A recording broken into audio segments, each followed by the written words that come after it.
Closer, closer, closer, closer,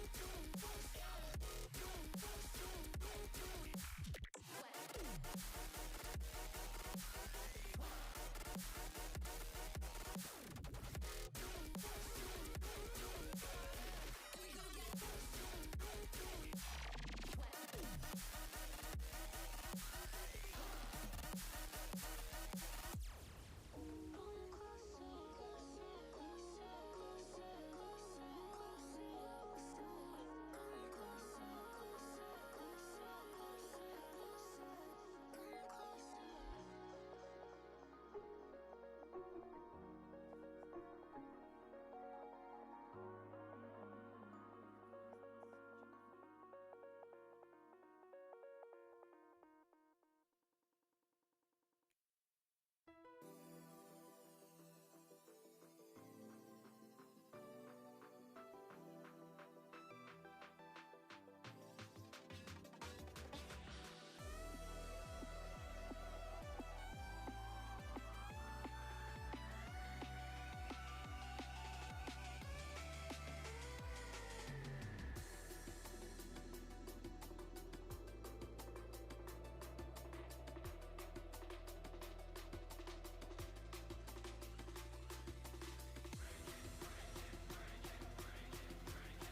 and gentlemen, welcome to the Boise State Esports Arena. Today we're here to bring you the USO Europe Cup. It's Halo Infinite 2v2, powered by the USAA. Since 1941, USO has been the nation's leading organization to serve the men and women of the U.S. military and their families throughout their time in uniform, from the moment they join through their assignments and deployments. And as they transition back to their communities, USO is always by their side. I do not want to bury the lead. This is USO Europe Cup Halo Infinite 2v2, powered by the USAA. I'm Doc Haskell, and we are excited to have you here watching with us. We're going to bring you a number of amazing folks all over Europe competing right now in the game that they love. Joining me right now, none other than the man himself, Adam Chizu McGuire. Adam, how are you doing? Oh, Doc, don't worry, man. I am locked and loaded and looking for stickies as far as today is concerned, because there is a lot to go through today. Again, you mentioned Europe is all-encompassing, and that means we got a lot of good games to have in our future. Absolutely. Now, if you and I are duoing, and we're playing just like straight Slayer, okay. Are we just back-to-back, just going around Bad Boys 2 style, slow motion John Woo, doves flying through the air? How are we doing it? A little equilibrium. Don't forget that. We got to have, you know, the gung fu, if you will, on top of everything. I'm a classic battle rifle guy. I'm looking for, you know, 2 in the chest, 1 in the head to knock it out. But I am also a feeder extraordinaire. I am so good at saying, sorry, I probably shouldn't have been there. So, you know, we'll let you anchor Adam's up on taking a nap somewhere. Excellent. Well, we're going to get to see players today from Germany, from Poland, from Italy, Spain, Turkey, the UK. We expect to see some players possibly even from Iraq, Kuwait, the UAE, Egypt, even your favorite country in the world, Djibouti. Yes, absolutely. I know you love some Djibouti. There's plenty of places. Djibouti is at least top 3. I'm a Switzerland guy as well. I've been trying to get out there for God knows how long, so maybe get some Swiss action up there. That would be nice. But Switzerland aside, we're going to need you to pick a side today as we get into some of these games. Now, 2v2 slaughter. The format is relatively straightforward. It is Slayer. It is best of 3 maps, and we're excited to jump in and see these. So, can you describe, if you would, your first sleepover Halo experience? Remember the international, E for Everyone audience today. Right, not to like bring it all the way back, but I don't want to be like, I was a Sony boy growing up, but my household was a Sony household, so we didn't even have an Xbox. I remember bringing everybody together, slamming them down onto the one system. I had to invite everybody over, entice them with all the snacks and stuff, and then the rest is history. Here we are, almost 15 years later. It's crazy. It's crazy. Now, I don't want to see this in the wrong direction, but there are 15 teams competing. I mean, we don't qualify as European military members, but if there was a 16th slot, you and I, Bad Boys 2. We'd be murking it, dude. Slow-mo. Let's go. So the 3 maps are Streets, Aquarius, and Recharge. And so they're going to kick off the first one. If you're doing well, you're going to win those first 2 maps and move on in the bracket here pretty quick. We'll be able to show the bracket in just a second. But as you and I take this game 1, hopefully we'll jump into Streets here in just a second. Let's get into some keys of the game in Halo 2v2, right? We've got to, you and I, identify our play style. How are we going to do this? Are we going to slash and dash? Are we always going to go in the same direction? Right. Are you going to go and lay down in the middle and it'll tell me where everybody is and I'll just pop them in the head? We've got to look for value over time. Your eliminations don't define you. We've got to make sure that we're getting value and keeping our elim counter going up. We've got to focus targets together. Exactly. Right? We got to focus targets together, call targets. And you know what? A lot of people don't know that you can double jump with the repulsor. And you should. A lot of people don't understand exactly what the repulsor is capable of doing, and the answer is just about everything and then some. Like, talk about just an underrated item that nobody really anticipated using until you see a couple of hyphy clips, and you're like, oh, wait a minute, that should be run like all the time. Now we should tell the audience that we're going to be joined in match 2 by Pauly Hype himself. Yes. And this is going to be Awesome. We've got Adam Hype. We'll have Pauly Hype. Pauly Hype, a former pro Halo player.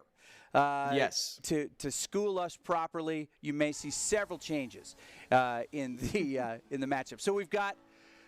I'll let you pronounce the left one. I'm going to go with Elm. Stahlritter. What? Stahlritter, right? It's got to be. Versus Elm, I mean, one way or the other. I love icons. Wherever we got these from, I am all about this. But yeah, I'm going to go with Stahlritter. Stahlritter versus Elm in our first match today. Excellent. Excited to jump in with these folks and get it rolling.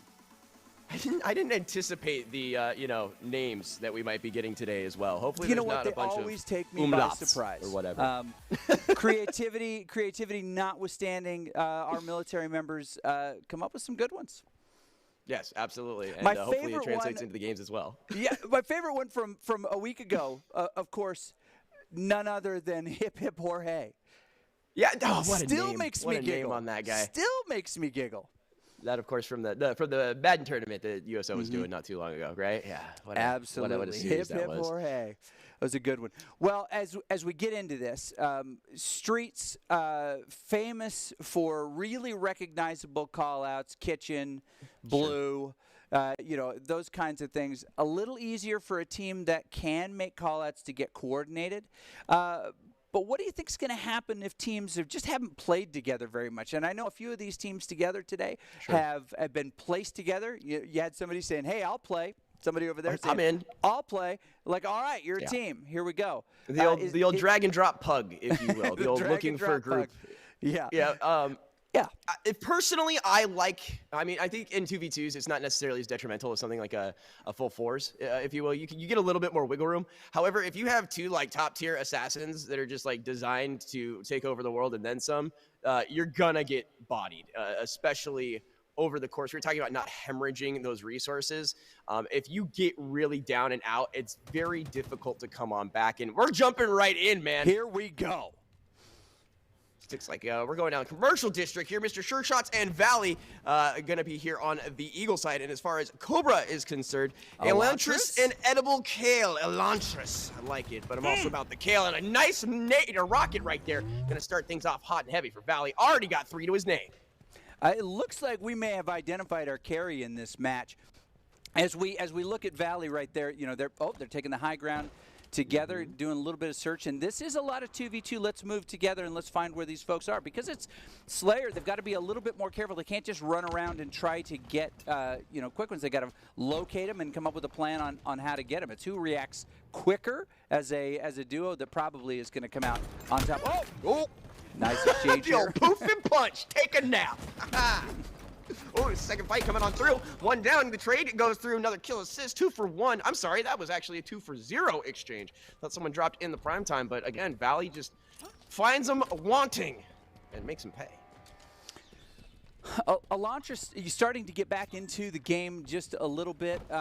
Still, no eliminations on the side, though. But Elantris definitely not feeding at this point. They're being really, really cautious on the red side. Finally, they get an elimination. 1, trailing 6 now on the other side. Yeah, and again, Now he had to push up forward there with that grenade dropped right at his feet. They were looking for a little bit of a kitschy play, weren't able to get it, but nice rotation here means he's going to find one. Could get the 1v2, drops right on top of a frag, and unfortunately is going to be found wanting a double kill. 1v2, get some. Valley picks up the rocket, and now he's got 7 elims. He is just, he knows that this is his game. Complete confidence now. Oh, no! Oh, I love it. He picks up a kill with that. The S&D, just no remorse for even himself today. No, it deals himself his first death, but gets an elim in the process. It is not a good score if you're on the Cobra side here. This would be 1 trailing 11. Yeah, and as far as, the overall, you're looking 30 or 10 minutes. If overtime gets there, we'll talk about it. And we're getting real saucy, just trying to take that BR. Like I said, my personal choice, try to pick off from across the map and make yourself some space. But it looks like Sure Shots was able to find a 1 in the meantime. So, gonna love that. A second one going to fall as Valley is just executing people from behind. Valley, the big carry here right now. This is the 225 with these. So they're making really good progress toward the halftime here. Working now, just working to get. Actually, it looks like they're Mr. Sure Shots They're working independently. They have the confidence now. They're just hunting. They're like, let's get when this. You're 12-1, you can kind of do what you want. Yeah, you right? can kind of do it. Like, Well, but Mr. Sure Shot's, feeling a little bit sweaty, nice to the head, and then here's what the back of my rifle looks like, and goes down. But he's genuinely just like trying to not get hard carried by Valley, his teammate. But he's going to have to do a little bit more. I mean, I think the score we're watching out for now happens to be on the blue side. It's Valley 14, Mr. Sure Shot 4. Is this guy just going to 20 up in the first match of the day? Like, I know it's not even possible, but this is just a display of supreme perfection. Like, when you're not even using your weapons how they're technically supposed to be used, you don't think, oh, man, and the rotation right there, bye-bye. By the time he's turned around, he's already dropped yet another one for Valley. And he's gonna pick up 16 right here. Watch him. Oh, or maybe he's offering hey, up to his mine. teammate. There it is. There it is. Oh, he's got the rocket launcher. Oh my goodness. This is trouble right now. Yeah, this is a brain buster, if you will. You write this one off if you're on the side of Cobra here, and maybe you just like reset for map number 2. I'm not sure if that was a half melee, but he just kind of swung his rifle. Just wants to show what's up, just in case. You never know; they might be right underneath you. But it looks like we do have a little bit of exchange here on the far side. 16. Here's what I need, Mr. Sure Shot. You've got to make sure that he doesn't get your teammate doesn't get 20. Yeah, right. You got to help out at least. Yeah, a little bit because if Valley hits 20, I might have to take off my shirt. Wait. I'm hearing this from. Yeah, please. Can we? Yeah, make sure you get some of those kills real quick. No, nobody wants to see that. I mean, not that nobody wants to see it, but we're here for the Halo, Doc. Come on now. We don't need to see your glorious abs at this point. But it does look like, for sure, on the side of Eagle, this is just a rampant game. Just picking people off of spawn. This is a tilter for sure. I'd have already left, but that's why I'm not playing. Another shot coming through there. Valley finds one. His teammate finds another, and they got one more kill. We could be seeing that Valley W. Yep. I'm hoping for Sure Shot here because a 20 a limb. There we go. There it is. Got it. Valley gets 20. That's 25-1 in this first match. And impressive.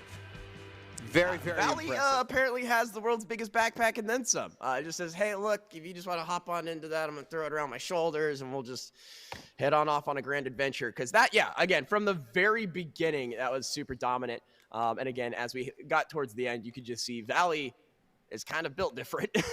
Yeah. It's the easiest way to put that. I think what was happening too is that they played kind of careful in the early part of it to figure out who they were up against, and as soon as they started doing these kind of close exchanges, they realized that they could come up, they could get that combo, kind of take down plus melee, break shield, and then break will. And once they were able to do that, they were like, okay, so the close fighting is not something that Elm is strong at. Let's just go at them, and they did, and Valley carried big time. That rocket. Yeah, yeah, exactly. Well, not even that. When you've got challenged ego challenge 2v1s that you're not only winning but like definitively winning, you are given that wiggle room. So like you mentioned, playing slow and steady, and the first handful of minutes gave them the feel and the vibe that allowed them to make those later game moves. Like we were talking about pushing up because of the grenade setup. It looked so good for the side of Cobra, I believe, or for Elm, but they just were not having it on the other side, and really showed what they're capable of doing. So it's a hot and heavy first match. We'll see if they're able to swing it back around, though. As we know, it's one map. It could easily be turned on its head, depending on what we're looking at. It's true. And if I'm Elm, I'm shaking my controller going, do we got some batteries? Hand me that remote right there. Okay, let me see. Okay, I'm ready. Some batteries. I'm ready to Using go. Batteries. I just need some batteries. One of those USB-Cs, man. My batteries were low. Now it's your fault. Now it's your. If quit playing with batteries, and maybe that's why we have bad games, Doc. That's true. Me, anyways. It could happen. But very excited to see what they have in match 2. And if Valley goes off again, this whole tournament looks a little different. Because again, 20 and a 25 kill game. Wow. Yeah. That's and honestly, can you say the name of that team one more time for me? I'd have to see it again. No, I immediately, my brain, like my eyes rolled in the back of my head. It was Stahlwagen. I don't know. Stahlwagen. Stahlritter. Stahlritter. There you go. It's like John Ritter, but different. A little bit. Mm-hmm. Nobody knows who that I had is. 3 jokes I wanted to give there, but I couldn't do any of them. Right, absolutely. Because this is a Ritter safe zone. But what we're talking about is, they're going to have this opportunity to run through this competition. They've established that they're going to be pretty good. They're going to come up against some tougher teams. This is a double elimination, so they want to try to run that upper bracket all the way to the end, and then they get a little bit of time off. They can rest a little bit, and they come in and they get tired teams, sometimes a little bit warmer teams, but as they come up through the bracket to make that happen. Well, you know me, I am a marathon gamer, and I find that I only turn on after my 13th hour straight. It's roughly for 10 minutes, and then I'm miserable for another 12 hours. But no, I think there's something to be said about that as well, keeping that momentum, that fire, if you will. Definitely with the momentum we saw in map number 1, carrying that into map 2 is a whole different scenario than, like, as we say, the end of the tournament or something like that. But I don't anticipate Valley slowing down in any way, shape, or form, let alone his teammate. Again, I'm hoping that this Cobra side of things can make things work. They're smart about it. It's not like they're just running it down one side. They're just unfortunately just being out mechanic, for lack of a better term. It's true. So we've got Mr. Sure Shots and Valley on the blue side. That's Stahlritter. We've got on the Cobra side that'd be red. Elantris. Oh, Kale. They are Elm. I don't think they're. The flank. You've got to be kidding me. Okay, now the active camo here is going to make a big difference in this game. This seemed to be the thing that was happening at Worlds that made all the difference. People who really were able to activate and use that active camo were able to really, really get value. I'm thinking E United. I'm thinking C9. Ooh, the long shot. See, boom, 3 in the chest, 1 in the head, dude. That's all you need with that BR. And look, a great possible stick, the kill assist. These guys are absolutely tactical, absolutely just burning the rotations. Comes through, headshot, done, get out of here. And right now, again, the side of Eagle looking flawless, and not just in a scoreline kind of way. Listening in on the red side comms, I heard, where'd he go? Where'd who go?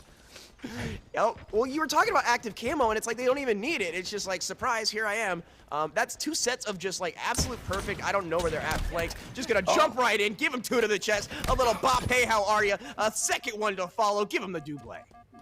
I think that what they've got to do, I think Elantris and Edible Kale. Elantris has the elimination here, and Kale with the assist. Is they've just got to be pointing in the same direction. Let's move together. Let's find somebody.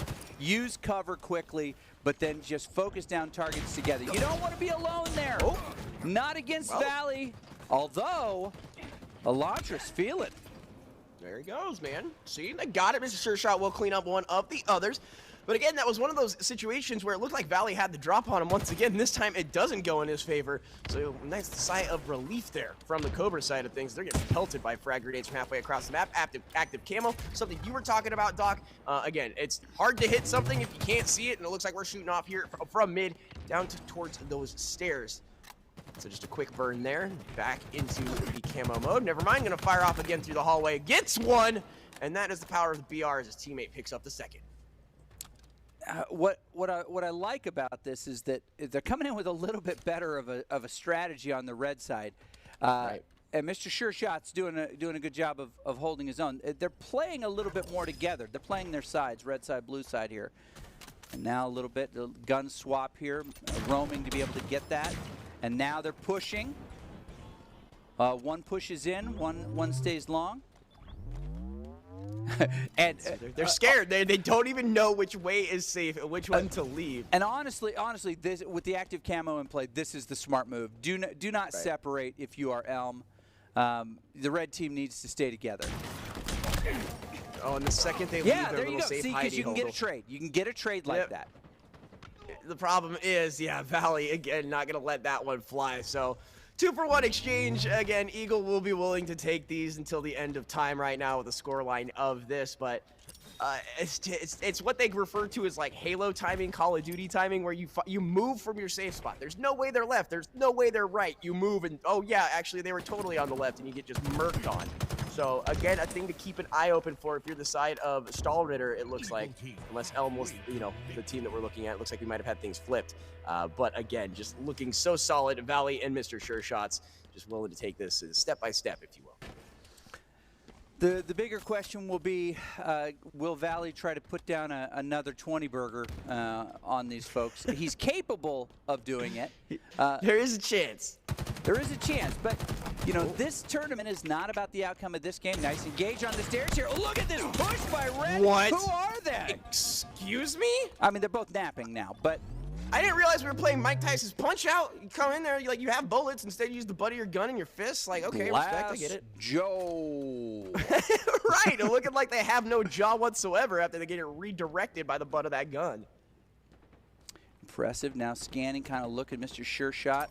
Looking for an opportunity. Yeah, they're hanging out in the back corner there. Now they're going to push together.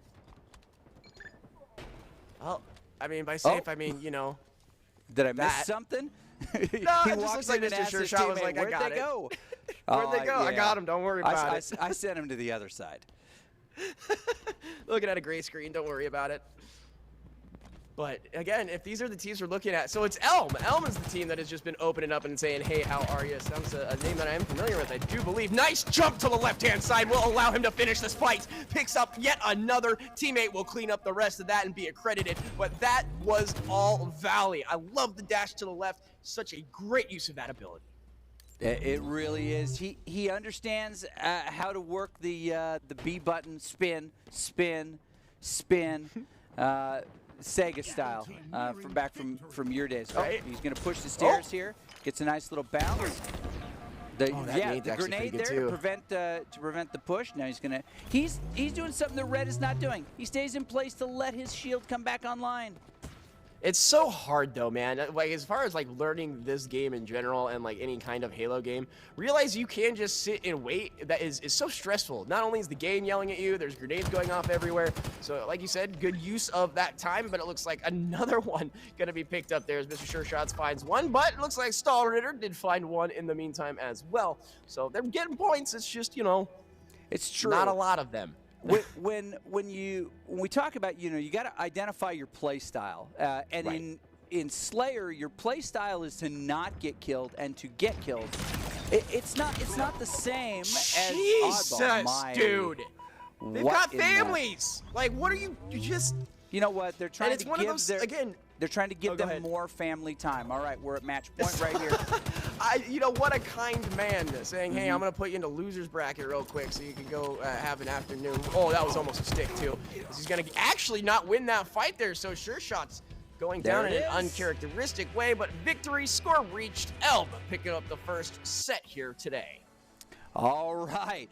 And this is, again, an amazing event put on by our folks at the USO, but could not do that without the USAA. I mean, they've joined forces to connect service members around the world with their family and friends through gaming. We like this.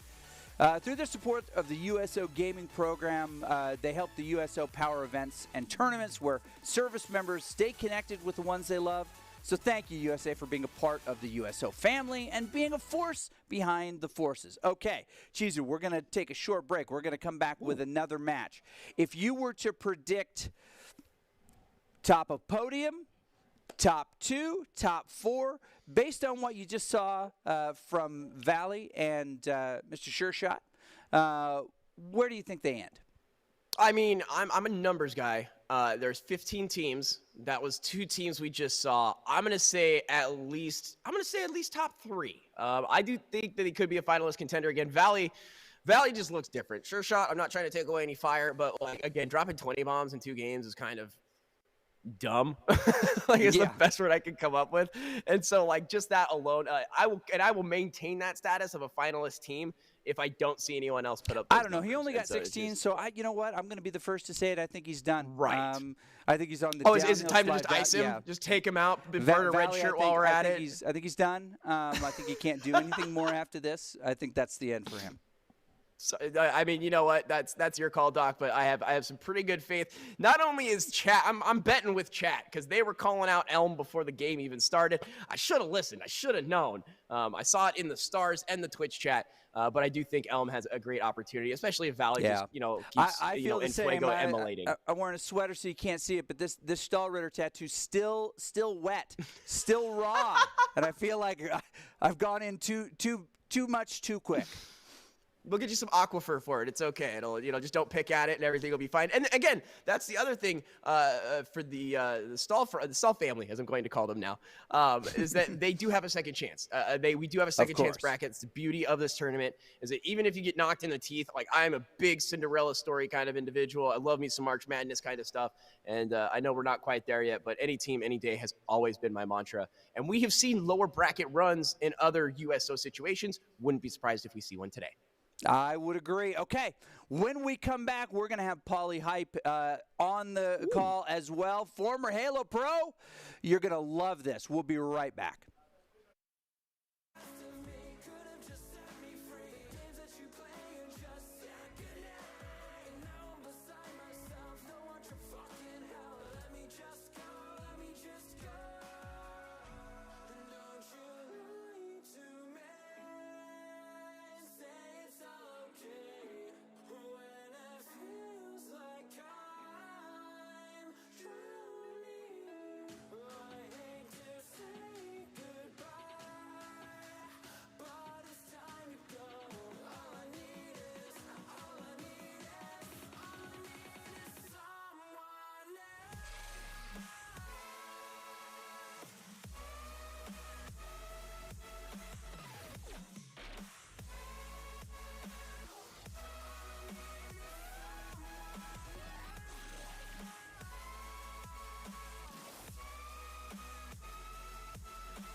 Welcome back, ladies and gentlemen. This is the event that you've been waiting for. This is the USO Europe Cup, presented by USAA. This is going to be an exciting one. We've already seen one match in the books, but since 1941, the USO has been the nation's leading organization to serve the men and women of the U.S. military and their families throughout their time in uniform, from the moment they join through their assignments and deployments, and as they transition back into their communities and they grow big beards and they do interesting work. The USO is always by their side. I'm Doc Haskell, not to be confused with that gentleman right there, but I'm going to introduce you to him in just a second. We're going to put together what I think is Hollywood's power couple, Paulie Hype himself and Chizu. We haven't shipped you yet, but I'll start working. I got a pen. I'm going to start putting letters together. As we get ready for this wicked, awesome, amazing USO round, we'll take a look at the bracket in a second. Paulie, tell us about your love affair with the game.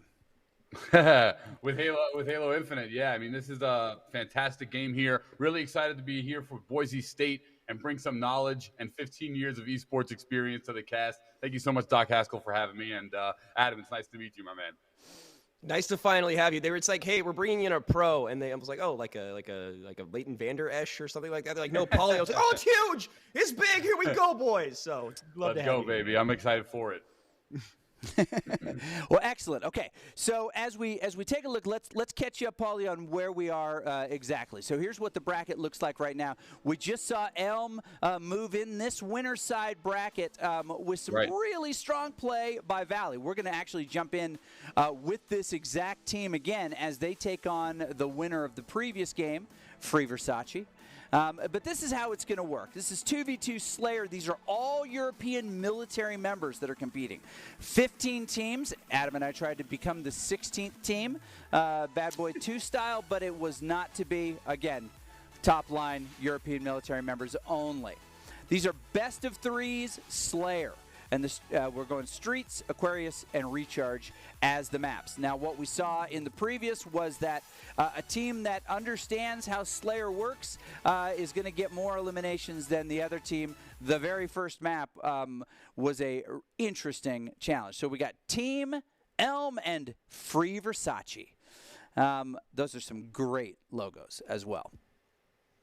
Okay, oh, I love this. This is fantastic. Okay, so as we get ready to drop into this one, this is our matchup right now. What are you telling your teammate in twos, Paulie, that you got to do in Slayer?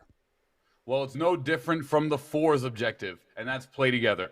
You have to play together when you're playing twos. Team fire is the key to almost every competitive shooting game in esports at the moment, and we see video games being built more towards team fire the more the years go on. It's absolutely necessity, and especially in Halo, when you really can't out-BR two people by yourself without help of a grenade or team fire. So team fire is going to be my key to winning the game here for this one. Team fire, and we're not talking just like you melee, I'll melee, you melee, I'll melee. We're talking like putting together other forms of fire.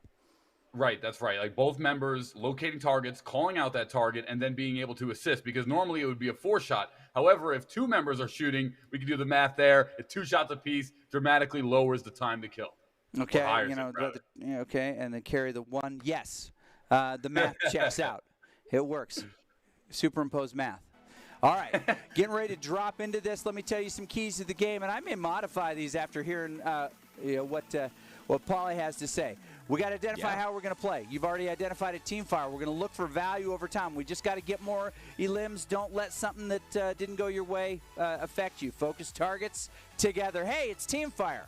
That's right. And again, don't sleep on the double jump with the repulsor. I'm just saying, don't sleep on it. Hey, the amount of jumps that you can make happen with that repulsor, Doc, are absolutely fantastic, and you can do some really sleek and sly stuff. That's a great tip to the game.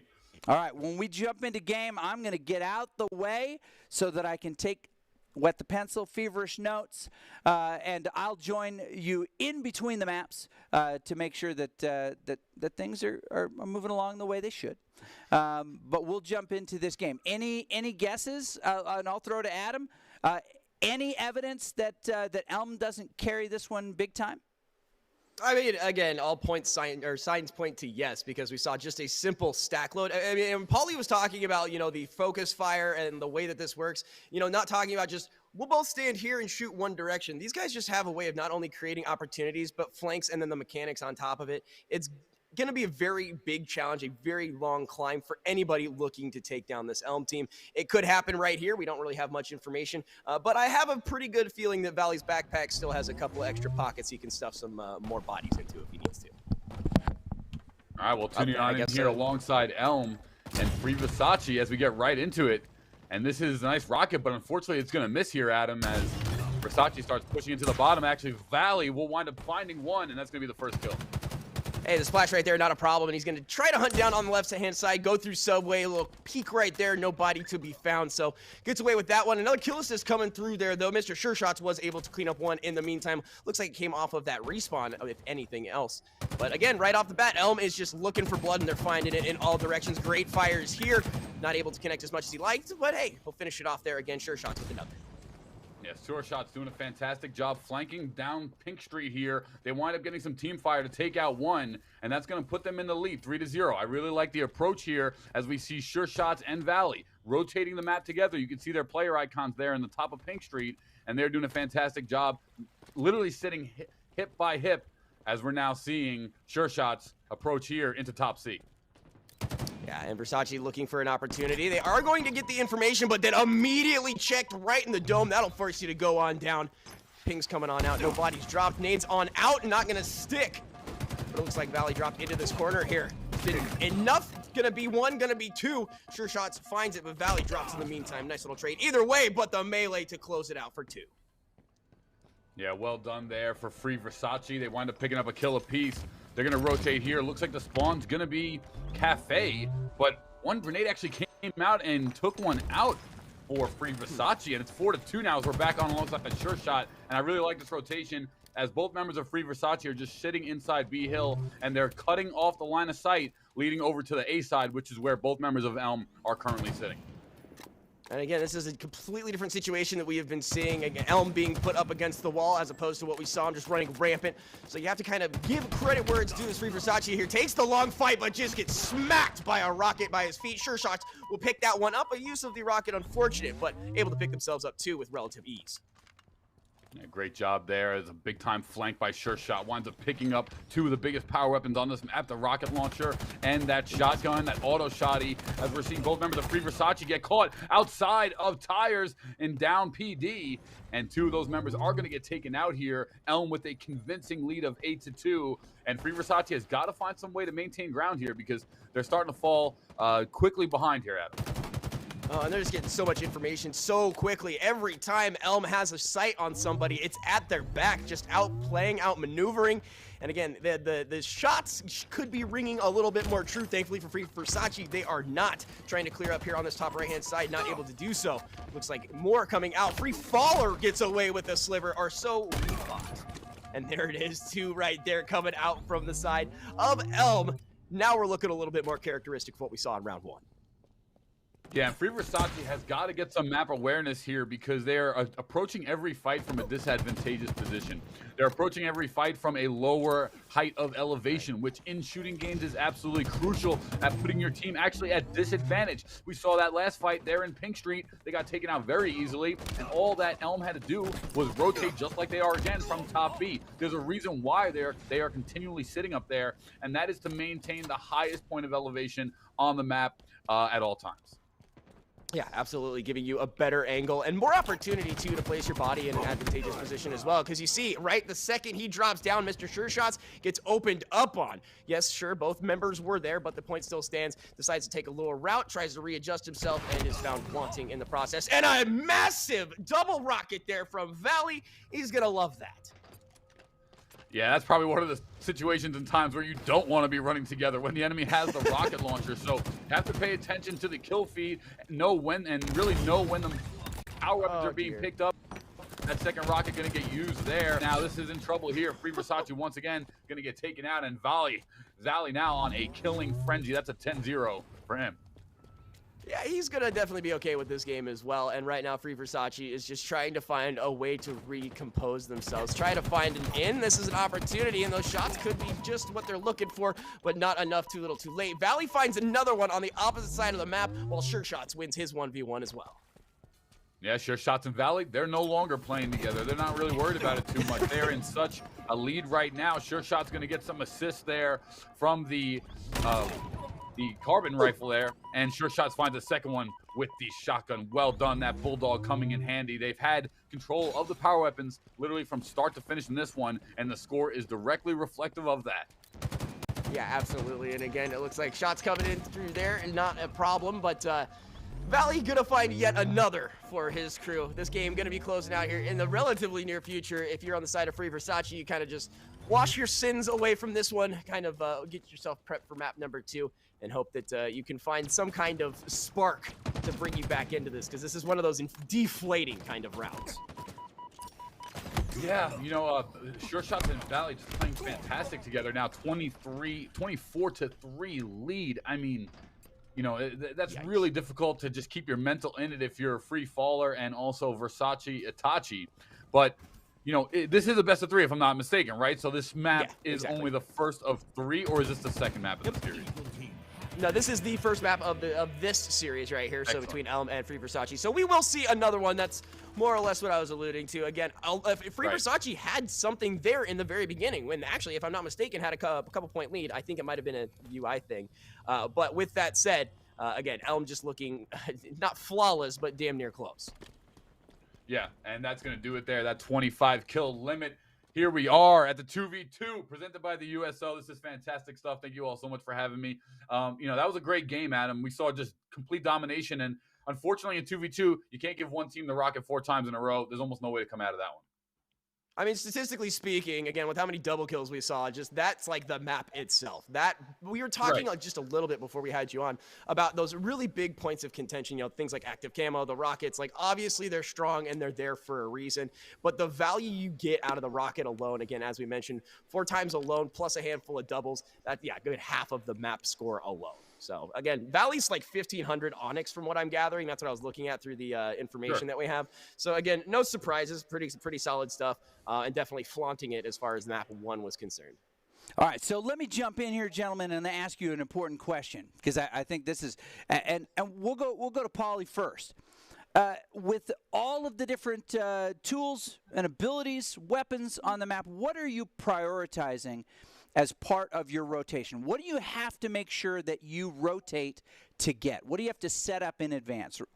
Rockets, active cam. What's your order? Yeah, that's a great question. So whenever I've run a team in the past, and whenever I've run a team in the past, it's always got to be there is a weapon prioritization whenever you wipe the enemy team. When you wipe the enemy team, that means you have what? You have time to set up and do exactly what you need to do. So there's 2 things I'm going for. I'm running to whatever the closest power weapon is on the map when I wipe the team, make sure I secure that. And then secondary, I'm going for the point of elevation. That has always been the thing that I've when we competed in Gears of War 1 back in the MLG days, we were one of the best teams in the game. And the reason for it was that every time we got any sort of advantage, we went to the height of elevation and made our shots and our game easier for us moving forward. I love it. Okay, Adam, what are you looking for? What are you prioritizing? Honestly, I am looking for anyone out of place. I'm going to take kind of a weird answer here, because not necessarily rotating based on like what's on the map, but what I see in front of me. I'm a very much reactive player. If I see one person out of position, I do have a tendency of tunnel visioning, so then I'll pull myself out. But if they have made the mistake first, chances are myself plus the callouts will be able to take advantage of that, and that leads to, you know, other things. So I'm looking for anybody not where they should be, if that makes any sense. Also, I'm a long range kind of guy, so I just stand in the back and camp anyway. So. Okay, a quick vote from the 2 of you. Are we going to see a game 3, or are they going to close this out pretty quick? Pauly, you first. I got to go with Elm here. That first game was 2. They rotated properly, they weaponized properly, and Free Versace is going to have a quite the hill to climb here if they want to defeat Elm in this one. Okay, Adam, are we going to see number 3? You know, I love more games. Do not get me wrong. I'd love to see a map 3. Not seeing a whole lot of opportunity for that. Again, the very beginning of this game for Free Versace needs to be close, tight-knit, and something we haven't seen before. So I'm riding the Elm train all the way, Doc. I asked these guys for one word. I got 700. All right, enjoy, guys. We'll catch you on the other side. Right off the bat, Elm already picking themselves up a pair. So looking a little bit more the same, just a smidgen different. And, you know, we mentioned they're just higher. They've got these opportunities. Shots not coming through as much as they like. And it looks like Valley's actually going to rotate down here on the bottom side, try to get in close with that active camo. Couple shots coming through. And it's going to find that one without issue, traded across the way. But it does look like Versace Itachi also going to drop in the meantime as well. Yeah, Valley winds up picking up 3. He picks up not only the camo, so a proper rotation, but then what does he do? Uses that camo to then bring himself more advantage by getting the heat wave. Heat wave in this one is going with the close knit. Oh, what a grenade. That was fantastic by a free faller. He let that throw right from refrigeration there on yellow side. And actually, Free Versace might pick up the double. They do. Fantastic stuff. And Free Versace actually has just climbed back into this one a little bit here, Adam.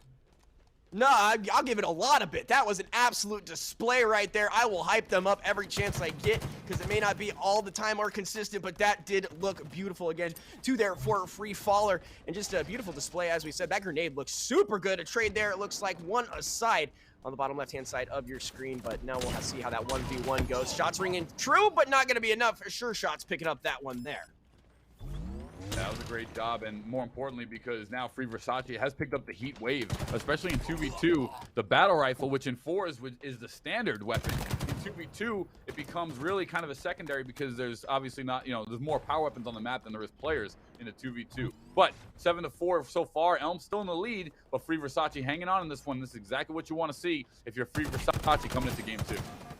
And we already saw those rotations paying off. We were talking about being shot from behind. Versace Itachi going to find yet another one. And Sure Shots is kind of being found out, kind of exposed uncharacteristically as far as this map is concerned. Plenty of being shot from behind. Why situations? But active camo here from the side of Sure Shots should help him at least a smidgen as he moves forward. It does look like the side of Free Versace does not want to give them any room, knows exactly what they're waiting for.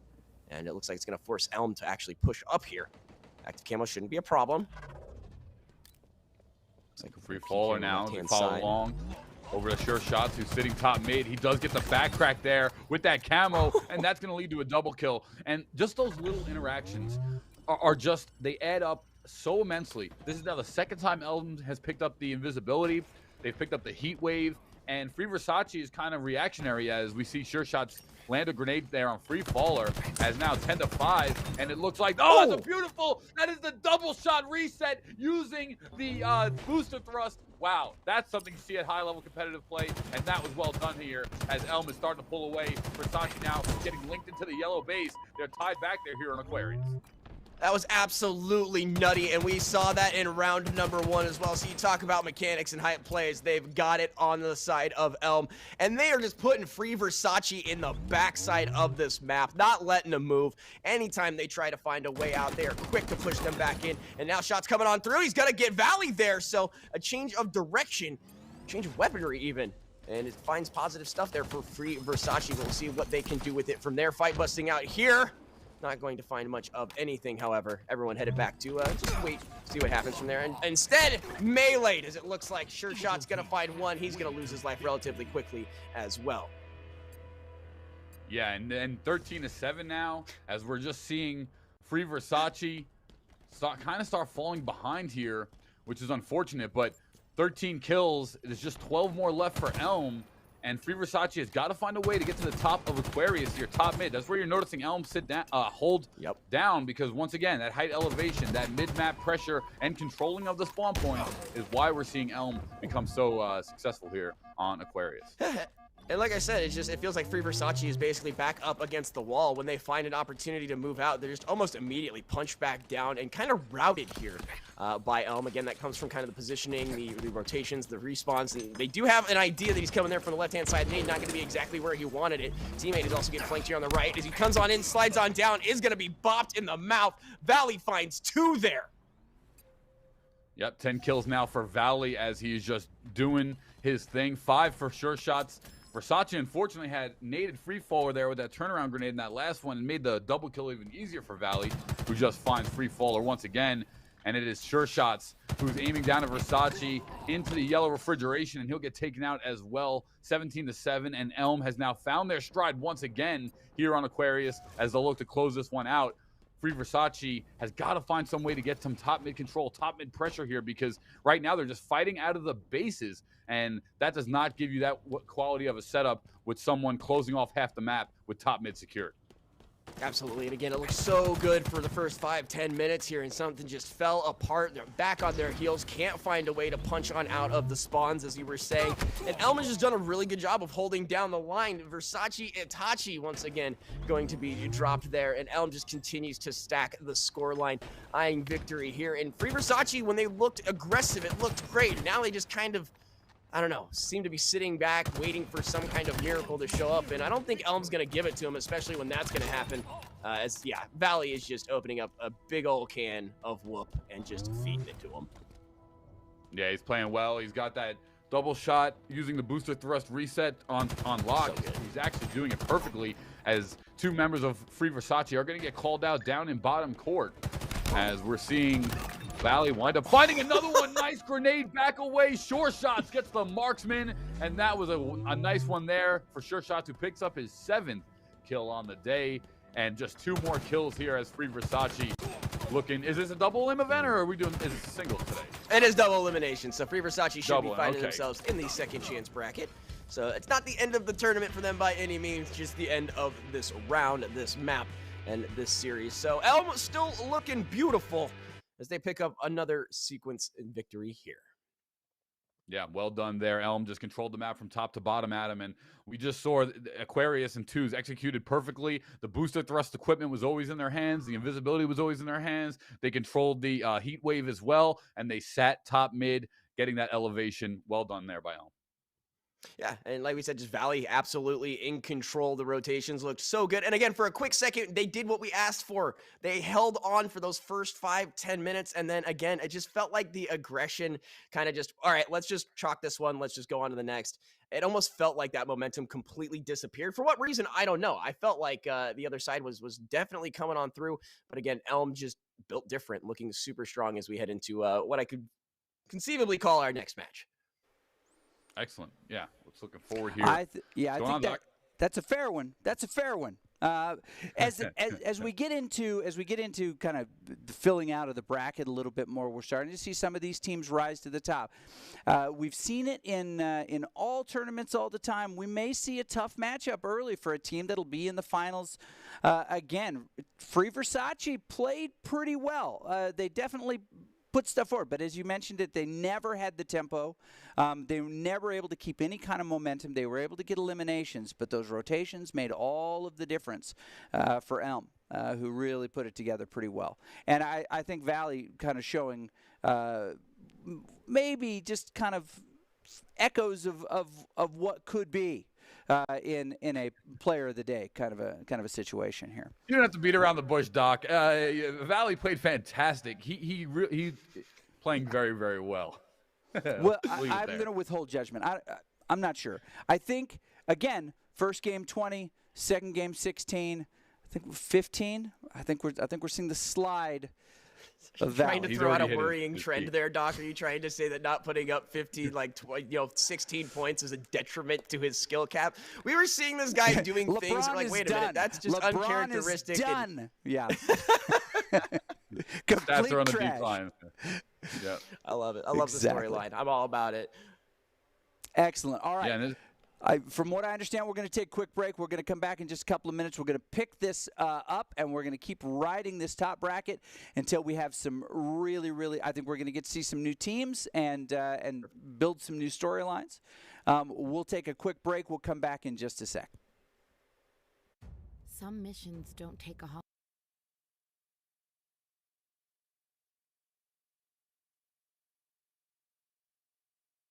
holiday.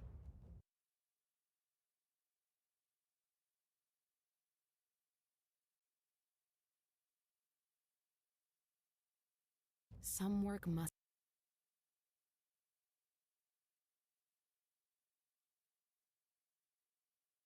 must go on.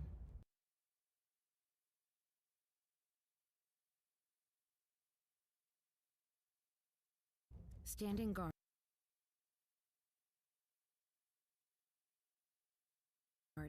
Keeping.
Welcome into the Boise State Esports Arena. Today, of course, we're bringing you the USO Europe Cup Halo Infinite 2v2, powered by the USAA. Since 1941, the USO has been the nation's leading organization to serve the men and women of the U.S. military and their families throughout their time in uniform.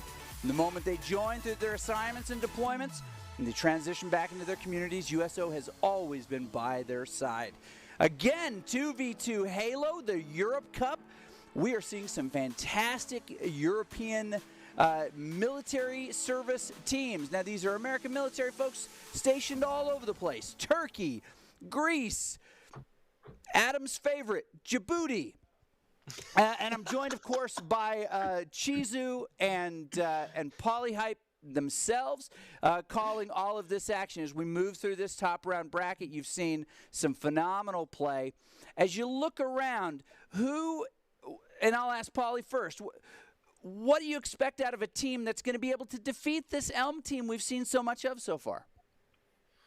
Well, we haven't seen the entire playing field, which is actually a positive. Like, we don't know I at least don't know exactly who's coming up here, but the Elm team looks like they're going to be tough to defeat only because when I look at the skill set that a professional Halo team brings to the table, I'm noticing some similarities in their play style. And we'll see what other teams come up here, but I think they're going to be kind of tough to beat.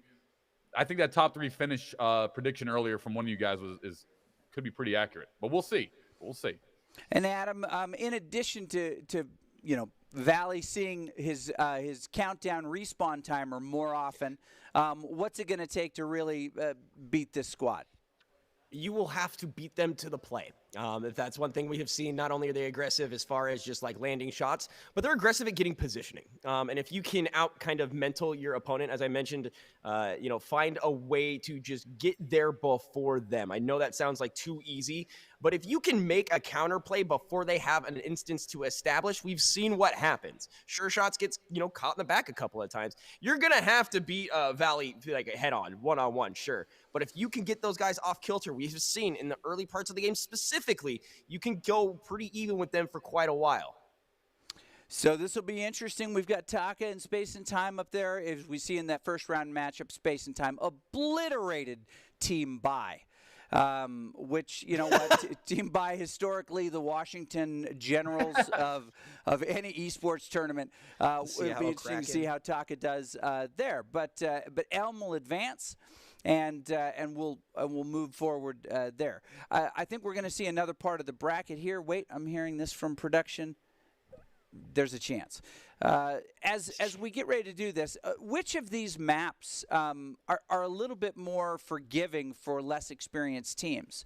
As we look at the event card here, we're looking at streets. We're looking at Aquarius. Yep. Mm-hmm. Aquarius. And then what's our third map? We have Street Aquarius, and what's our third map here? It'll pop up here in just a second. It's live. I think it's live wire. Yeah. That sounds about right. But I think it's live wire. So I'm going to go with that for now. I'm going to say this.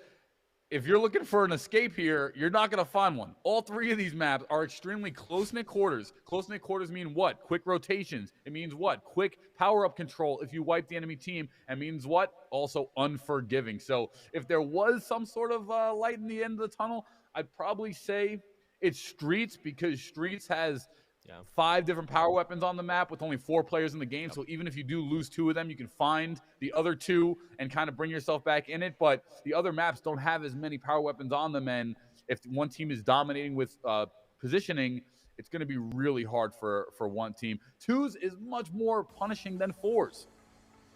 Okay, as we talked about it before, we want to just get those working for us. The keys, right? Halo 2v2. Identify those play styles, really identify those power weapons, so that you can, as Adam said, make those quick plays, right? You beat them to the play. Of course, target focus together, focus same target, same time, and we've not seen anybody use it. I'd love to see that double jump with the repulsor. Now, of course, these are brought to us by the USAA, who want to make sure that they support everything that's happening here today. As I mentioned before, we've got folks from Germany, Poland, Italy, Turkey, the UK, Iraq, Kuwait, UAE, and of course, say it for me, Adam. Djibouti. There we go. The Netherlands. No teams in from Switzerland yet. Sorry to tell you. That's unfortunate. I'll have to call my Swiss contacts and make sure that it'll all work out. They could have been that Use my very limited French slot, but instead they got Team Bai, and Team Bai just got blown out again. Oh, it's just unfortunate. Team Bai really coming in every tournament, really giving it their all, and just, it's tough. Sometimes it's tough to be a Team Bai fan. It's true. Now, we've seen a lot of Streets and Aquarius so far. Of those 2 maps, but which do you like better? Which offers maybe just a little bit more comfort for your play style? We'll start with Paulie. I think I'm a big fan of the Aquarius there, because if you have top mid control, that alone is going to secure your team to victory. I want to pick a map where I can control the variables, and once you can control the variables, you can really dominate. As we take a look here at the 2v2 Europe Halo best of 3 maps are going to be Streets, Aquarius, Recharge. So Recharge, not live fire there. Right. And 2v2 Slayer with 15 teams competing. Everyone in this event is a European military member. That's right, and this will be fun. These are amazing tournaments that the USO puts on, and USAA assists with, and their other partners. So I'm excited to see this. But the prize pool this week is a little different than it was last week. Last week, of course, if you won, you went with 2 tickets to the Super Bowl, but that was Madden. What's the destination that you would love to see as a prize for one of these tournaments? And I'm not saying that I know all the people, but I know some of the people who are putting this together. What would be an amazing prize? Don't we just like send them to space? Is that the cop-out answer? A destination prize. To which? Yeah, send me to space. Send me to space. We're playing Halo. Like, give me like 8 people and shoot me off into space. You know, maybe we can play laser tag while we're up there. I'll write that down. That's one idea. Okay. Are there any others? Well, you know, it's 21 degrees here in New York City this morning. So, Doc, I'll take a trip over to Hawaii. We can go link up with Angela out there and one of our associates, and I'll take that trip all day. 20 degrees in New York. I'm not feeling the stock. Yeah, I can understand that. But is there an event on the calendar, a Halo event on the calendar that might be a great prize for one of these in the future? No question. We have the Anaheim event here for the HCS. It's a minor event, not a major, but that is coming up in February. And you take a 2v2 if they've never been, you know, especially some of these Army men and women, if they've never been to a Halo event competitively, it is something so spectacular. Even if you go and just enter to have fun, like I did for Anaheim last month, it is just a fantastic experience. That would be a great prize. I would agree. And what's interesting is that Anaheim event was supposed to be tied in with the DreamHack event, and the DreamHack event has been suspended at this point. They're not going to reschedule it. But the Halo event is still going to happen, just not part of the DreamHack event. I was scheduled to go to it. True story. Right. I wanted to go as well. It's so funny. I didn't hear anything about that. So what? They're just going to go run. They're going to do Halo, but just on their own now. I don't know if they're using the same facilities or not, but they're still going to hold the event. But it's not. There's no DreamHack happening, so it'll just be a standalone. They'll stand it up to do that event. But yeah, that'll be a great one. Yeah, absolutely. Are you still going to go to that event, or has that been kind of like I was hearing a lot about it, but then rumor has it takes glasses off for effect. Okay, fair enough. All right, I might have to join you out there. We'll see. Yeah, that if you're going, let's connect. Yeah. As Halo kind of comes back on the scene, for so many gamers, including these military gamers, this was the gateway drug to their gaming opportunities. Ooh, we've got Tryhard and Dinstar. I'm loving these logos here. I mean, these logos are fantastic. Did the USO put these together? You know what? Yeah, we'll give them all the credit. All right, I like them. These are awesome logos. Well done. There's a. You guys have seen Office Space, right? Of course. Oh, yeah, there's a guy like Ian who's in the basement with his red sling line. He puts all of these together. So awesome. Yeah, lovely, very, very lovely. sweet. Well, they're great logos, so good job, Ian. Yeah.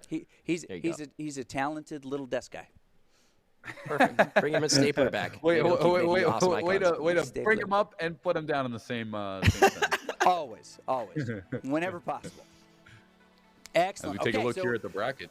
Yeah, the bracket is coming along nicely. We're going to get that matchup down on the bottom, Tryhard and Dinstar, here in just a second. That'll be our next match, and it'll help us to understand who's going into this top bracket semis. Now, we'll show you next time when we come back from the break. We'll show you the second chance bracket and how it's building out.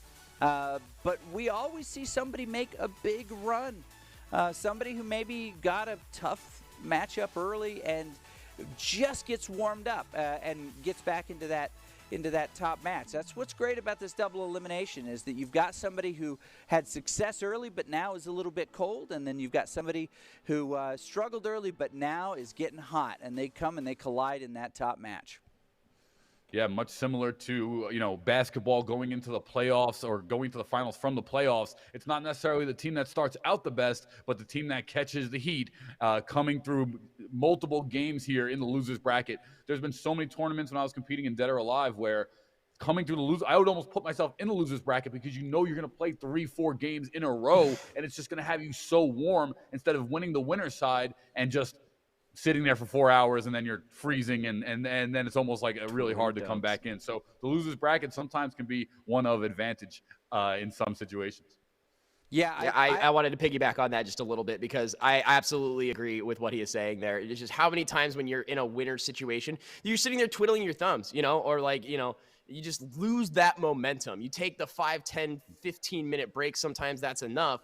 Anything more than that, you start to instantly lose that fire. I mean, at least for me, and I've seen top tier players. You mentioned DOA. I'm a fighter as well. Who, again, you run that second chance bracket, you get the bracket reset. And you're like, how is this happening? It's like, well, because Jay Wong's been sitting on his hands for the last 5 hours waiting for the bracket to finish up. We probably won't have that today, but it does become like, it's almost like counter fatigue. You get too comfortable, and suddenly that whatever was sparking earlier is gone, and you have trouble finding it again. It's true. Now, as we kind of get into this next part, what is a tell as to a team's play style early in the match, Paulie? So if you're looking, if you see a behavior from a team, you immediately know you can either be more aggressive or we really need to at least group up, play more defensive. What do teams give away about the way they're going to play early? Yeah, in a shooting game, if I don't see your team meet me at the power weapon immediately, the biggest power weapon, the number one on the map, right off the rip, if I don't see that, I know that you are not mindful of the power weapons or you don't know the map, and I will take advantage of that the entire game. Because even getting those first 2 to 5 kills with that first power weapon ammo is game-changing. At least in a 2v2 format, it's much different than 4v4. So it's those coordinated breaks from the start, that sprint to the line to get that value. Win or lose, if you're not going for it, that tells you who you're dealing with. That's right. That was a perfectly said, Doc. Well done. Thank you. My work is done here. Well done. Thank you, everybody. I'll see you next time. The great Doc Haskell, ladies and gentlemen. So wait, we need you for the reads. Come back. Oh, the reads. Yeah, okay. I'll be here for the reads. So this Europe Cup. All right. This is one of the interesting things about this. I mean, if you think about this, Paulie's in New York. Adam is in space. Did I hear that correct? I'm not sure. I'm here in studio. These players are in Europe. Coordinators are in Florida and Virginia and all of these really cool places. Players are in Europe, all over the place. Different centers in Europe. Sometimes just sitting in front of their Xbox in their barracks or base, and everybody coming together into this one place. We all climb into this tiny little virtual space and we battle it out. But it's pretty amazing to think where everybody comes from to make these types of events happen. It's kind of insane, just the logistics of that, everything. That little sound that everybody heard was their minds being blown. Right. It's true though, because it sounds like a logistics nightmare, but here we are, doing it. You somehow managed to get me up at 7 o'clock in the morning, kind of thing, which isn't something I'm privy to. But as you mentioned, it's interesting that we are able to have this space and seeing just some great play on top of everything else. Again, whether it's the top tier or even the individuals who are falling, we're seeing great moves, great plays, and it's a great day to be an esports fan. That is absolutely true. Speak also what you were saying, Doc. It's pretty remarkable because this is what makes esports really kind of, in all of my arguments and my public speaking, has been kind of my main focus on why it will eventually encompass traditional sports, is because the international inception of gaming is just massive. Traditional sports are actually copying that soccer or gaming method of now going international, right? We see basketball trying to go international. We see a lot of different sports trying to break this international barrier, but gaming international has been inception since the start. And I think that's what gives it such, like you said, just such an amazing presence here in the entertainment space, because we can do Europe players, all these different casters all over the planet, and it still comes out like a professional broadcast like you would if you were watching a sports entertainment program. That's true. I mean, the Curling Foundation's got nothing on us. Nope. So we're getting ready to go into the matchmaking here. Settings, of course, I understand, are key. So getting the settings right for each of the players is a little bit tricky. That's what's causing our delay. But for the fans at home, gives you an opportunity to look at these faces here, the Brady Bunch menu, right? See, and if you see Adam, he can actually reach up above his. Yeah, what is that? That's new. That's special. That's special is what that is. I love it. No. Playing with the UI. Yeah. Playing with the UI. As you should. Big shout outs to chat, by the way, for keeping us not only on spot, but there's some fun banter going on there. Shout outs to Yaki Mandu, by the way, always #1 in the chat. Always #1 in the chat. I think that guy needs a job. He's in every one of these chats. Every time we broadcast USO, he's the #1 chatter. Perfect. I think he needs a job. Let's get him a job. Let's do it. Yep. I don't know how I would help with that. I agree. Everybody in chat, let's get Yaki a job.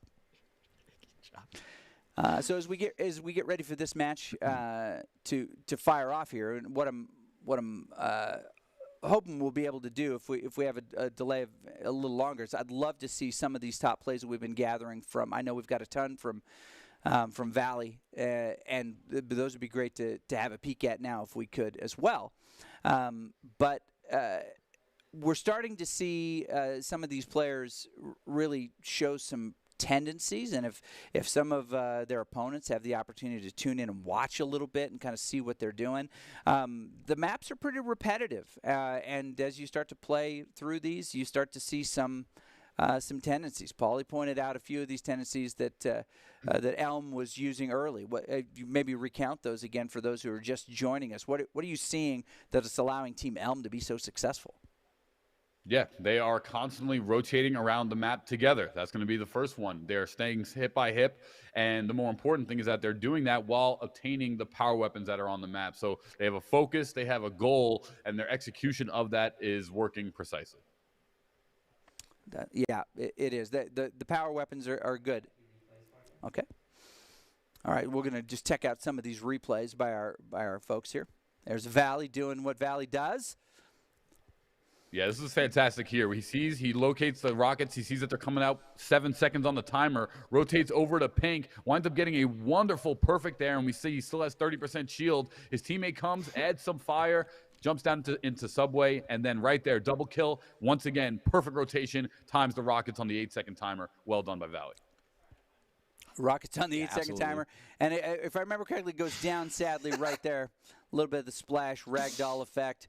Looking good, though. 4-1, though, trade. So 4 kills to his 1 death. That's going to get the job done. Yeah. Take it. Yeah.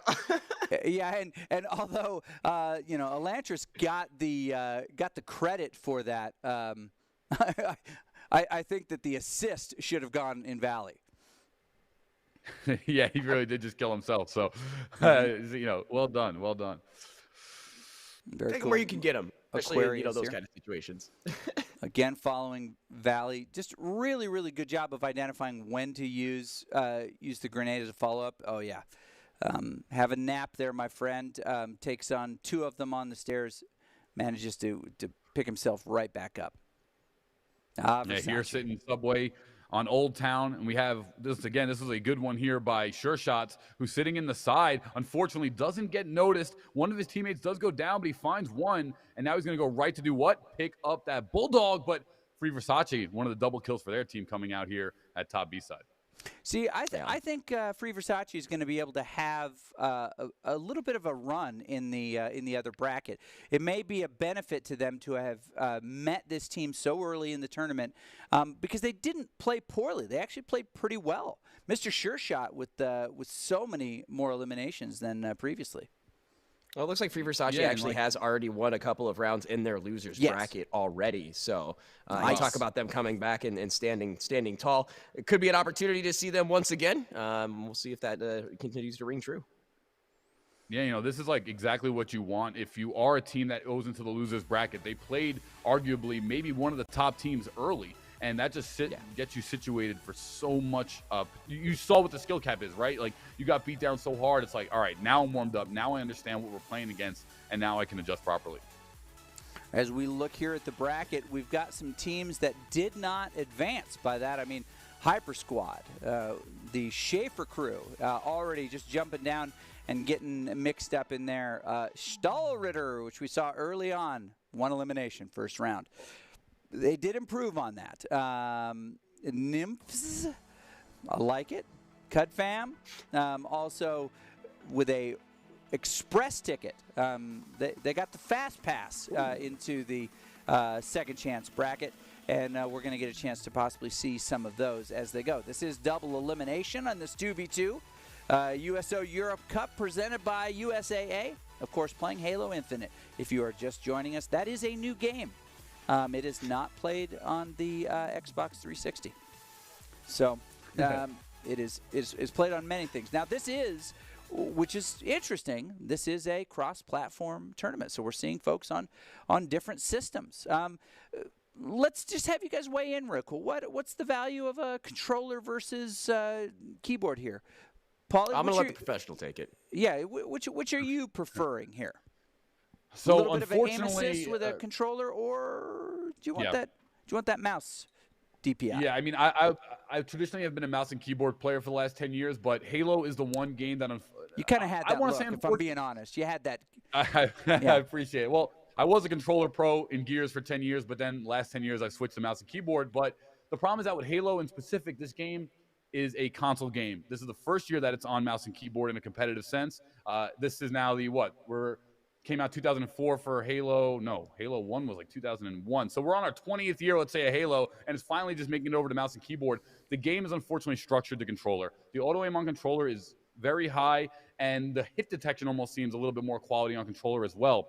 If you're playing mouse and keyboard, you're at a disadvantage because on controller, that micro auto aim, the main gun in the game is the battle rifle, okay? It's a tri-shot burst. On controller, that micro auto aim will make it so that tri-shot burst will always hit its targets with the minute sway between strafing. But on mouse and keyboard, one of those bullets, if even one of the bullets happens to miss, because there's no auto aim, you wind up falling behind in the shot count and therefore having a much harder time getting kills. Not that it can't be done or executed properly, but it is definitely a disadvantage in Halo. Absolutely. Adam, for you as a trackball player. Yes. Now I use one of those editing mouses, just like the big red ball, and then I just I roll the top. Exactly. That's how I've played since Adam, 95. as a trackpad only player. Right. Do you find it's that specifically that? I actually use the little red button in the middle of the keyboard, and I make my own macros. No one can tell me how to play my game. Well, somebody made a really interesting point. In addition to directional controls, controller players have access to another 8 inputs without major functional movement. But keyboard players, bound only with the options on their mouse hand and an occasional E reach or a thumb reach or one of those, only have access to 5 additional functional controls. And okay, so we're gonna have next Space and Time versus Team Elm. We're gonna get a little bit more Elm, and that's coming up. Daddy advances in the Space and Time beat Elm is what I'm hearing. Unfortunately, we're not able to bring you that game, but.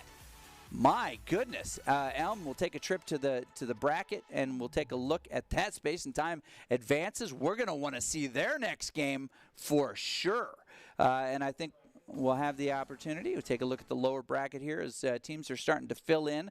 Hold on, there's some confusion here. Let me tell you. It's coming in clean here. So Team Versace advances from that bottom bracket to place. The Pathfinders absolutely destroying Team Buy, as did Hyper Squad, waiting for theirs. I'm interested to know who that Schaefer crew and Stahlritter is going to be, who advances from that one.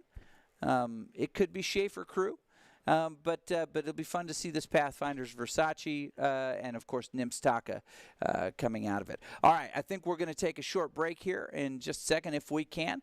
But before we do, as you're gearing up in a tournament like this, how important is nutrition and hydration in the process? Go ahead, Paulie. Everything.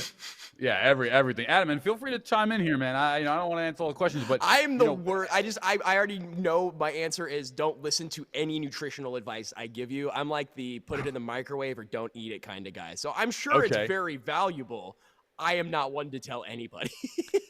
Well, I'll take the opposite approach real quick here, but you have to stay hydrated, no question about it.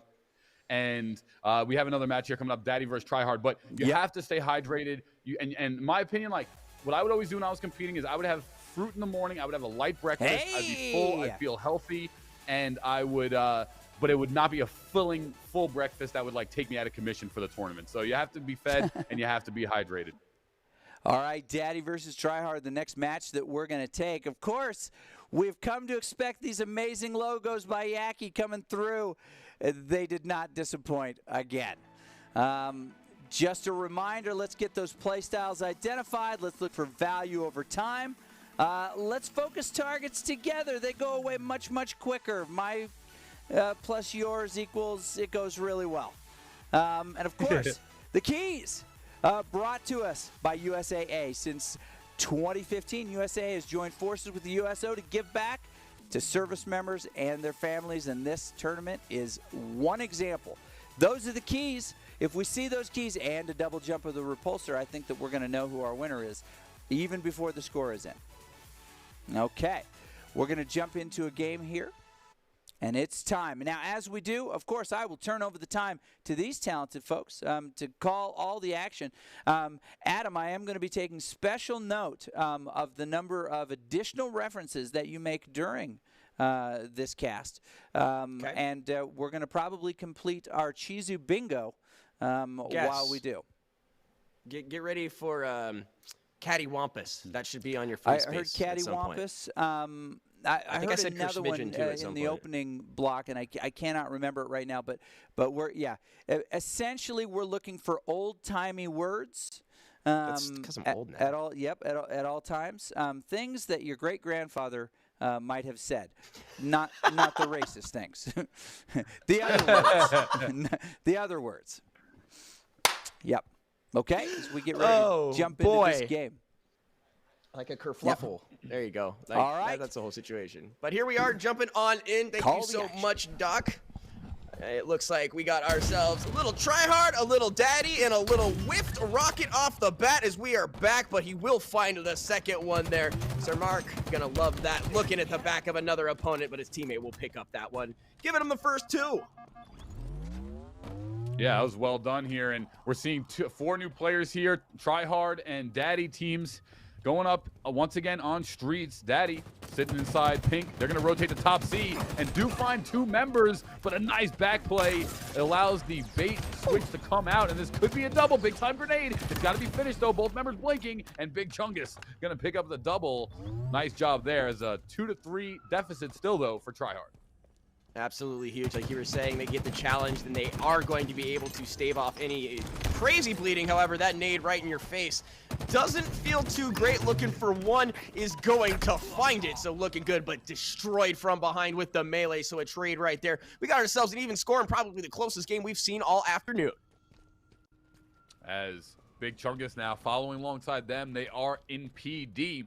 Police Department, they'll be meeting Daddy here at the B side. Those plasma grenades can be exploded there, so kind of want to make sure you don't sit on those, but it's going to be a flank from the B staircase, and nice job there as Mulsey winds up finding Big Chungus here, and now they're looking to attack on 2. Well played grenades, definitely going to kill him, yep.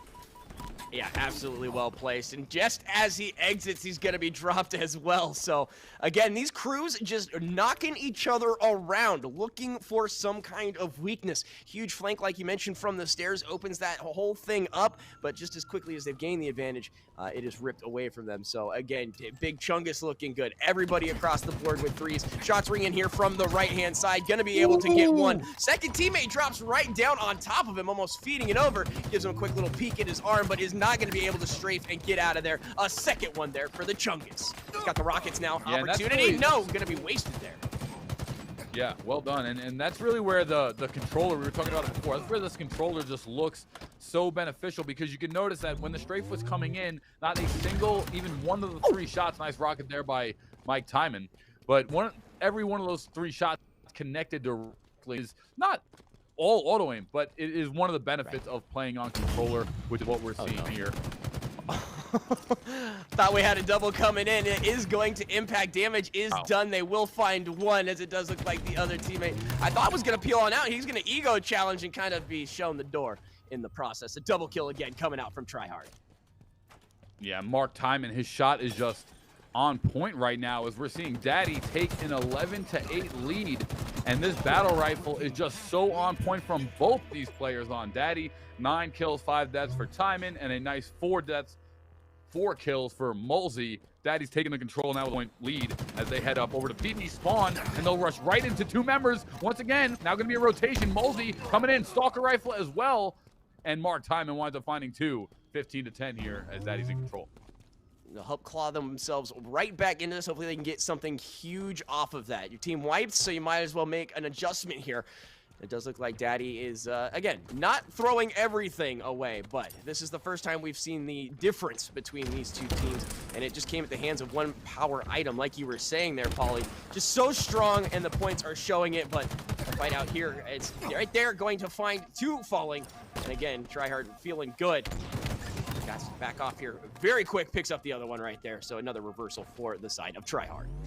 Yeah, and that's just what you don't want to do if you're Tryhard, because they did not pay attention that the Rockets were spawning, and because they didn't, they engaged the fight. Losing that fight gave the Rockets to the enemy team of Daddy, so that's exactly what you want. You don't want to do, rather, if you are setting up for a team fight. You want to play around the power weapons and try to engage at the most opportune time to secure them, not lose them.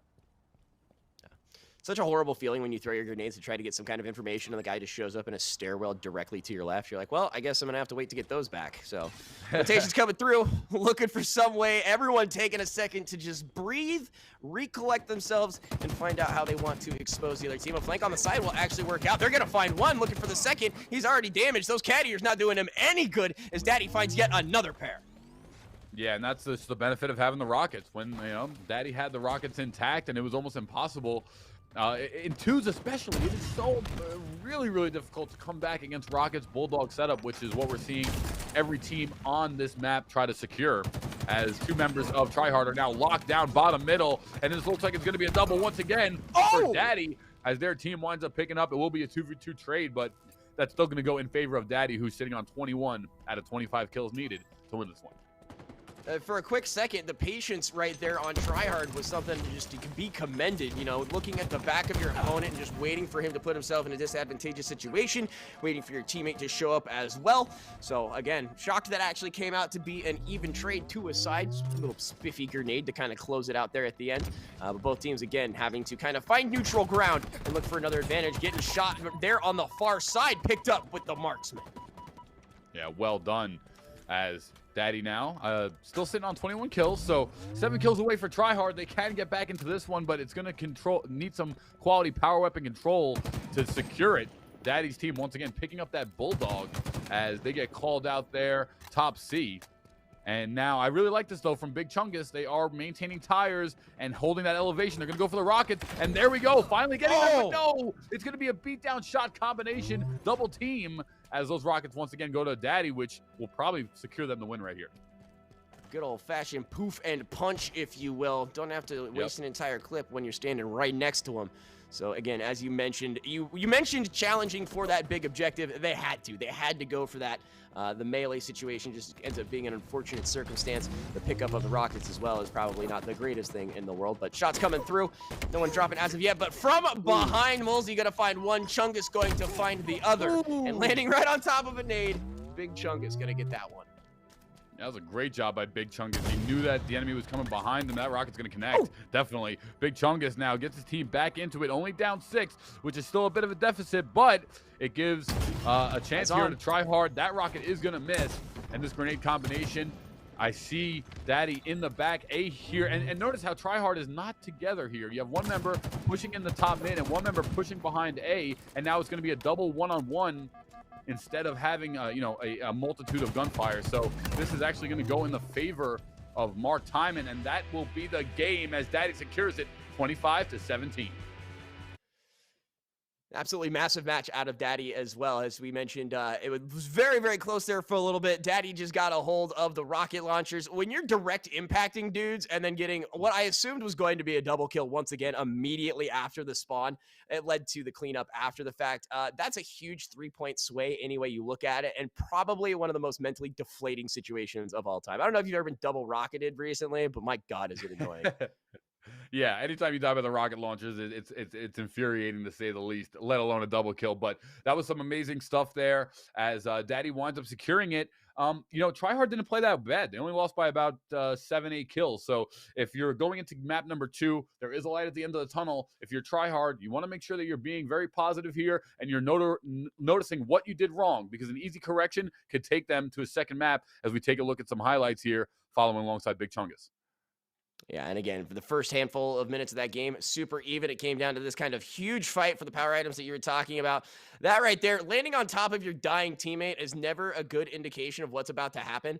But I do believe this was what led to that very curious 2-on-2, team kill on either side, double KO, if you will.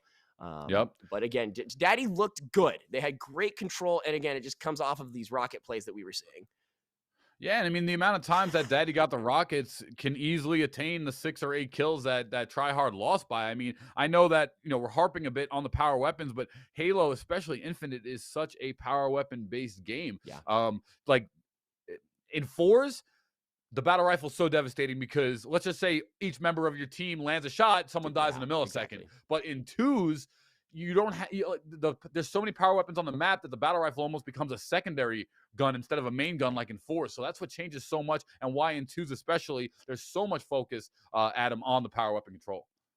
Yeah, absolutely. And you talk about just the rotations and reviving, coming back into the game as well. There's only so many places you can be. Add a couple of more bodies on top of that, the ebb and flow of the kills, if they're not exactly stacked on top of each other, throws an extra level of chaos into it. Only having 2 bodies to keep track of makes it so much easier to plan out these routes, especially if you're on top. If you have those early kills, you're like, okay, well, there's only 1 or 2 places they can be. Let's make an adjustment accordingly.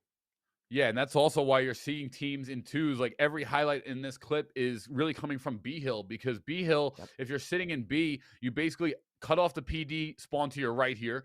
You cut off the C spawn for the most part. So they're either going to spawn back C, back A, or Pink Street, which is all one horizontal plane of spawns. So you can basically force them in that they're going to spawn in the horizontal line across the map, across from B, if you're sitting B, which is why we're seeing such dominant control from teams that are constantly always going there once they wipe the field and get positional control. I was really hoping that pickup there was going to allow them to kind of crawl back into that Tryhard when he picks up the rocket, gets meleeed right in the mouth.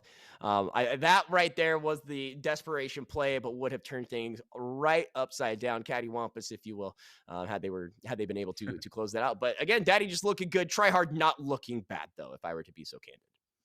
Yeah, have to agree. Like I said, just 7 kills difference, whether you win or lose that game. That's not that big of a deficit in 2v2. They can easily make some adjustments. They can easily get back into this one. And I think, like I said, Daddy had the rockets 3 or 4 times, which 2 rockets per time is going to add up to that 7-8 kills that you're behind. So a little bit of bulldog control, maybe a little bit of rocket control. Yeah, exactly. Let's hit him with the math. But and even the stalker rifle, one of the more underrated weapons on streets, is so devastating for the stalker rifle. So we'll see how it plays out as we get ready to set up into the next map, which it looks like it will be Aquarius. Yeah, and we mentioned Aquarius. The midpoint of this map is huge. Not only do you get the elevation out of it, the item that spawns there. Again, you mentioned it in our first one, and I hadn't really caught it. Just how absolutely devastating that single point on the map is. The ability to not only look and pinpoint your opponents, but there is no way that they are able to really play their game. It stops any and all momentum as far as the opposing team is concerned. So I really want to focus that as far as this next map is concerned.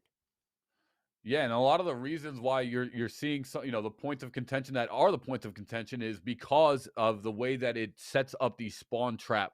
That's really we didn't talk about it too much, but spawn trapping and understanding where the enemy team is going to spawn is so much of it. But we are going to head into this one. Let's see how it plays out as we start on Aquarius, and we are following alongside Foyer Pause here. So it looks like a sub has come out for Tryhard. Interesting maneuver. We'll have to see how it works and pans out for them. And again, maybe a little sleeper situation, but active camo up. His teammate going to be dropped. He'll be able to equalize there. But from behind, it looks like they're going to be able to pick up one, and Tryhard will come out with the early advantage. Yeah, and that was fantastic, actually, because not only did Tryhard get the first 2 kills, but they also eliminated the invisibility from Daddy there on their team. So that'll be a nice thing. Invisibility can lead to a lot of kills. Once again, Daddy returning directly to top center. And the reason why you're seeing, and even in the Pro Series, you're seeing everyone rush the top center on Aquarius is because it locked the spawn points up to kind of force the enemy team to either spawn in refrigeration or spawn in utility or back plat of one of the bases. So you don't have to worry about them spawning on the side. You always want to cut the map in half, as we see time and find one there, but you always want to cut the map in half when you try to spawn control, and that's exactly what we're seeing Daddy doing and why they're having such success. 4-2 now as we start to spawn early on Aquarius. Yeah, they are just playing fast and aggressive as well. You mentioned, holding the side. They're playing more on the outsides, just playing fast, heavy, and direct. They know that they've caught their team slacking for that point, and just want to continue to push this aggression. None of these 1v1 fights that we were seeing in the previous game, and you love it. You love to see the back of your opponent. You know you have them beat. You know you can cut them off and get a little tricky with it. Tries to kind of smoke somebody out there, but instead finds himself eating a little bit of plasma in the process. Shots coming on out here as he drops on down from the higher point. Gonna drop in the process as Foyer Pause puts him in a body bag. Yeah. Wow, well done. Foyer Pause here has come out and immediately changed the tides. 4-3, and 2 of the kills are now on Foyer. Nice use of the thrust there, but it's, I believe, Molesy, who winds up getting taken out. Active Camo does get picked up by Timon, though, once again, but they're going to locate him right away. Tryhard getting some shots in him, but Timon looks like he's going to get away. He's still top mid, 1 shot, but he winds up picking up a kill. Well done there for Daddy, who is now taking a 6-4 lead. Yeah, and I respect the switch over to the sidearm. Wasn't exactly what he was looking for. And again, Mark just opens up on the opposing team. The active camo certainly helps, making sure his team is certainly not out of this. And in fact, that they have got the lead here. Again, Big Chungus and Foyer Pause haven't done much in the last handful of minutes other than look at the respawn timer. And again, Daddy has just had these rotations, has had their number, and has had multiple bullets in the back of the opposing team, as they've been first to pretty much every spot that they would like to be. Shots are coming on through. Again, we're talking about getting shot from behind. Here's Big Chungus taking a couple of shots, but he'll be just fine as he waits for his shield to come on back. Yeah, I mean, Foyer Pause is doing fantastic right now. The dude has locked up 4 kills, and actually shouldn't even say he, because I don't know if it is, but Foyer Pause is doing fantastic. Sure. 4 kills, and on 3 deaths, they've got their team in it. It's 6-6, and right now, this sub, well, whether it's a sub due to connection or I don't know why they subbed, but either way, it is definitely paying off for them. They are hanging in this one much better than the last map. Not to totally get off topic, but I have this idea where, like, it's like someone's older brother. He's like, they're being mean to me online. Can you play for me? And so he just, like, hands him the controllers. Like, let me show you, kid. Because it's just a different player in and of itself. But with that said, we sing his praises, and he gets mowed down. Foyer Pause going to fall there. And Mark Timon looking good. 6-1 right now. Just feeling himself, feeling the vibe. Whether or not they have a new player on the opposite end, he's got an opportunity here. He's got the active camo, and they'll be able to make some moves with this, as Mark says, hey, let's get to the blue base side of things, see what we can do with it. Yeah. And, I mean, if we follow alongside the first map, it kind of went the same way, right? It was tied 6-6, and then it was that big win in the mid by Daddy that wound up giving them the rockets to open up the game. And right now, we almost saw something similar. 6-6, and now Daddy's picked up 3 kills in the last 60 seconds alone. Now starting them to snowball them away. There's the heat wave. And does he have invisibility too? No, he doesn't. So just the heat wave. But still, power weapons in control here for Daddy. Yeah, and again, started off with the active camo, finds 2 right off of that, and again, just an unknowing situation. It's like, you can't see him, so you're not going to know he's there. It's just a great sequence. The shots coming through here on the mid, just burned on down, a trade either way. The double kill, I'm sorry, for the side of Daddy. Yeah, I knew that was going to happen right there. Daddy with that heat wave. The last thing you want to do against the heat wave is to bundle up. So the second I saw Tryhard rushing through that top door from utility together, I was like, uh-oh, this heat wave is going to melt them. And that's exactly what Timon did, who's now sitting on 10 kills. And now Daddy, Team Daddy, has started to pull away here, 12-8, only 4 kill difference, and make that 5 as Mark Timon now sitting on 11. That heat wave has been spectacular. Can he pick up a double? And he will trade out with Chungus. Yeah, absolutely. I mean, I guess it's the 5-minute buff that Team Daddy decides to get. As you mentioned, the 7, 8, 9 mark looking to be where they start to catch fire and really start playing, the objective game, if you will. Shots coming out, not going to find what they're looking for. Molsey going to bite the dust. And it's all right. His teammate's got his back there. Kill assist coming through as Chungus is able to get him. Filthy. Wow. Disgusting. Fantastic grenade. Bounce it off the back wall. Team fire distracts Molsey. The grenade goes over his head, hits off the back wall, and explodes right behind him. Grenades in this one, Adam, have massive explosion radius. Yeah, and it's, looks flashy while you do it as well. I said I wanted sticks, but I'll take some bounces. I'll take a melee to the back of the dome while we're at it as well. Switches on over, looking to just, make something happen here. Instead decides to peel out, reassess the situation, and it should work out beautifully in his favor. Gonna find one, has an opportunity on two, possibly nade coming on out, not going to find anything there, and is going to force Molsey here to peel on out. And this is actually, I think, a big mistake by Tryhard. The Invis has been up for 30+ seconds already. Tryhard has had top mid control, and they did not go for it. And just like that, Team Daddy has just picked it up in the top left corner of our screen. And wow, nice kill there by Big Chungus. Tryhard is actually coming back into this one. They're only down 1 kill. However, Mark Timon does have the camouflage. I would have liked to see that go to the hands of Tryhard. Yeah, absolutely. And as you're seeing it, switches over to the secondary. Not going to work. His teammate should be able to clean this up. The melee to exchange. But as we mentioned, teammates, the 4th man appears and turns that over 2 for 1. Daddy, again, is just a little bit better. Not extravagantly. It's not a blowout, but just a second and a half better as far as the team coordination is concerned. Yeah, but either way, I mean, this combination here, bringing Foyer Paws to the team, has really opened up the team play.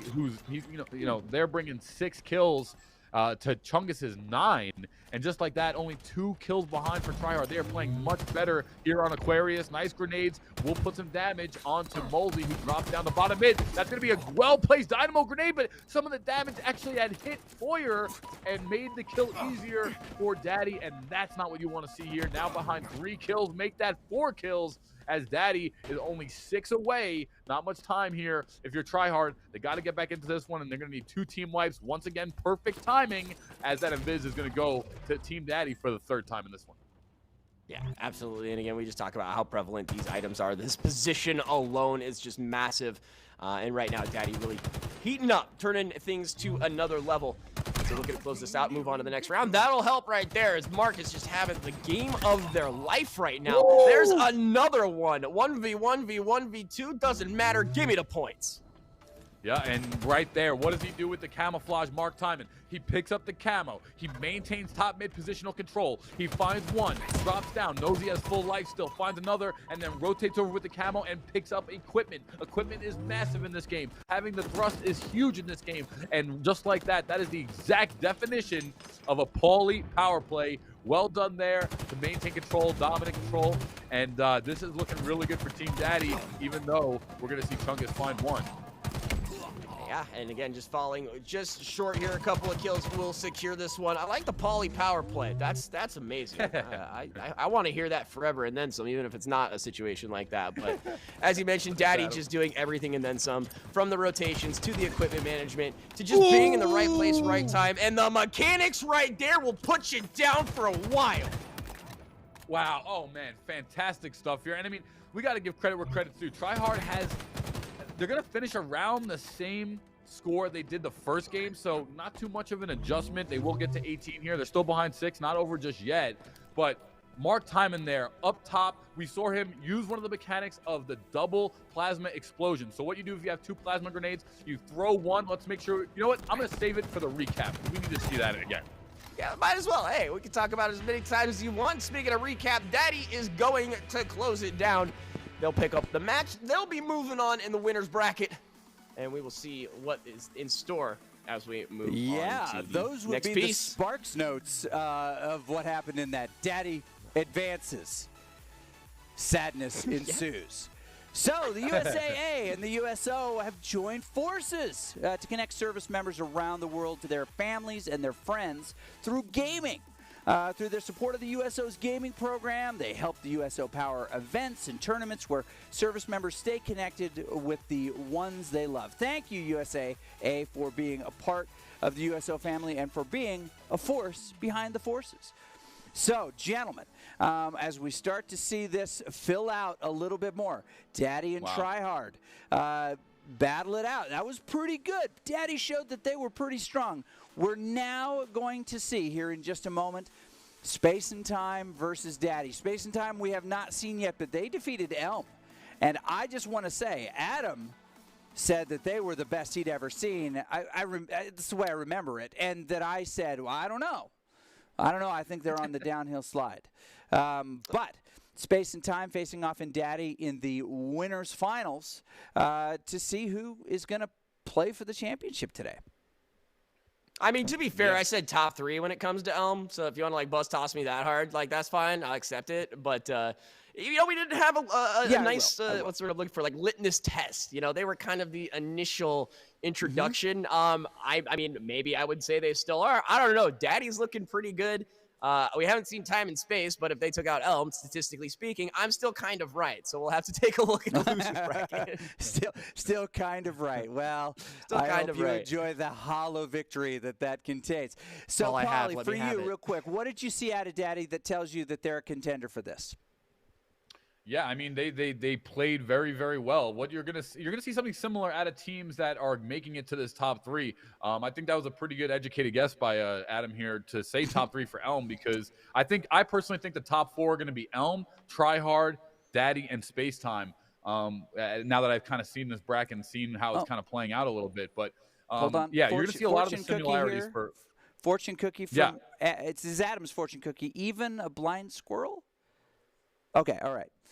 Not right. Yeah, I know the rest of that one. Rest of that one. But yeah. So a lot of the same stuff here. Positional awareness. Daddy never left top center there on Aquarius. They controlled spawn points. They found power weapons. They made the proper rotations, and that's all you can ask for. Those are the bullet points that a pro team in order to win a match needs to hit, and they're hitting all of them. So. All right, we're going to jump into the winners final next. But Adam, as we get ready to do that, you're a player with a good set of headphones, and it looked to me like Daddy was responding not to what they see, but also what they heard. Can you talk about the value of actually being plugged in with really good audio and being as an audio guy, the game sounds? Yeah. Yeah, as an audio guy professionally, I have multiple different headsets for like what games I'm going to be playing and what I need to hear. And like especially, my teammates' communications. This isn't so much a game where it's like shut up, I need to hear if they're moving, like a Valorant or something like that. So it's not absolutely detrimental if you can pick up on the cues from your kill spread. More your opponents, or not your opponents, your teammate than anything else. I mean, sure, you can listen for footsteps and things of that nature, but I'd argue this isn't one of those games where like the top quality headphone is going to make the difference by any means. But looks like we got some replays to take a look at. Coming in. Very good. Yeah, the active camo being used early, getting the drop right there. That's some good stuff. What are you seeing here, Paulie, that tells you that these guys are contenders? Honestly, this is an underrated aspect of kind of telling a nice player or not, but the control of the equipment. Equipment in this game is not underrated at the pro play, but maybe at the lower level of play, underrated. Not many people try to focus it. Even the thrust, even the portable drop wall, all those different equipments are very valuable and can lead to easy kills, especially on 2v2. And I'm noticing Daddy control the equipment a lot more than Tryhard was, and that's going to be a tell for me that one team is playing better than the other, or can play better than the other, rather. So what is the power ranking for equipment in your mind? What's the you got to fight for this no matter what to they can have it if we can get high ground instead? What's the power ranking? The equipment isn't as strong as the power weapon ranking. However, in equipment, I would say the grappling hook is probably number 1. But now that there has been a new mechanic that has been found out in the competitive Halo scene, and what that is that if you have the power thruster, which is what we saw on Aquarius, that's the main equipment on Aquarius, you can actually shoot any gun. After you shoot the gun, you can then reload. Once you reload, you can instantaneously activate the quick thrust, which will cancel a reload and still reload the gun. So you can shoot if you're using the battle rifle, reload, thrust, shoot again, and do like a quad shot back in like Halo 2 using that equipment. So that has dramatically increased the tier list usage of power thrust, if you ask me. So that'll be number 2. And then behind that is drop wall. Adam, what am I forgetting any other equipment here? No, I think you're dead on. Again, it just, I'm one of those situational guys, but yeah, like as far as you said, that quad shot alone has kind of flipped everything that we kind of initially thought. Right. And so I agree with you on that. And we saw one too, which was the filthy part. I don't know if we caught it, but we have seen it pay dividends.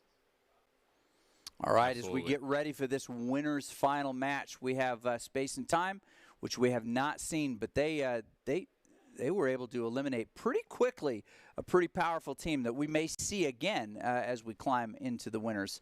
The grand finals. They could come through the second chance bracket all the way, and by that I mean Elm. But Space and Time, an unknown quantity. We know a little bit about Daddy. Just on the limited evidence we see here, who are you leaning toward first? I'll go to Paulie. I think Elm looked better than Daddy did, and Space and Time eliminated them. So I don't need to see them. I think this one's going to go to Space and Time. That's right. Exactly. Yeah, as far as I'm concerned, absolutely on this. I mean, again, we've been playing with a lot of numbers today, whether it's like the amount of rockets you get from kills to just like statistics alone. I think it's a pretty safe bet that Space and Time has got something that we are going to be very, very privileged to see here in this, I guess, winner's final. Okay, well, let's see if the transitive property holds up. In 1991, I knocked over Arnold Schwarzenegger. True story. Therefore, I was the governor of California. Ladies and gentlemen, Halo 2v2. Identify your play style. Look for value over time. Focus targets together. Double jump. I've not seen it. We got to see it. These are Doc's keys to the game, and of course those are brought to us by the USAA today, which reminds us a number of things. But they've joined forces to connect the service members to their families, their friends through gaming. Through their support of the USO's gaming program, they help USO power events like this and tournaments like this, where service members stay connected with the ones they love.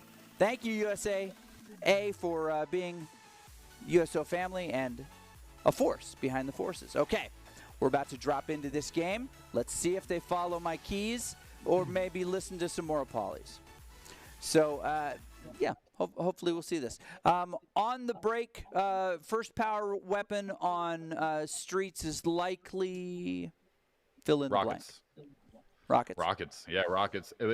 Like, so there's like, since there's so many power weapons, there's a little chess game that you can play. Like, if I notice that your team's going to get rockets, or you've maybe put in a couple more shots, like on streets, you spawn directly across from each other. You're in each other's line of sight from the spawn. So if I know that I'm behind in the shot count off the spawn, I'm just going to rotate and go get that bulldog. I'm going to get one of the two. That's for sure. But if I can't help it, you're going for rockets number 1. Rockets number 1. Any of those, Adam, that you know comes up, you're just going to go, well, I'd rather have position. I'd rather have bulldog. I'd rather have something else than a like a straight power weapon. Is there anything you're like? No, I mean, again, we saw properly. No, I mean, listen, that's all the weapons for me again. But I feel confident with a rocket launcher, just as far as the splash damage and what you're capable of doing, what you're capable of getting with the resources expended. We talk about, quick kills, quick return rates. We saw it, again, I keep flashing back, and I can't remember who it was, to a nice, rocket to the face, respawn, there's the double kill. That's 3 kills in less than 5 seconds. It's kind of disgusting, and you can't ask for, you're not going to get that from any other item. Maybe a well-placed grenade, but that takes, trajectory, trigonometry. We'll talk about other maths as we go through this. A rocket launcher, any Bungie-related or whatever company has made it, you aim, you pull the trigger, you hope for the best. Usually it's not that hard. All right, well, as we wait for this to get going, I believe production has for us our fly-through of this map. I'd like you guys to point out some of the areas that that are the most valuable to hold and contain as we do. Of course, here's our matchup. Those graphics are so fabulous. Yaki, great work. All right. I have to hit up Yaki because I actually need graphics. So this is interesting. I really like that. Oh, we're in. All right, go right in. We're straight in. Take it away, boys. All right. We're going to take it from here. Thank you, Doc. Chizu and Polly here as Daddy and Space and Time. This is our winner's final, so whoever picks up the victory here has what could feasibly be 1 or 2 matches in their future, the other trying to fight their way back for a second chance. And so far, as we mentioned, Polly, Space and Time, the underdog, or not, sorry, the underdog, the unknown here, looking very strong, taking out quite a few teams that we have seen absolutely open up on some, but it looks like we already have some quick aggression as Daddy going to find the first one here on this map. Yeah, this is a great job by Daddy. Nice use of the splash damage from the rocket. And wow, Mark Timon gonna pick up double as well. And this is, you know, Mark Timon has just played fantastic. He dropped a 20 bomb last game in the winners semifinals, and now he's in the winners finals, and he started off with 3 again. I mean, this has been just a great job. He's in trouble here down in streets as we now go over to Galaxy Ping on Space and Time, who's taking some damage here on top C, and he's gonna rotate back down, but a wonderful call by Molesy, and Molesy is actually back in again. So I guess Molesy had just disconnected maybe for the last game, or oh no, sorry, that was on the other team, right? Nice shot. Yeah, I see what you're saying. Yeah, the older brother had things to do, so he's handed the controller back to the younger brother to continue the meme from last round. But yeah, Mully is back, but Mark is also back in action for to his name, looking so good right now. Again, we talked about how Space and Time was the unknown ninja. 1-up has got a couple of kills up their sleeve. They're going to go ahead and find another one here, closing that gap ever so slightly. Yeah, well done there. Galaxy Ping and Ninja 1-up here. Ninja finds 3 kills. They are going to pick up the rockets here. And what are we noticing right away is that Space and Time is already doing a fantastic job at power weapon control. And Galaxy Ping, who has the rockets, does miss it. Doesn't get the 1 shot there. And he's in trouble as he's in tires, taking some shots. He's 1 shot here, and he does get taken out there from top A. Molesy with the support fire, as we're now seeing an 8-5 lead for Daddy. So they're playing a lot better than I thought. I thought Space and Time was going to maybe run with this one, but Daddy's showing exactly why they are in the winners finals here in this one. Well, gotta pick up that one there and getting screwed again by math. You know what I'm saying? We went with the transitive property. It's blowing up in our faces, theoretically speaking. But again, another sequence right here as Daddy just looking to continue the aggression they've had since, you know, the 2 maps prior we just saw. Looking very clean, looking just fine, but definitely being challenged in the overall. They're not getting what they had as easily as far as last round is concerned. So Space and Time still looking to put on a long fight here. There's Mark Timon again, just carrying his team 7-2. Feels great about that spread. Wants to continue that momentum as Ninja 1-up, sitting at 5-1. Might as well hit him with the laser while you're at it. Not going to find anything off of that one other than a chance to retreat. Galaxy Ping now getting some shots. Does make the call that the 2 enemies are outside on P Street. One will head back A, and I think they lost one.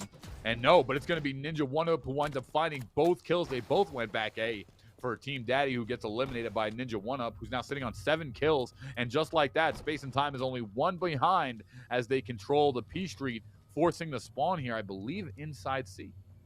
And it will be, It's got to feel great when your teammate disappears and comes back with a pair. You're like, hey, how'd it go? He's like, just fine.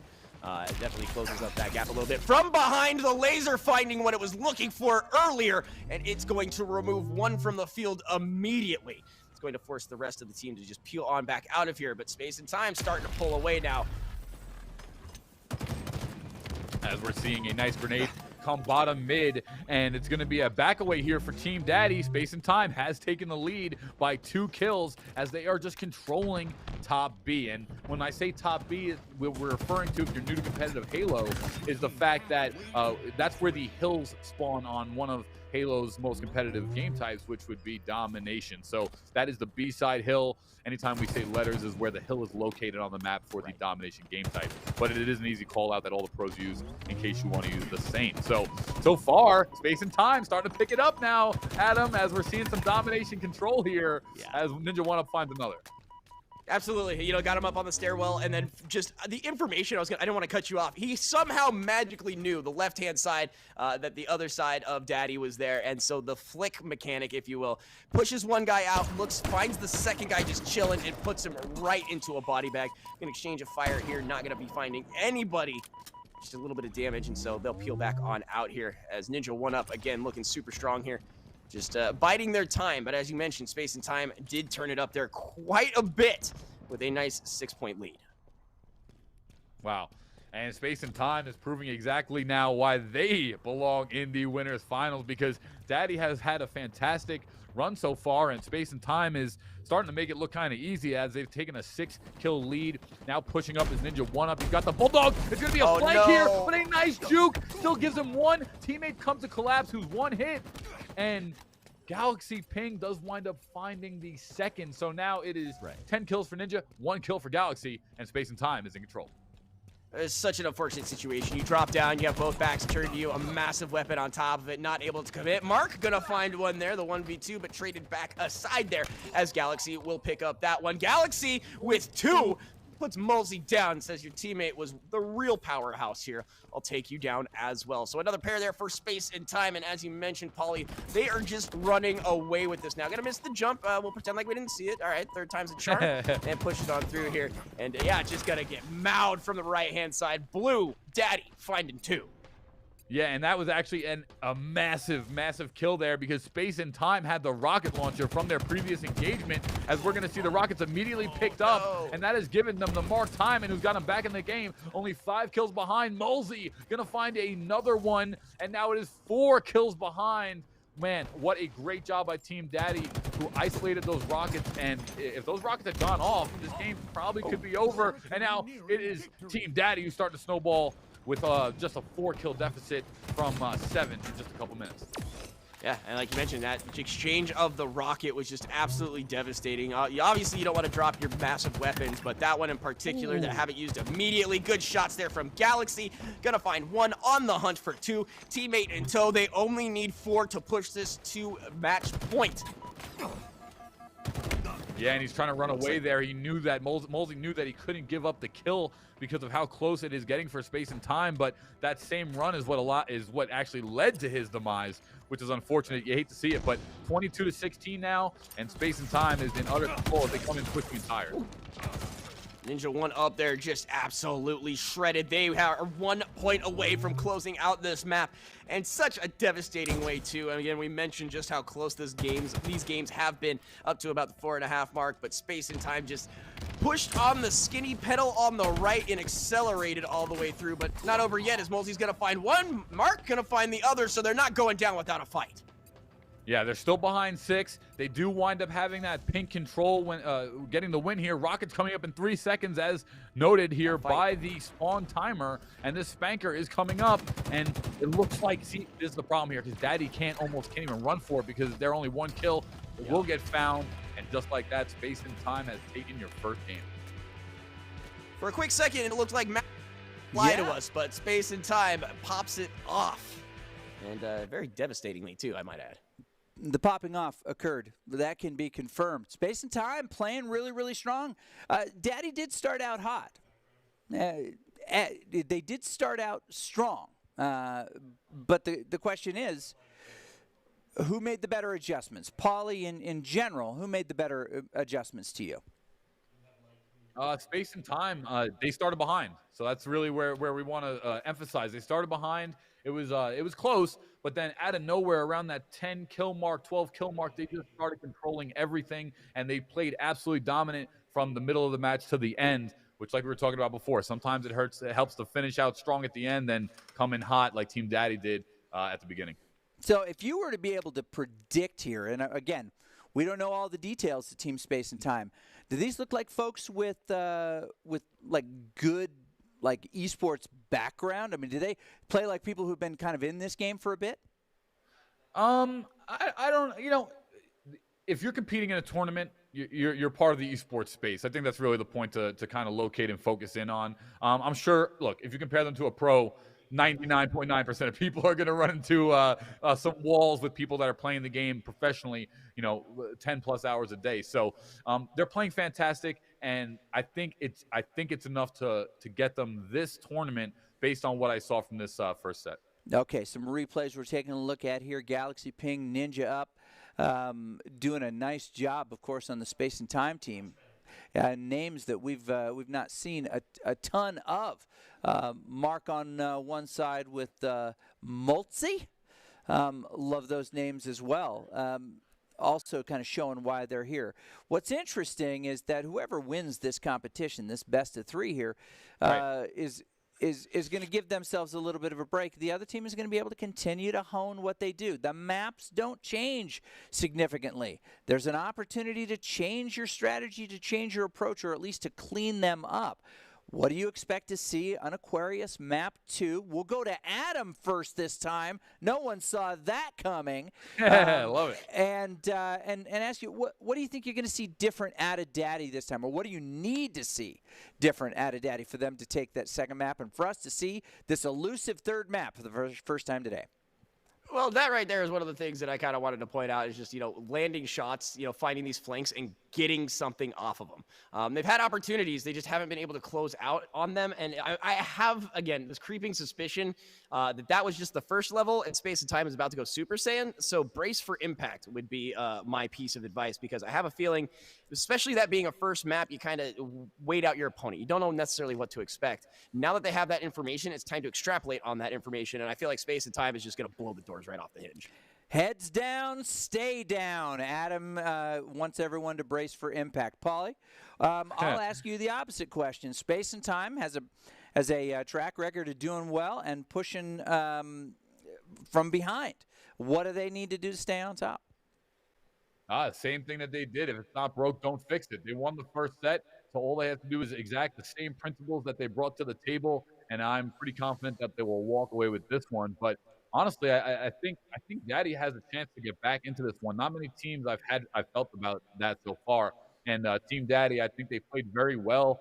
All that comes down to as long as you're getting to that 17-18 mark and still losing, that's 8 kills is a power weapon. Across the game. So you control power weapon a couple more times, that 17 becomes 25, no problem. I think Team Daddy's still in this one.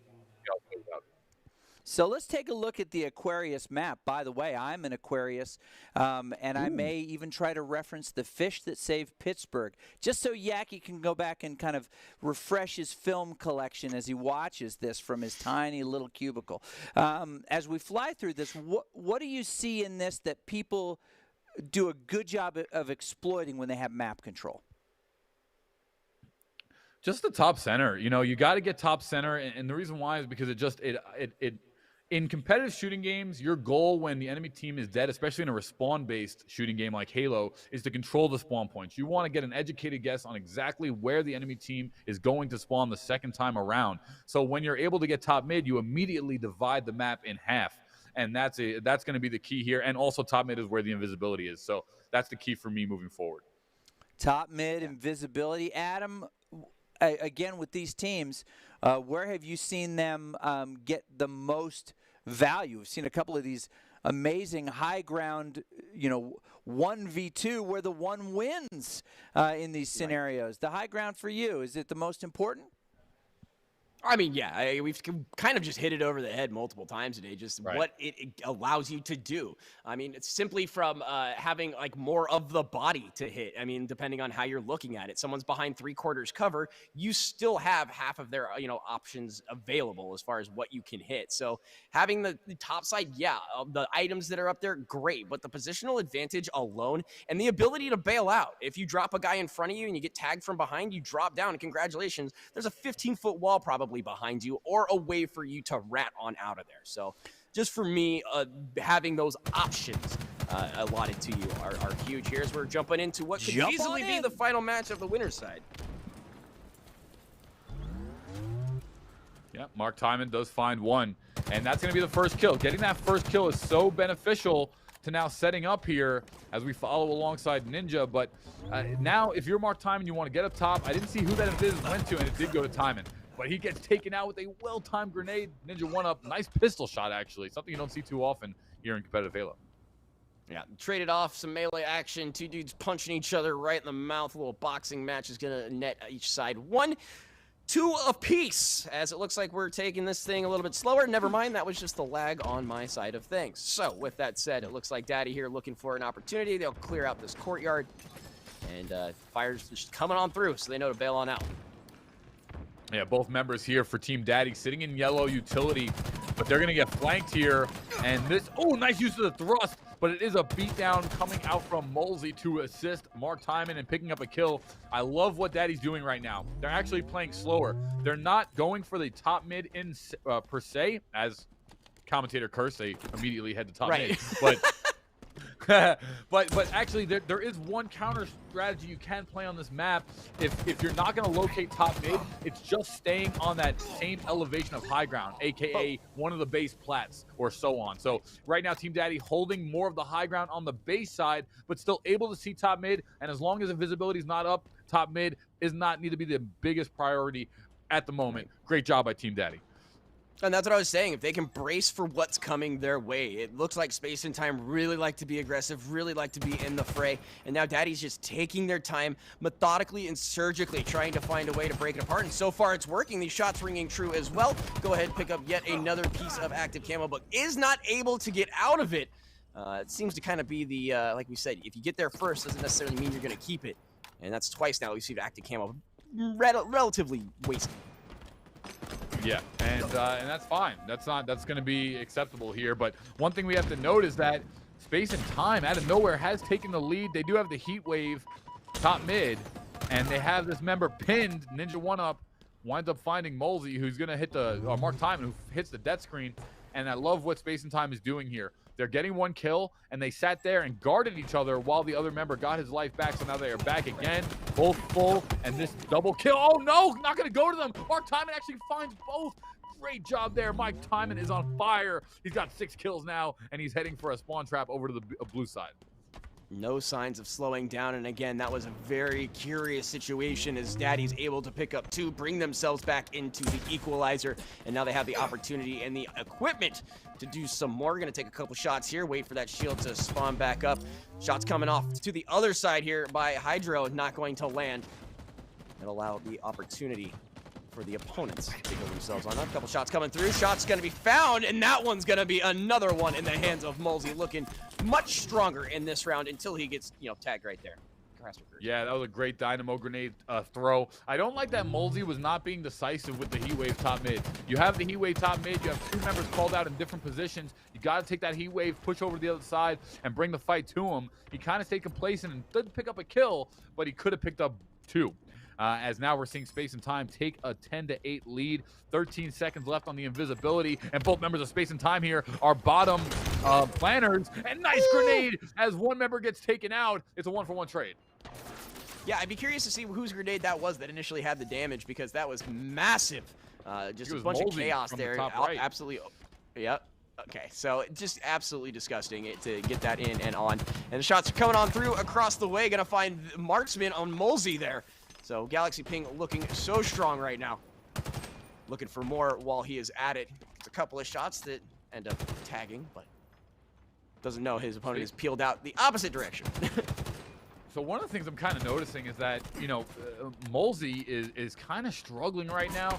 Space and Time, both games, both of their members are within like 5 kills of each other, which is what you want to have. And every time that I'm seeing, Team Daddy play, I'm noticing Mark Timon have a massive game, and I'm not seeing as much from Molzy. Molzy, if he picks it up even just a little bit, right there, nice back crack by Mark Timon. But if Molzy picks up it just a little bit, this can easily go in favor of Daddy. So Molzy right there getting the kill with the Needler. Will wind up switching out for the heat wave. Great use of the power weapons and control there. I mean, it's hard to miss with an item that, doesn't miss. So good job there, Molzy. Just make sure he lines it up and makes it work. You know what I mean? There are those timings and those instances. But I 100% agree with you. Mark just looking like the powerhouse of this team. Molzy doing what he can to stop the hemorrhaging. Gets a little 360, lands on a grenade, so it looked cool before it didn't look so great, as Galaxy Ping going to be picking up that one. But yeah, 10-2, 3-7. Like, that's one of your teammates, getting smacked in the back of the head going, hey, come on, I need you to do something here. And Molzy is trying. He's doing the best that he can. Question is, will it be enough? The fight here not going to be, as Molzy once again dropped by Galaxy Ping. Yeah, but Team Daddy within 3 kills here. Molzy has 3. Mark Timon on 10 for Team Daddy. Team Daddy has got to mop Space and Time a couple times here, because this 4-kill lead, if the kills are being traded, you will never be able to take advantage of that deficit. So Daddy has got to get some wins here, and this could be it right here. Playing in blue utility, there's going to be 1 always going to Mark Timon, and now they've got to look at Galaxy Ping and potentially pick up 2 here. Oh, man. Mark just wrong place, wrong time. Galaxy also just looking good. I mean, right now, Space and Time, again, giving them an opportunity to come on back. Lots of one-for-ones.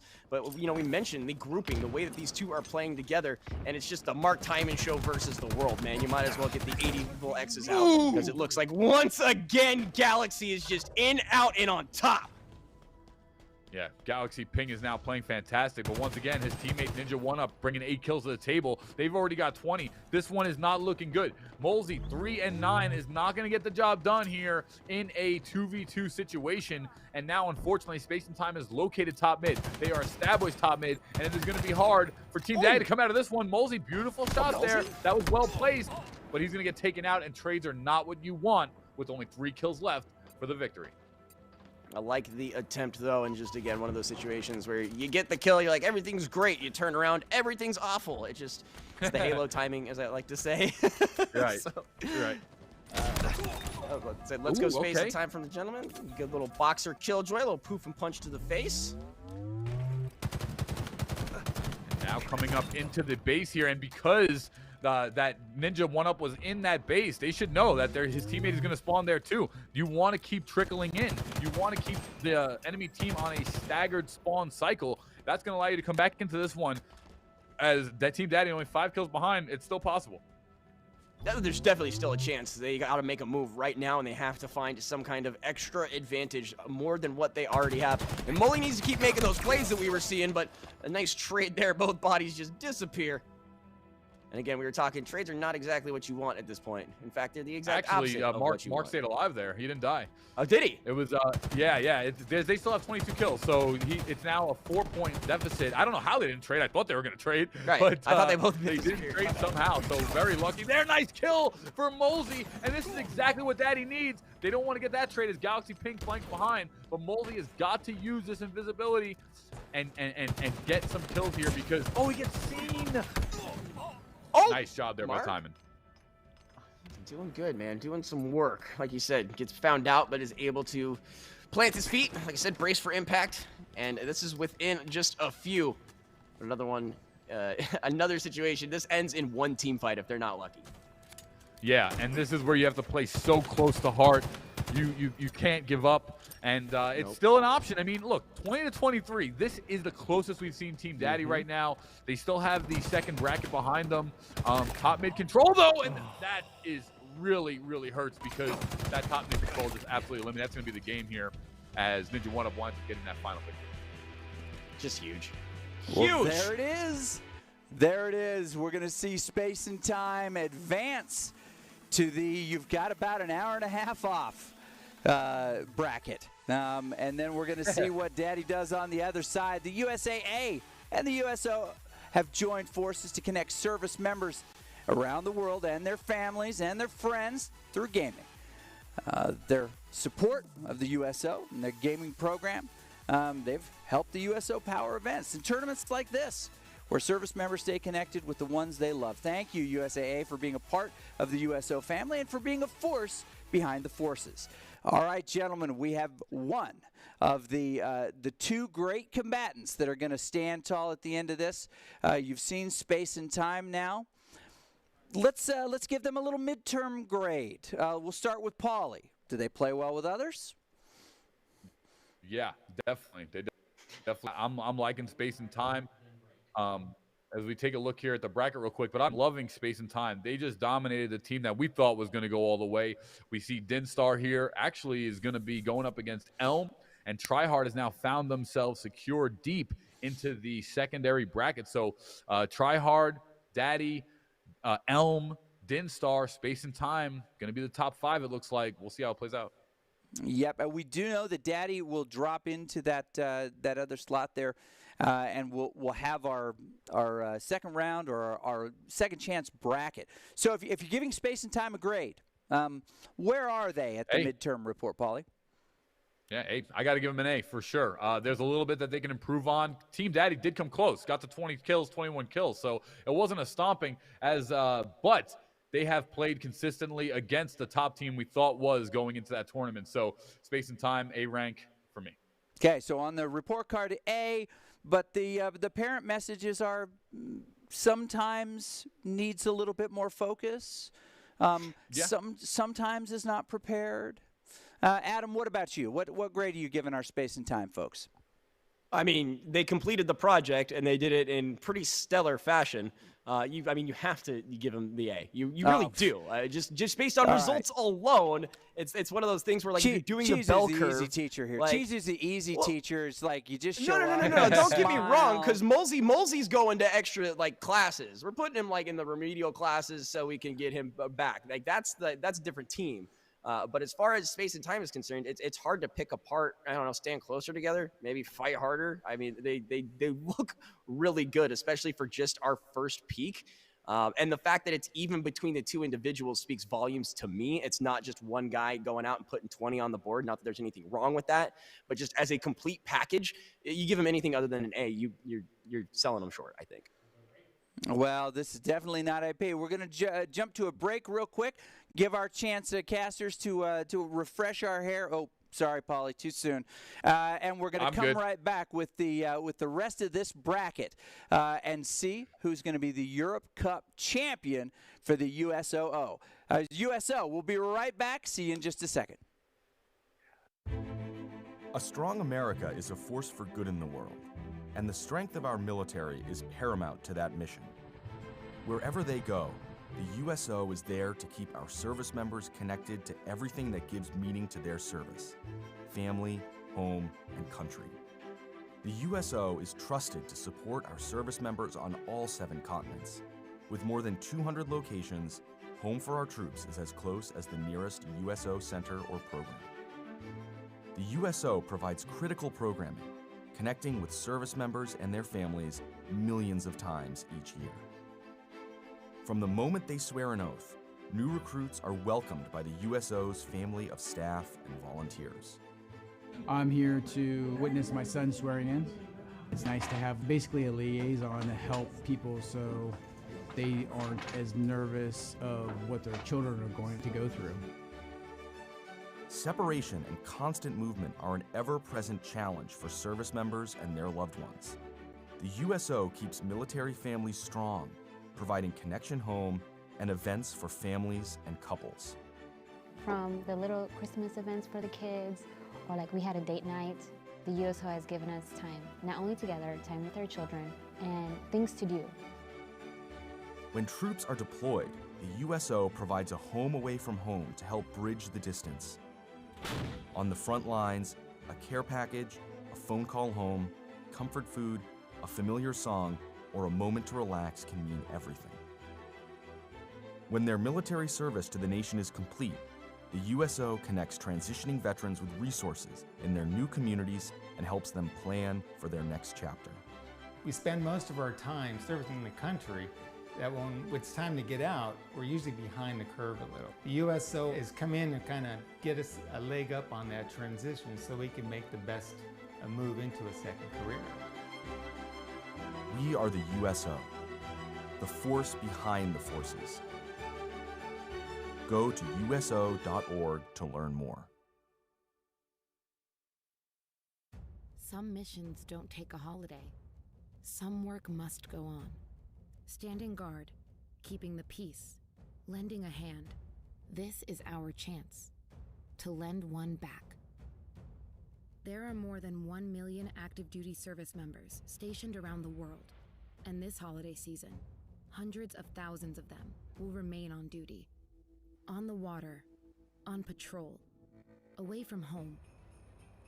Now more than ever, they need your help to bridge the distance to family, home, and country. So this year, as you celebrate your favorite traditions, take a moment to send a piece of home to our nation's heroes, because even the smallest gesture can lighten the load. Be a force behind the forces. Visit USO.org/holidays to send the gift of home to our service members.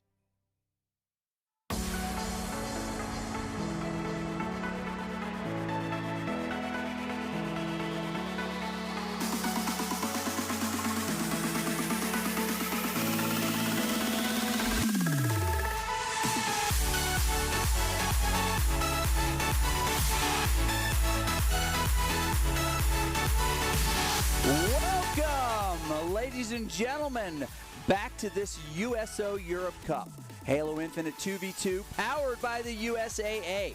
Since 1941, the USO has been the nation's leading organization to serve the men and women of the U.S. military and their families throughout their time in uniform, from the moment they join through their assignments and deployments, and as they transition back to their communities, the USO is always by their side. This is the Europe Cup Halo. Folks playing from all over the place, and we have worked our way through the winner's bracket, and we have a winner's champion. But that's not it. That's only half of it. Joining me to talk about the other half, which is the second chance bracket, and that person, that team, that duo climbing to the top to face off against Space and Time in the championships is none other than Adam Chizu McGuire and Paulie Hype Santoro. So, gentlemen, as we get ready to launch into this, we've talked about it ad nauseum a little bit. What is the big thing you're looking for in somebody who's going to climb out of that second chance bracket, the Ashes, the Phoenix, and then bite off the head of Space and Time? What are you looking for in that team? I'll go to Adam first.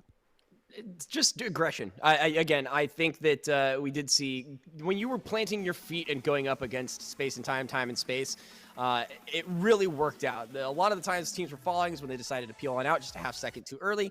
The ego challenges, weren't necessarily there. I want to see some hard aggression. I want to see somebody come out hot and heavy and ready to party. Hot and heavy, ready to party. That's what Adam is looking for. Paulie, what about you? Hey, it's hard to follow up. Hot and heavy. All right. For me, I think it's going to be, I got to say, if Team Daddy, the second player, it was, what's his name again? I don't want to mess it up, but it's Molsey, excuse me. Molsey picks it up even micro incrementally. They will win that game. They win that game if Molsey has 7 kills. And that, to me, is going to be gigantic. So I think I'm looking forward to seeing Team Daddy coming out of the lower bracket. All right, we're going to jump into game here in a second. I'm going to turn it over to the two experts. But just a reminder, these are all European military members, places like Germany and Poland and Turkey and the UK. They're competing 2v2, best of 3 Slayer. Those maps are Streets, Aquarius, and Recharge. And we have yet to see Recharge on the broadcast. But here we go. These are the teams that we're going to face off against. And here we go. Gentlemen, take it away. Thank you so much, Doc. Again, Chizu and Paulie here with you. Tryhard versus Pathfinders. One of these two teams continues their tournament dreams. The other one goes home after quite a long day. But already right off the bat, we got a rocket in favor of Pathfinders. The second one to follow, close, but no cigar. Now, and I think I know the answer to this, but just correct me if I'm wrong here. In the spectator client, if you know, does it always show PC as the client? I think it does. Because that's why we're not really seeing like who's playing on controller versus mouse and keyboard. I think it always shows PC. But here we have Foyer and Big Chungus. So Tryhard, Pathfinders. Did you guys see them in Game 1? I wasn't here for Game 1. I do not believe we have seen these guys. So this is a brand new set. Arctic Wolf and Anvix, it appears. Excellent. So let's see here. And so far, it's Tryhard who's sitting on P Street. I like that they picked up the assault rifle. This is a very underrated gun in Halo Infinite. Up close, this gun will shred shields, and it even works up to mid-range, but just not as effective as up close. But let's see how it plays out now as Tryhard rotating off of P to now go take that PD/B hill side of things. But the first kill now for Pathfinders gets picked up. Absolutely, and it looks like, again, we saw Big Chungus and Forever pause, or, take some good shots, but not able to close that one out. Picked on up, though. For your pause, going to be eating the dirt there. Yeah, I love what we're seeing here. It's just a nice rotation. Picks up the Bulldog automatic shotgun. And this is going to be a quality flank. Does wind up picking up one. No! Wait a minute. What just happened there? Did they get the kills? Yeah. They did. Okay, excellent. I was going to say, if he chunked him with the he was relying on his teammate getting that kill. That's why he looked away, Big Chungus, after he chunked one with the Bulldog. So I'm glad that it worked out for him. And I love what we just saw right there, Adam. They baited out the rockets. And now, just because of that, Tryhard picked up a double. And that was what we were kind of seeing in one of the earlier maps as well. You know, just lie in wait and then wait and bleed.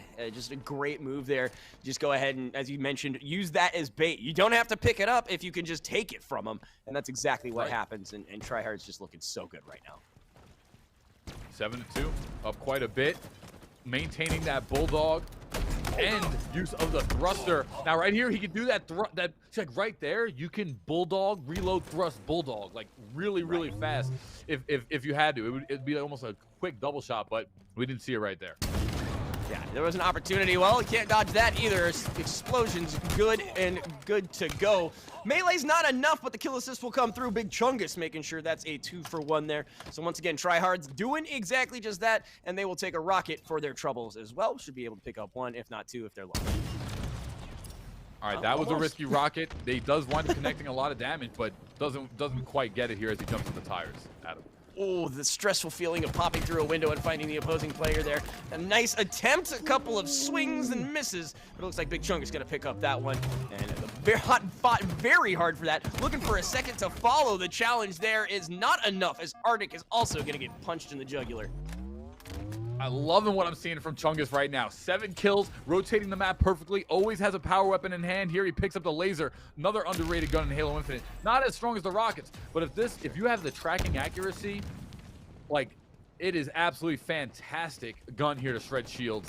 Let's see how it plays out as 2 members of Tryhard are going to try to come out of tires, but it was a flank, and it was Arctic Wolf. He needed that so bad. Arctic Wolf had 0 kills before the last 15 to 20 seconds. Pathfinder's climbing back into this one. And finds a very sneaky behind-the-back double kill with his melee. Like, they had no idea. You saw the panic turn there. And Arctic Wolf back into this, even has the rockets now. Looks to make their stay in this game, but doesn't see anyone right off the bat. Trying to just get that information. Doesn't want to overstep their bounds. So it looks like they'll head up on this sterile right here. Grenade is out. Damage is down. Is it going to be enough? It is after a couple shots from the BR. Do we have a second opportunity? It does not look like it right off the bat. Nice grenade and nice use of the rockets. Arctic Wolf went from 0 kills to 5 in the last 60 seconds of gameplay, and just like that, Pathfinder's still down 5, but they're at least back in it. And if Arctic Wolf keeps riding the slope he's on right now, Pathfinders could find success late here in Streets. Well, like I said, you know, it's not that they're out yet. They do have a pulse. That punch right there going to launch him up in a very cattywampus direction. He's able to find it there as Arctic Wolf apparently just doesn't need weapons. He's just going to punch you all game. Melee's only. Big Chungus picks up 2. Huge there. Yeah, and that just put Tryhard now at a 5-point lead and the spawn point of top B, which is one of the best in 2v2 if you ask me. And I'm just loving what I'm seeing here. Big Chungus is in total control, and we saw that highlight from the Twitch chat earlier, or maybe that was Twitter, but it said Big Chungus was popping off, and that he is. Absolutely, man, and you love to see it. Again, we were just talking about how if you want to pick up these wins, it appears the faster and stronger team, obviously, is going to win. And right now, Tryhard is just bulldozing everyone in their path. Arctic Wolf had a nice little sway there. It looks like Anvix has kind of fallen off as far as the last few minutes, but definitely still a chance. They're still in this. They have a pulse. They're not done fighting yet. Yeah, and that's going to be a big kill for Foyer. Unfortunately, it's the team Tryhard who's in the lead. And right now, what Pathfinders need to do, they need to make a play for these rockets. They're coming up right now, 4 seconds on the timer. They don't have the best spawn advantage coming out of C. However, it was a kill. Nice use of the drop wall, and that's going to pick up the rockets and provide cover to get out of there for Big Chungus, Foyer, excuse me. And just like that, as a third member checks into the game for the Pathfinders, excuse me? probably just an error. Probably someone bounced in, bounced out. So far, everything's... Let's see what happens here, because I don't actually know. No, he didn't get any deaths. So, okay, yeah. Someone bounced in and bounced out. Oh! Oh, now right we got there. a death. Okay. So... Yeah, I don't know what they're going to do here. That's kind of interesting. I've never seen that this before. is a very curious scenario. Maybe this is the whole, you know, younger brother, older brother thing I was talking about. Like, you know, dude, get out of my game. Sorry. But, yeah, all right, so they're going to end it here. They're going to end it here. Yeah. So, I'm curious. There's 2 ways you either play this. You either, for the entertainment of the stream, reset the map, and right. You let one team get, both teams get to the kills that they were at. I believe it was 17 to 10, if I'm not mistaken. Right? It was 15 or 17 to 10. And you wind up starting the game from there. So we'll see how it plays out. But so far as it looked, Try Hard had a good chance at taking that one. They had a nice 7-kill lead. I believe the score was 17-10. Oh, Yeah, absolutely. that definitely wasn't my account. I just want to be What completely clear. What are you doing, Doc? Well, this is why we don't give you the passwords to the servers, Doc. I thought they needed a little help, and I just wanted to jump in. And, I always say, don't take a fair fight. 3v2 is the way we like it. I think that's even more unfair as far as the kills are concerned. If we're getting advantage, I'm agreeing. Bring it. All right, so hearing this from production. Wait. Oh, yes. We're going to jump in. We're going to restart with a spotted 9-point lead. So this means Adam's going to have to take off a shoe so we can keep an accurate count. My hope is that when we come back to you, there'll be just a big foot sitting in the middle of the screen that you'll be counting. So I put on a tie because they were flaming me in chat. So I don't know if I, can do anything else to save myself. This chat does not deserve to see your feet. I'm just gonna say it. This chat has not done what they need to see your feet. So very cool. Okay, so yeah. We're going to jump in with some replays here real quick. Before we went 3v2, your take, Paulie, on what was really going on. I mean, if we're it was it was a 9-point lead when we ended. So we'll that's get that. Big, yeah. Mm-hmm. Right. That's a big lead. I know it was at least 7. So Try Hard is focused in here. Foyer Paws and Big Chungus, they're playing together. And one of the things that we're kind of noticing from any team that's successful in today's tournament is both players having a good game.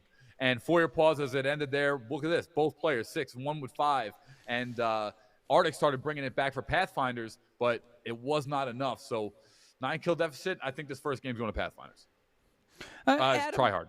Try Hard. Yeah, Adam. Before I joined my Pathfinder friends, did you find that they were able to get that back? I mean, they certainly weren't being blanked here, but it seemed like just a couple of those rotations they didn't get there in time. How can they turn this around, either in this map or as we move on to Aquarius?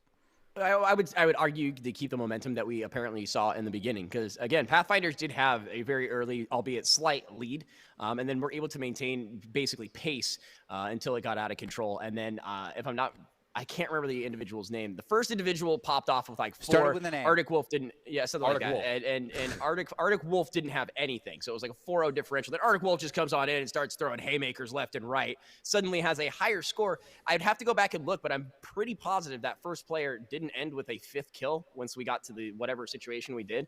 And that's a completely deflating air out of the parachute scenario when your guy who's kind of your right off the bat making everything work does not continue that momentum. So I want consistency, I think, is what I'm alluding to.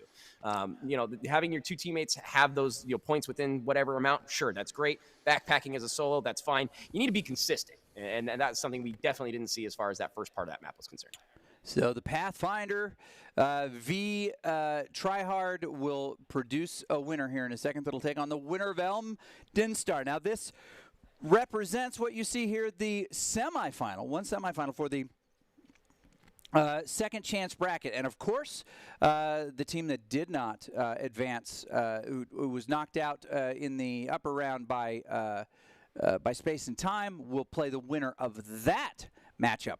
We're down to only 5 teams that have the potential of matching off against Space and Time in this final. So as we get into this, we're going to, I believe, jump back into it. I'm waiting for confirmation from the team of officials. They're huddled right now.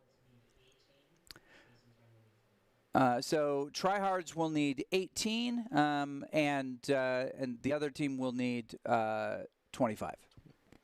So we're just going to start at 0, and we're going to go with a 9-point spread starting at 0. So we're not going to start at, say, 21. Right. Again, right. Adam was going to have to take off a shoe. 13. Not happening. We're starting 0-0.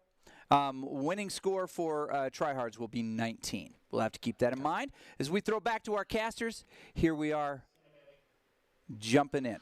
Hold on. Let me see if I could get my train to New Mombasa. Doggone it, I missed it again. I missed that one an awful lot. It's a beautiful, beautiful space here as we fly through. Absolutely. Yeah, coming out of the top of C. This is where C Hill is, and then we'll go down here to help some new people in the stream with call-outs. That'll be rounding out Pink Street as where that camera ended right there. All right, we'll take a peek at it again here. Again, let me see if I can get it. Nope, still can't get it. But with this change, we're starting with a handicap. Do you come out stronger, Paulie, or do you just go with what worked before and hope that math will be on your side? Yeah, no, I think you definitely come out stronger. It's just like anything. You're warmed up. You're confident. You knew you were going to win that game if it continued the pace it was. And just like that, Big Chungus takes out Arctic Wolf right away to start things off. So, well done here. Try hard. Yep, and gotta love it. Just coming out, like you said, hot and heavy, ready to go, and an immediate reward for that aggression. And as you mentioned, Tryhard, basically had that one in the bag. The addition of a third body to be hit by rockets, albeit an interesting scenario, is not, how the game is played. So we'll see how they recover from that, of course, because that's super tilting in and of itself. But a big ol' shot right there almost takes out both individuals of Tryhard. Looks like well done. Rockets in favor here, though, and it's Arctic Wolf. And honestly, Arctic Wolf started, I think he started out 0 for 7 in the first game, and then he wound up getting 5 kills within 60 seconds later on. But now he's warmed up, and now he's starting the game 2-0. I think this break really helped Pathfinders quite a bit. We'll see how it plays out, as it is a big deficit to make up for. But so far, Arctic Wolf starting it out strong here, as both this fight is going to go down ramp side over by the B and C hill.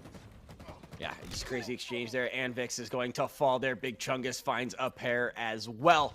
So Big Chungus staying true to the name and coming up huge there. But as you mentioned, Arctic Wolf heating up. The last game, more melee kills than actual weapon kills at a certain point in that game. So we'll see if that heads-up aggression, the ability to get in close range, will be something they kind of rely on this time around. But again, shots just ringing out, just trying to find a position. And no eyes on anybody is just going to mean a little bit more stall. As we take a look now at the Rockets, who get picked up by Arctic Wolf, and so far the Pathfinders have done such a better job at controlling the power weapons here in this one on Streets. And we're following alongside NV, who has now taken over tires alongside Arctic Wolf. Does get that rocket. That's not going to connect. Too far away. No value yet here. And Arctic Wolf is actually going to fall. Nice use of the drop shield. That could easily secure Big Chungus a double kill. And Pathfinders are still down. They need to find a lead here at some point if they want a chance. All right, and they have to run the whole gamut of the board, as we were talking about beforehand. So at this point, you just hope for the best. Tryhard's looking super strong, though. Immediately, the explosion right there is not going to feel too great, however. And the shot comes through, clips Big Chungus. It's a little pixel shot there, is able to connect. That's a big one for them. Yeah, and this is going to be interesting because Big Chungus and Forever only have to get to 18. Pathfinders have to get to 25. It was a 7-point lead coming into the second game.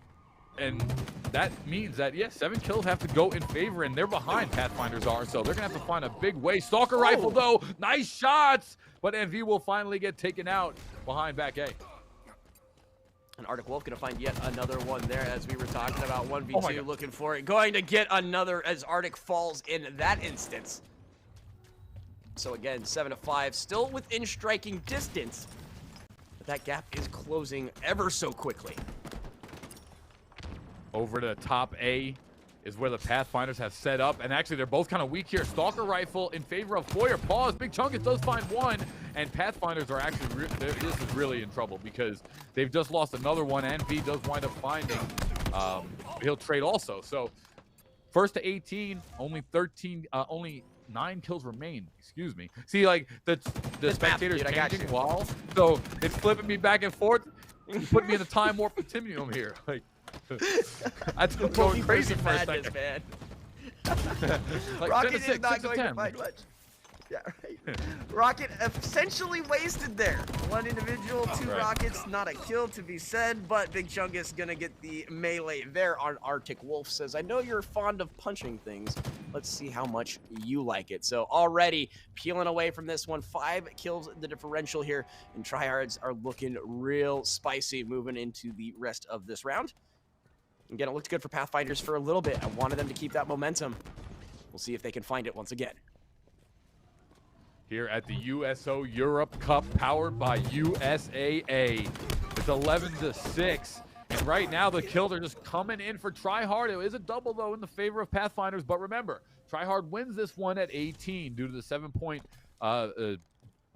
positive that they had from the last game, excuse me. Right. So only 6 kills remain here. Tryhard getting the job done. Pathfinders is going to have to find a streak and a long one if they want a chance in this one. Oh, and that nade is actually going to hit there from Chungus, so he's going to find one. Arctic Wolf returns the favor to equalize that out. And now through the window, through the woods, smacked in the mouth. Going to be another one there for Tryhard. Mowed on down in the process, trying to get on out. Big Chungus dropping the big 12 kills is what we should be saying. Remember, this is an elimination game. Loser goes home and around the 5th slot, I believe. But so far, it has been fantastic. Chungus finding NV. Wow. And this is just not going in the way of Pathfinders. Tryhard only needs 3 kills to secure this one, and they're on pace to make it, kind of look easy. Yeah, well, and again, it was kind of how it was going anyway. It's kind of a kill differential here, but it looks like Arctic will find one more. So there's that net positive. Still within striking distance. That nade was pretty good, too. Okay. Is going to find yet another one there. And they are back in this. It's not quite dead and gone yet. You can have some hope, but not a whole lot of it. Let's be real.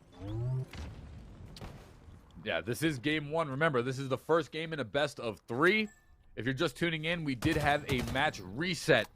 That match reset that's why we are on the second, the 1B, if you will. Hold on, though. 2 members of Tryhard are running together. This could be a massive rocket. Will it connect? Arctic Wolf doesn't find it. Oh, he had such a big opportunity. And Vito does find 1. This will be 2. And just like that, the score is tied. Oh, boy. 6 kills still needed here for Tryhard. Only 3. 6 for Pathfinder, 3 for Tryhard. But they're in it. Nades again not finding anything, having to peel on out. Big Chungus not willing to just feed on over more points, wants to be more aware. Laser coming on down. His teammate's not going to help him, but the melee will be able to trade those across. And Chungus had the right idea, was able to peel on out, his teammate kind of being the bait there in that situation.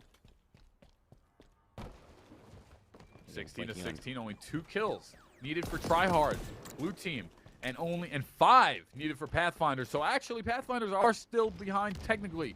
We'll see how it plays out. Big Chungus with 14 of the 16 on his team. That is spectacular. Team fire damage comes out, and that's not looking good, Chungus, and this is going to do it. Boom. And that should be it, if we are not mistaken. Tryhard should have completed the game, the round. So they are up 1 and looking to continue that streak. And Chungus just looking massive. Yep, they don't call him Big Chungus for nothing. Cool. Yeah, with that lead, they did have a little bit different of a game. But I just want to remind everybody, the USAA and the USO have joined forces to connect service members around the world and their families and their friends through gaming. Through the support of the USO's gaming program, they help the USO power events and tournaments like this, where service members stay connected to the ones that they love. They show off a little bit on the stream like this. And they get to continue to be connected. So thank you, USAA, for being a part of the USO family and for being a force behind the forces. All right, as we jump back into this, here's my question. Big Chungus? Got a question or a statement? Yeah. No, it's a question. Big Chungus? As here we see some Big Chungus plays here. What makes Big Chungus so successful? Guy doesn't miss his shots, the most important fundamental standard of any shooting game. See this, constantly hitting the shots, lands the beatdown, and the most important thing is that he always knows where his health bar is at. He knew he was blinking there, came around the corner, still hit the enemy team, 1 shot, ran away, and came back to life. That is the biggest, most unique skill set in Halo, the ability to stay alive. It looks to me a little bit like his his melee is bound to his forward. If he's pressing W, he's meleeing. I think that's a good bind. That's a good key bind.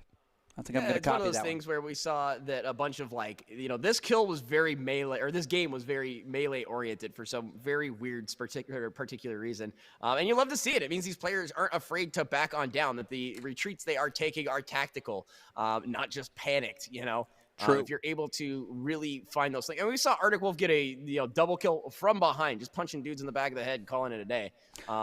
I mean, it's huge. Like you mentioned, not hitting the or making sure you hit those shots, massive. Also knowing the distance and the maneuverability on your character, also massive. This is a little bit interesting. So, Paulie, we'll lean on your expertise. It reminded me very much of their playstyle, almost like a brawl comp. They weren't looking for power weapons that they could poke at you from a distance. They looked like they were trying to close that distance where they could get the most value and finish kills pretty quickly. Is that a decent way to describe it? And if so, how do you counter somebody who's being so brawly like that?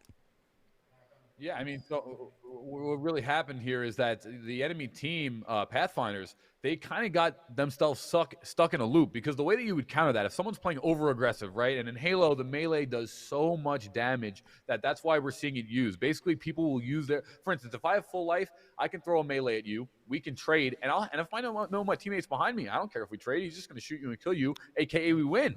So basically, once that Pathfinders just kept running at the enemy team, tryhards, they're not going to stop doing what's working, and that's getting kills with the melee and using their ability to clean up each other's kills successfully. Pathfinders had to back away, take the game long range, and start making it about the BR, because if you're not coming in melee range, how are they going to melee you? Now, this map sets up a little different. It doesn't bring people together in so many choke points. It's easy to have high ground and drop and prevent those close engagements a little bit. How are these guys going to do it different? Oh, you know what? We're just throwing it straight to them. Right into it, Adam. Yeah, jumping on in. Tryhards versus Pathfinders. Again, one of these teams going home and the other moving on and having their tournament dreams continue on. For your pause, looking for one. Gonna find it two for the side of Tryhard. A little bit of spastic controls there for a quick second. Looking for the opposing member. He's gonna find him. He's gonna pick up another one. Foyer dropped just as quickly by a very well-placed grenade out of nowhere. Yep. Tryhard takes an early lead as they fight coming out of each utility.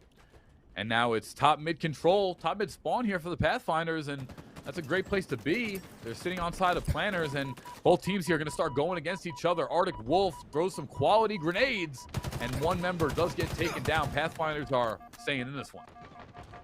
Absolutely, a good trade right there. We got the flank right there. He's going to find one. He's going to find two. Chungus with the secondary collects a pair. Just a great flank. They knew that they were firing from across the map, and just gets a nice angle, picks up two. I love what we saw with Chungus there. He had the sidearm in hand, and he wound up, he bursted the shot. That's what you want to do. He reset the bloom. Pistol is one of the guns that have bloom in this game, and he was able to then get it off again for a double kill. Well done, but wow, this is in trouble for Pathfinders. Tryhards are just snowballing right now, 7-2. And, you know, once you get in 2v2, once you get past 5+ kill deficit, that's 2 entire life cycles in favor here of the Tryhards. So it's going to be hard for Pathfinders to come back, Adam. Yeah, their last map was absolutely phenomenal. This one looking even better now. I mean, how do you stop these guys? They're just all over the place, and then some. Again, that flank was massive. They're making these shots connect from across the map. They even have the information on their enemies before their enemies can even respond, and that's an unfortunate little rotation, seeing both individuals run through there as far as the Pathfinders are concerned, because now they're kind of just getting routed here by Tryhard. They have all the information, all the weaponry they need. And yeah, from behind, go ahead and fire off a couple shots, see what happens. They're going to find the first one. Second one going to be traded over there. Pathfinders do find the equalizer here. The question is, Needler doesn't miss. Bye-bye. Yeah, that was well placed. Nice strafe by Arctic Wolf. He wound up faking up strafe into the left. He jumps to the right, comes right across the pillar, and it gave him the 1 second added kill time he needed to get that Needler off. Well placed by Arctic Wolf, who's now sitting with 3 kills and 4 deaths. His team's still down by 5. Again, Tryhards just has a stranglehold over this map, getting pushed into the corner here. Big Chung is trying to decide which way. I'm sorry, Anvi deciding which way to go. Follows up with his teammate. Nades coming rolling left and right. It's like a little game of dodgeball here, but no damage expended. Is going to get the information that one is up above him. How they decide to react to this, Nade goes down, decides to peel back on out, just wait it out. And there it is, that patience that we were talking about. Although those shots need to connect. Here comes the second man. It looked so good, became so bad, and my goodness, what an opportunity. Tryhard. 11-4, and that's exactly what they're doing. They're playing fantastic, and Pathfinders have got to find something here. I also just noticed it's very possible that we've been saying ANV, but I think it's An. Wait, is that Roman numerals? Or maybe it is ANV. I don't know. See, that's the interesting about gaming. Love it. I don't know what it is. Yeah. And if we're wrong, they'll yell at us later. It's fine. Yeah, that's fine. You're right. You're We'll fix it next time. all right. But yeah, Tryhard looking really good right now. Again, regardless of the name, both of these teams actually look stellar, especially up leading to this point. It does have to be a winner. It does have to be a loser, but it looks like we're pushing out, and we're pushing out strong here. No bodies dropping. Finally, Arctic Wolf is going to find an individual. Sidearm out, not going to connect. The challenge is there. 2v1, how's that going to unfold with a quick tail between the legs and hope that you survive? So Big Chungus gets out of there with his life. Again, massive spread, 12-5 in favor of Tryhard. Yep, that invisibility there on favor also. Arctic Wolf finds another one who's now sitting 5 kills but still 6 deaths. And now it's AMV who's been unable to kind of bring it together. Double kill for Foyer, Pause, and Tryhard. I gotta say it's okay. AMV and Vix is the name. Shout out. Right? I like, see, that's why Retro. That's why that genius pop-up, the Twitch chat pop-up is just genius. Because I would have never seen that. So fantastic. Thank you for the correction. Letter, not number. I love it. Anyways, that said, melee there from Chungus. Doesn't matter what the name is, the body drops the same. Shots coming in, sidearm, punch, and he got it. Big Chungus says, come at me, bro. Yeah, well done here. And Chungus has just been coming up in a big way. 10 kills once again, just playing at a different level at the moment here. And even on the day, I think he's one of the better players overall that we've just seen. Foyer Paul's his teammate is just helping him so much as well. 7 kills on the board for Foyer as well. And so far, Tryhard is just looking to complete this in utter perfection. 17-6, pure domination. Yeah, and it's just unfortunate, especially after such a great first map. You know, that we talk about confidence, we talk about heating up. This fight right here looks like could be an opportunity for Pathfinders. And by opportunity, I mean a complete waste. This Big Chunk is gonna pick up 2 there and extend the lead even further now. But you have to kind of question: is it just the map is better for Tryhards, or is just this round connecting better for them? And what does Pathfinders have to adjust? But this could be the end of their tournament dreams right here. Yeah, and right now, 19-7. As these grenades are going to be big here, locking them in. Point game for the life, and Chungus again with the pistol, picking up a double 14. And wow, that is just an amazing, amazing play. Foyer does have 7 assists, which is helping Big Chungus, and that invisibility is going to go over to Chungus as well. So they're feeding him right now. Oh, Lord. He coming. The Big Chungus is looking for everyone and then some and finding it. Look at this, 1v2. He's going to pick up 1. Give him the second. Oh, my gosh. Gets the teammate help. But still, the ego challenge is paying off. This is nothing but flight, glitz, and glamour from the side of Tryhards on the back of Big Chungus. Yeah, I love it. I love it. I mean, Tryhard is earning this one. Purely. Oh, wow. What a absolute murder. With that pistol was so dead on. That's God's game. All right. Well, immediately right off the bat, Tryhard's going to pick up their second round and find the round forward as they're fighting their way out of this loser's bracket. They are. And it's starting to take shape, folks. It really is. USAA and the USO have joined forces to connect service members around the world with their families and friends through gaming. Through the support of the USO's gaming program, they've helped USO power events and tournaments where service members get to stay connected. And these are all over the place. Germany, Djibouti, all the G's. And that's a joke, everybody. That's a spelling joke. But the USA powers events like this with the help of the USAA. And thank you, USAA, for being a part of the USO family and for being a force behind the forces. All right, gentlemen, we have another advance here. The second map did not work out quite like the first. It seemed a lot closer on streets. Aquarius was definitely not the map, and we see them really come through. Big Chungus maybe being the standout in that. As they advance, can they exist on the carry of a Chungus shoulder? I mean, we've seen a lot of backpack opportunities here. Not that it hasn't worked out, but we were talking about that second man. I feel like Tryhards does have a great setup. I don't know if it takes them to the finals. I just looking at who we have ahead of them, I'd be a little concerned to make that kind of a statement, but definitely has an opportunity to stand tall, stand close, if I were to be candid. So as we're getting ready, I mean, by the end of the day, we're going to have a player of the match, player of the day. We've got a couple of early standouts. I just want to get your take on this, and we'll take a look at some of these. Starting right away, we've got a Valley right here. Thoughts, Chizu? I mean, I immediately threw my hat into the Valley ring, right? Like, immediately. The tournament has told a different tale. Still think they do have an opportunity. But after seeing some of these other crews, Valley's good. I do believe there might be one or two better as we continue on. On the next side, we've got, of course, Mark. We're seeing Galaxy Ping right now, but you're about to get Mark Timon right there. Mark is a candidate also for our player of the match, the day, the game, the year. Thoughts real quick on this, Paulie? Yeah, Mark Timon has had fantastic success. He's brought, how far you go in the tournament has to play a role in this question. So he's brought his team all the way to the losers finals just on his back. He's been the big one. And then also Big Chungus here with Tryhard, who has just been having such an amazing day. 10, 15-plus kills game after game after game. All three of these guys can do it. But for me, it's going to be who gets back to the main bracket. That'll secure something like that for me. Or maybe one of the guys on the winning team. So it's not just individual performance a la Allen Iverson. It is also, can you get your team on top of the mountain? I hear it, and Chizu and Paulie, thank you very much. Now, we'll see how these shape out. We're getting ready to go into the next series. Now, we know Tryhard advanced to what we will describe as the second chance bracket semis. Now, this team will go on, whoever gets this, Tryhard versus Elm. Here we go. We get Chungus v. Valley, and we're going to see who is the bigger brawler between the two. This may be my favorite match of the night so far. As we do this, as we get into it, we're going to drop directly into this game, folks. And Adam, you've seen Elm.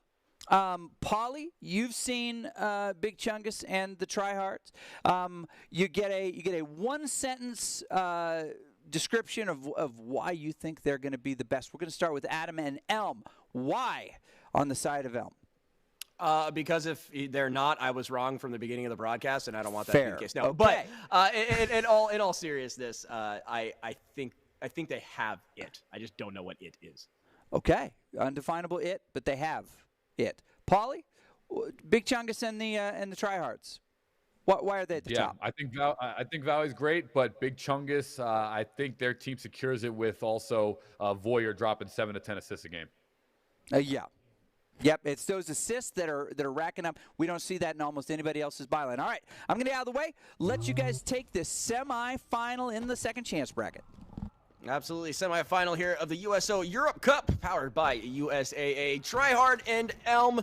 I'm Chizu, that is Paulie, and we have had a long day. It is getting down to the nitty-gritty, and this could be one of the most explosive games we see all series. Yeah, and every match from here on out will be. This top 5 is where we're sitting in right now, and there is so many. There's a player on each team moving here on out that can really be a standout for player of the day, which is what I think Doc was trying to say before. Player of the day here. Any one of these guys can be it, but I do think these final games are going to matter because now these are the really hard games that really mean the most. Yeah, and like I was saying, I think we're going to not see as many, 15-point games, you know what I mean, where it's just absolutely explosive. Rockets right off the bat, though, because we've got an equalized game already. This one already starting off quick and heavy. Misses the rocket and eats a fist. Valley going to fall there. Yep, well done. The Rockets, Valley did pick them up early, but they got used late. 3-2, and the spawn point does come out to sea as we're sitting one by ramp, and Sure Shots actually winds up finding one member of Tryhard. Tryhard versus Elm here as this tire's location is going to get used with the Stalker Rifle. I don't think he's going to get out of there. He does, is Big Chungus as he goes to the back of A. Yeah, it's just scary. You know you're already low. You know you got to get out looking for a way, but instead you get pinched by the opposing players. Foyer going to find that one there. So Elm looking a little suspect right now. Again, we were talking, wow! Manages to clip from the top. Great sequence of shots. I would never have been able to do that in a million years. Well, right there, nice trade-off here is Chungus once again, who has only 2 kills so far. Both of these teams 3-2 and 2-3 early. Sure Shots finds the Rockets for a second time, and Sure Shots with 3 now. So this thing, I know it's starting pretty evenly paced, evenly matched. I really think all these matches moving forward are going to be awesome because every team here has a chance to make it back to the main bracket. And they're hungry. That's the big point, is that this is it for them. Either you win or you go home. And right now, shots ringing true on both sides as Valley's hurting. Knows for a fact he put some damage on there, but isn't really willing to continue that flank there. Wall's gonna go up, should give him some breathing room. Nice fight right there is gonna end up going in favor of Elm. And just dropped Valley by Big Chungus. I mean, this is just going so back and forth. It's literally 7-7, identical KDAs, but flipped for each team. So Big Chungus on top of 4, Valley on the bottom with 3 for his team, but 7 apiece. They pick up the assault rifle, is Tryhard as they're sitting in Pink Street, and now we're seeing Elm, who's located and secured top B to set up. So let's see how it plays out as these teams are both split across the map. It's just explosive, like a powder keg. Both of these teams are taking their time. They're not just being super overtly aggressive. And then it's just a huge exchange of fire between, as William Defoe said, there was a firefight. It has been nothing but like sit and wait and expend everything. This play style is completely different than what we've seen. However, caught unaware, you're going to take a couple shots. So it does look like Big Chungus was able to get out of there. Valley had eyes on it. Yeah, Valley picks up a kill. Well done. And now it's 2-on-1. They're going to take this time and push Big Chungus, who's just one shot as he runs down B stairs. And, it's going to be actually a nice bait here as Forever Pause Foyer Pause does come off the spawn and finds Valley. And just like that, nice trade for the Rocket. No. It's Big Chungus on the killing spree, and he's got the Bulldog and the rocket launcher. He is literally going to be an up-close nightmare here for the next couple seconds. Talk about a record scratch moment. You get the rockets. Shots right there, though. Valley gonna pick up that one, but you get the rockets. You're looking for a way out, and instead you get shotgun to the dome right as you come through. Just an oh-no moment, followed by a rocket to the face. Means Big Chungus is starting to streak up. And is going to love the situation they're in right now. 11-9 in favor of Tryhards. Couple shots in the back, not going to do much. As we set up for the next opportunity here, shots coming through. Bulldog not going to land. Big Chungus falls. Valley picks up that one. Big Chungus, 7-3, still having a monster game. Valley's up there too with 6. Both of the notable players producing once again. And so far, Tryhard and Elm 10-11. This game is right neck and neck still. Beautiful angle. Loving this by Valley. Shooting across from Bulldog all the way to B Hill. And right now, Elm has a very good setup as Tryhard is kind of pinched, rotating down to C, but still in the B area. They're going to have information off of that grenade right there. And Valley's going to try to squeeze on through. He's got the shotgun looking to come on through. He's got 1. He's got 2. Going to find Big Chungus. It's like, man, they were talking a lot about you last map, trying to show them why they were talking about me in the first, but Foyer is going to drop him there, returned by Mr. Sure Shots. As it is a 12-13 game in favor of Tryhard still, and what I really want to do is follow alongside Chungus here. Let's keep the camera on him and just see how he plays out through this death. See him pick up the assault rifle, sitting in Pink Street, so they know, based on where they're at, that they're probably sitting inside C, but that would be a bad approach in Pink Street as they'll set up for the Rockets. Smart play here for Tryhard. Yeah, absolutely. Again, we've just kind of hit it over the head so many times, just how strong and important this is. Rocket is going to be grabbed. Shot's going to be coming through, and he does. He's going to find him there. So they were able to pick up the Rockets, but the second individual able to recover the dropped option and then returns the favor in kind. So a trade, 1 shot, 1 rocket used. Could be worse. Could also be better for sure. Yeah, notable though, this is the largest lead of the game so far with a 2-point lead. It's been neck and neck with multiple leading changes here. That rocket was kind of risky and therefore did not connect. And right now, Tryhard is in the lead with 3:26 left on the clock. Valley here sitting alongside B-side. It was just a messenger rocket. It was all about just letting you know that he was going to use it, he just didn't care. Well, I want to kill rocket. I don't want a messenger rocket. It's like, fine, I don't need it. I'll take you other ways. But no, absolutely. We'll see. We'll see what the situation was. The whole situation with that rocket launcher from the get-go was pretty cattywampus. Nice shots, nice follows. Going to get the marksman trait on that one there. And again, an even game. It's funny that the longest and most diverse spread has been 2 points on this map, just showing you the caliber of these players must be somewhere equal. And again, Big Chuggas versus Valley, kind of the highlight here, and the score lines are definitely showing. As that assault rifle gets picked up once again. I love that double kill that came out from Elm last set. Now it's 15-15 tied just like that. Look at the assault rifle just shredding with the Bulldog. Winds up connecting, and Valley actually finds Big Chungus very fast from a double team as Mr. Sure Shot got a kill from behind. And just like that, Elm has taken the lead here. Adam late in this first game of Streets. Hey, they just want to make sure I don't look like more of an idiot on the broadcast than I normally do. So I respect his Valley again. As you mentioned, the two kill differential is huge for right now. They need to maintain this. And it's, like you said, Valley, Sure Shots working great together. That one almost stuck. I thought for sure that was going to be a nice little clip for the highlight reel, but instead we'll take the lower ground, looking to see where they peeled on out to. Information would imply that they have peeled out from behind. The range that they're at right now, the assault rifle is going to absolutely shred. So we'll see the BR just stay out. He's got a stalker rifle, but it is a perfect. He can switch to the assault. Valley does wind up finding one. Blinking, but staying aggressive, heading up to the P side. Yeah, he's going to find that rocket on the way out, the movement to crouch and slide, the way to just put himself in a protected area despite the fact that he was so close to death. Just great awareness to know, hey, look, I can't fight this, but I can survive this.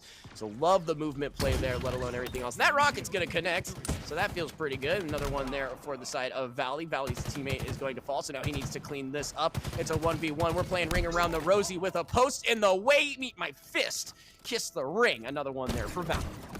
Stalker rifle in hand, and Valley winds up connecting once again. Valley now sitting on 15 as he's maintaining this top B. Stalker rifle is just so devastating.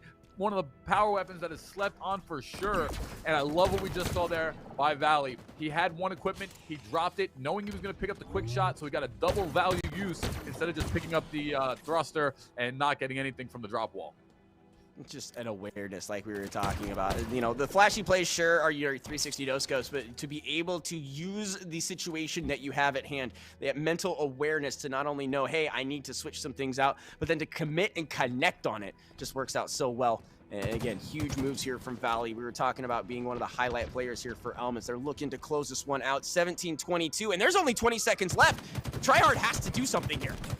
Oh yeah, no, well, there's nothing they can do. This game's over. Because it's 13 seconds and death timers take 7 or 8 or so. So one spawn here is all they'll get left, and that's going to do it. So huge in a first game going to time as far as the USO Europe Cup is concerned. So an interesting indicator of what we have in the future, as it does look like Tryhard will suffer the loss there. But Elm coming back from the losers bracket, finding yet another. Oh, look at that thing. This thing out of the way. I apologize for that. Welcome back, everybody. These things are everywhere. I apologize. But Elm proving what they demonstrated earlier today, helping us get a sense of what they could still accomplish. Tryhards doing a nice job, but the Chungus v. Valley battle came out clearly on the side of Valley. Adam, you're vindicated. Paulie, you know, pro, superstar, you've done everything. Evidently, you're just wrong now on all accounts, right? Well, I gotta step up for Paulie. You did kind of put us in that box and force us to defend it. So, yes, it's only 50% Paulie's fault, you know? Yes, I did. I'll take it. I'll take it. You got to take the L when you're handed it. Chungus was fantastic. Chungus was great on the whole day, but Valley just came out and dropped 15 and made him really look like not much. So this is why I'm saying, like, every game we're really going to see Adam, and Doc, who's like really the big boys here. Yeah, what I thought was really interesting, maybe you can comment on this, is that Elm's use of the creative high ground on Streets was something we haven't seen in these teams so far. Use of the multi-layers when they had really nice explosive splash weapons like rockets. They used the map more creatively than we've seen other folks do. Can you throw some thoughts in on that? I absolutely agree with you. One of the things we kept reiterating was just situational awareness and response to stimuli, if you will. I know I sound like a textbook here, but I really feel like Valley in particular, we saw the one with the rifle, that play alone. It's just an awareness of what is going on around you that you don't really get from reps of the game. It's not like you need to go into a training mode and try to land your shots better. It's just knowing what's going on around you and how to get the best opportunity. I loved it. And Paulie, did we see a little bit of a step back from the super brawly style of tryhards in this one? Yeah, well, like I said, they couldn't do that style because what was excuse me, well, who's the team that just won with the 2 players that were just dominating? I'm sorry, Elm. Yeah. Elm, right. Yeah. They had a rotation that was perfect. What they did was that they controlled the stalker rifle in the C side, but they always took what? They took the route to B, maintaining that height elevation. So they couldn't get up close to melee because all we had was Valley on Elm using the stalker rifle and keeping distance, which was what the key was to last game, and they took advantage of it. But let's see the adaptation that could potentially in game 2. From tryhards. So moving with this on to Aquarius. Does Aquarius offer Elm the same type of map options for rotations that Streets did, or are we going to see a much more balanced match? Go ahead. Yeah, go ahead, Adam. Sorry. It's one of those things where it feels like, just for me anyways, that Aquarius is a bit more open. Your ability to kind of duck and run those weird, instances that we were seeing. You're talking about the variable high ground.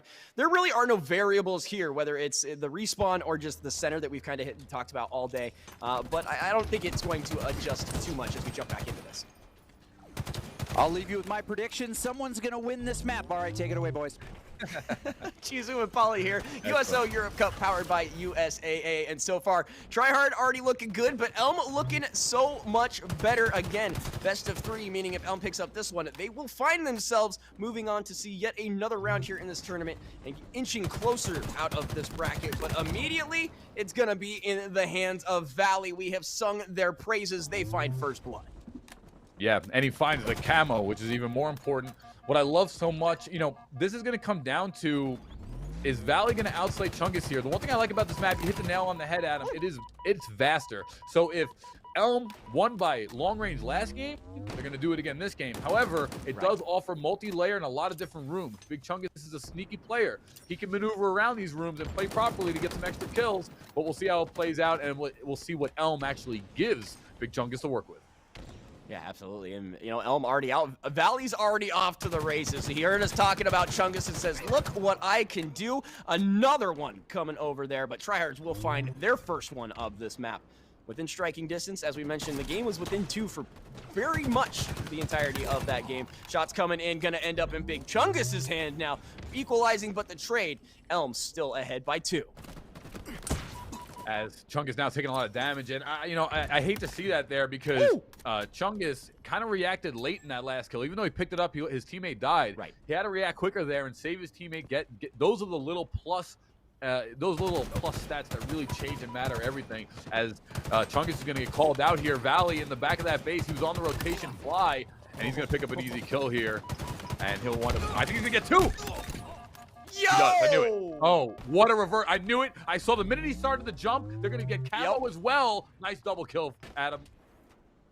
Yeah, absolutely. And just an amazing setup there on the grenade to, capitalize on that second situation. Pops it off the back of the wall, puts out enough damage so he's able to get in there. It looks a little sketch there, but another one. Valley is just saying, yo, screw the backpack. I got a duffel bag. Give me another. Jump on in. I got all this carry. If someone in chat knows, please answer this for me. Is Valley on mouse and keyboard or controller? I would just love to know for my own personal. But right now, Valley is absolutely destructive. 7 kills. And I'm telling you right now, Elm looking like they're going to advance here. And if they do, it's going to be Valley who's going to go up right now in the stock draft for that MVP of the day. Yeah, absolutely, Paulie. And again, this was the team that we saw to start out the day. They have had a long grind. As far as this tournament is concerned, and we talked about mental fatigue, and they are just looking flossy, flawless, looking good. A slide underneath there is going to mean not a whole lot of trade, but it looks like Foyer is going to get that one. Has to cool that thing down. Shots ringing true, but not going to find it, as it does look like Sure Shot going to close that one out. So 2 for 1 in favor of Elm. They continue to grow this lead. All right, Cycle, a great round of answering, saying Valley is on controller. Should have known, because he's hitting everything. Playing the absolutely demon right now. Okay, Really so appreciate the eight heads up. kills here for Valley, and this is just, you know, we haven't seen Big Chungus in a defensive role on the day so far, and right now, Valley just picked up a double off that. I mean, this is getting out of hand here. Valley's just picking it up to a whole nother level, 13-5, and absolute destruction by Elm here in the second game of the set. If that was a sound, it would be wah, wah, because both of those teammates just walked right into Valley, and Valley said, I'm not sure what you're trying to do here, but I'll take it. Because, again, tried to jump up there on the right-hand side. Valley turns around, just unleashes, and finds himself too. So not too unusual for the man, but just kind of gifted over a pair at that point. Figure you might as well grab that, peel on out, got the camo, you might as well do something with it. Yeah, I love the rotation that we just saw from Valley. He stayed alive, blinking with the camo. Talk about value off the charts, and it's right there. You lose that camo right there, you change the whole offense that you have setting up right now. Look, he has no clue where he is, totally invisible. This is going to be an easily free kill for Valley, who's just playing. Oh, hits that nade too. Wow, these guys are playing great together. Elm with a big-time 9-point lead. Yeah, and this is looking pretty drastic if you're on the side of Tryhard. What do you do here other than, I mean, and again, they're being shot from behind. We talk about the rotations and kind of key indicators that you have your opponent beat. Popping them in the back of the head a couple of times is a key indicator that you have the advantage on the situation, and it's been nothing but that in the screen of Elm. So just huge right there. They're just taking this lead and just running with it. And again, they can trade the days away if they want. Like that one right there, not really going to land, not going to find anything. But they're willing to take those fights. Yeah, and so far, I mean, you know, the one thing they can do, Tryhard, when they die and there's only one alive or they trade one, they need to make sure that they're running to a point to get a better spawn. That's the whole point when you're playing twos. The alive person rotate to the point of the map so that you control the spawn. So, like, right there when they were getting shot in the back, that's because whoever was alive was running to, I believe it was planner side. You're going to spawn your teammate planner there and put yourself in, you know, on the dynamo and not really have the best situation. So that matters also. But right now, Elm is just in total control. Yeah, it's not even a game at this point. We talked about how these were the closest matches we have seen, and now this one is completely opposite of everything that we have seen all day. It's just an absolute steamroll here at this point. And again, Valley with 13-3. Just kind of disgusting. Make that 14 while we're at it. And now has the heat wave in his hands, and I can only imagine more destruction will be ringing from those mitts. Yeah, -5 for Chungs and -7 for Feuerpaws. That Invis is once again going to go over to Valley. Let's just stay on him right now. Totally invisible, coming right back up the top mid. Once again, into control. Heat wave from behind. That's going to be a free double again for Elm, as they are just 4 kills away. There's no way Tryhard's coming back into this one. They can't trade it all for 14 straight kills. There's a light at the end of the tunnel, unless your tunnel is Tryhard's tunnel. In that case, there's no light. The end is closed. Yeah, it's just like a literal light. Like you're going to heaven. Like everyone's screaming for you to come back, but no, it is your time to go. Unfortunately. Yeah, unfortunately it is 23-7. Yeah, that's going to be quite enough. But Valley, again, looking to just close this one out here. And just a supreme display of perfection out of the side of Elm. We talked about how they were kind of our litmus test for the rest of the afternoon, morning, or whatever. Another kill right there for Valley. Is able to just kind of route him with the grenades. Go ahead, shoot off the heat wave through the hallway. Let's see what happens. This should be the end right here. Nice slide, nice dash, nice finish. Looking like a Destiny player over there with a fusion rifle for a quick second. My God. Right. That was awesome. Well done. Well, the USAA and the USO have joined forces, as you see here, to connect service members around the world with their family and friends through gaming. Through the support of the USO's gaming program, they've helped the USO power events and tournaments where service members can stay connected to the ones that they love. Thank you, USA, for being a part of the USO family and for being a force behind the forces. We have a little... these things... So many. I apologize. That we have a sense now of where this is going. And we saw Valley really show some incredible skill against Big Chungus. We know that these players are, at the top or Onyx level. We know that at Valley. We have a sense of that. Pretty sure Big Chungus also in that category. But when faced head-to-head, it's the little adjustments that they make. So before we jump to a break here real quick, just let me know what I'm seeing here in Valley's performance. And I'll ask Paulie, why is this performance special, not just in the kill count? He's playing with pure confidence. That's really what's going to give you the most rewarding results. He's just playing with pure confidence, pure decision making. He's never second guessing. You're never seeing him running back and forth and kind of like lollygagging around. He knows where he's going every time. He knows where he's looking for to spawn trap and get a good educated guess. And I'm going to assume he's making the right call outs because his teammates following his lead perfectly. But the confidence is just Valley's played extremely differently the first match we saw him on the day to where he's at right now. And Adam, as you're looking forward in this, is this confidence going to carry over? Is there anybody that can stop Elm? I mean, we did not see them versus Space and Time, but do you see them slowing down at any point?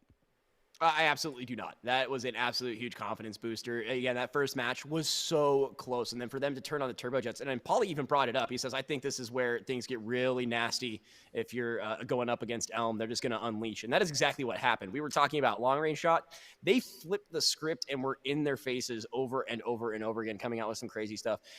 Statistically, we keep using that word. Yes, there is a team that can beat them. There's a reason they're in the second chance bracket. The question is, have they shrugged off that rust, and are they going to continue? I think the answer is yes. Okay, well, we're going to take a short break. When we come back, we're going to crown a champion. We're going to run this all the way to the end. We're nearly there. There's people who want you to mow the lawn, go to Costco. The answer is no. You're staying here. This is the USO Europe Cup powered by the USAA, and don't go anywhere. We're going to crown a champion when we return. A strong America is a force for good in the world, and the strength of our military is paramount to that mission. Wherever they go, the USO is there to keep our service members connected to everything that gives meaning to their service: family, home, and country. The USO is trusted to support our service members on all 7 continents.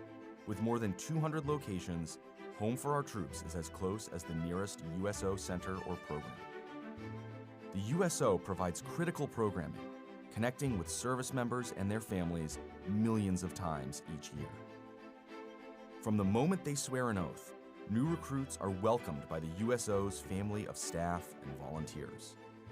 I'm here to witness my son swearing in. It's nice to have basically a liaison to help people so they aren't as nervous of what their children are going to go through. Separation and constant movement are an ever-present challenge for service members and their loved ones. The USO keeps military families strong, providing connection home and events for families and couples. From the little Christmas events for the kids, or like we had a date night, the USO has given us time, not only together, time with our children, and things to do.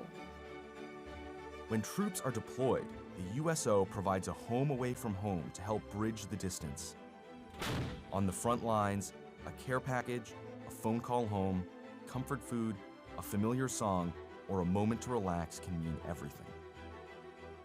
When their military service to the nation is complete, the USO connects transitioning veterans with resources in their new communities and helps them plan for their next chapter.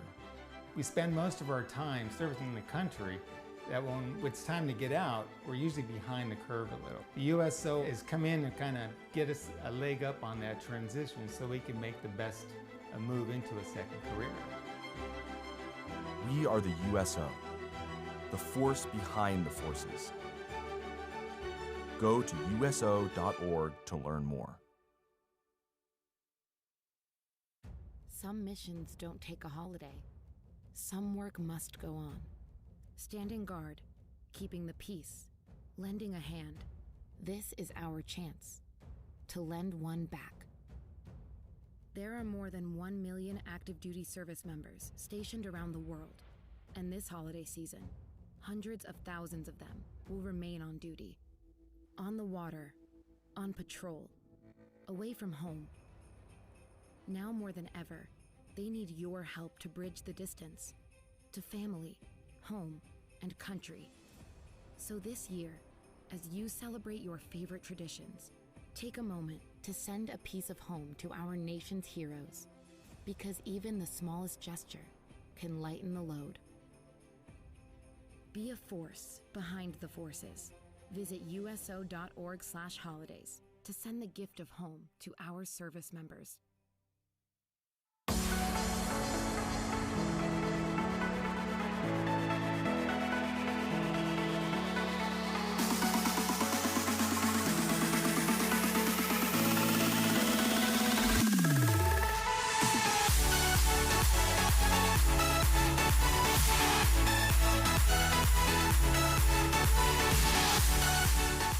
Hello there, Dad Joke. Welcome into the arena. We're presenting to you the USO Europe Cup, the Halo Infinite 2v2 powered by the USAA. Since 1941, the USO has been the nation's leading organization to serve the men and women of the U.S. military and their families throughout their time in uniform. From the moment they join through their assignments and deployments, and as they transition back to their communities, the USO is always by their side. You have joined us just now, or you've been watching since the beginning.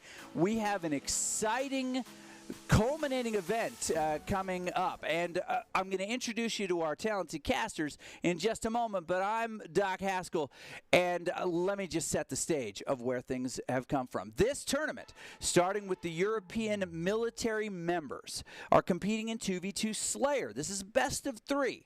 15 teams competing, 16 if you count the team called Bye, who didn't do very well. Spoiler alert if you want to go back and watch this. Bye didn't advance.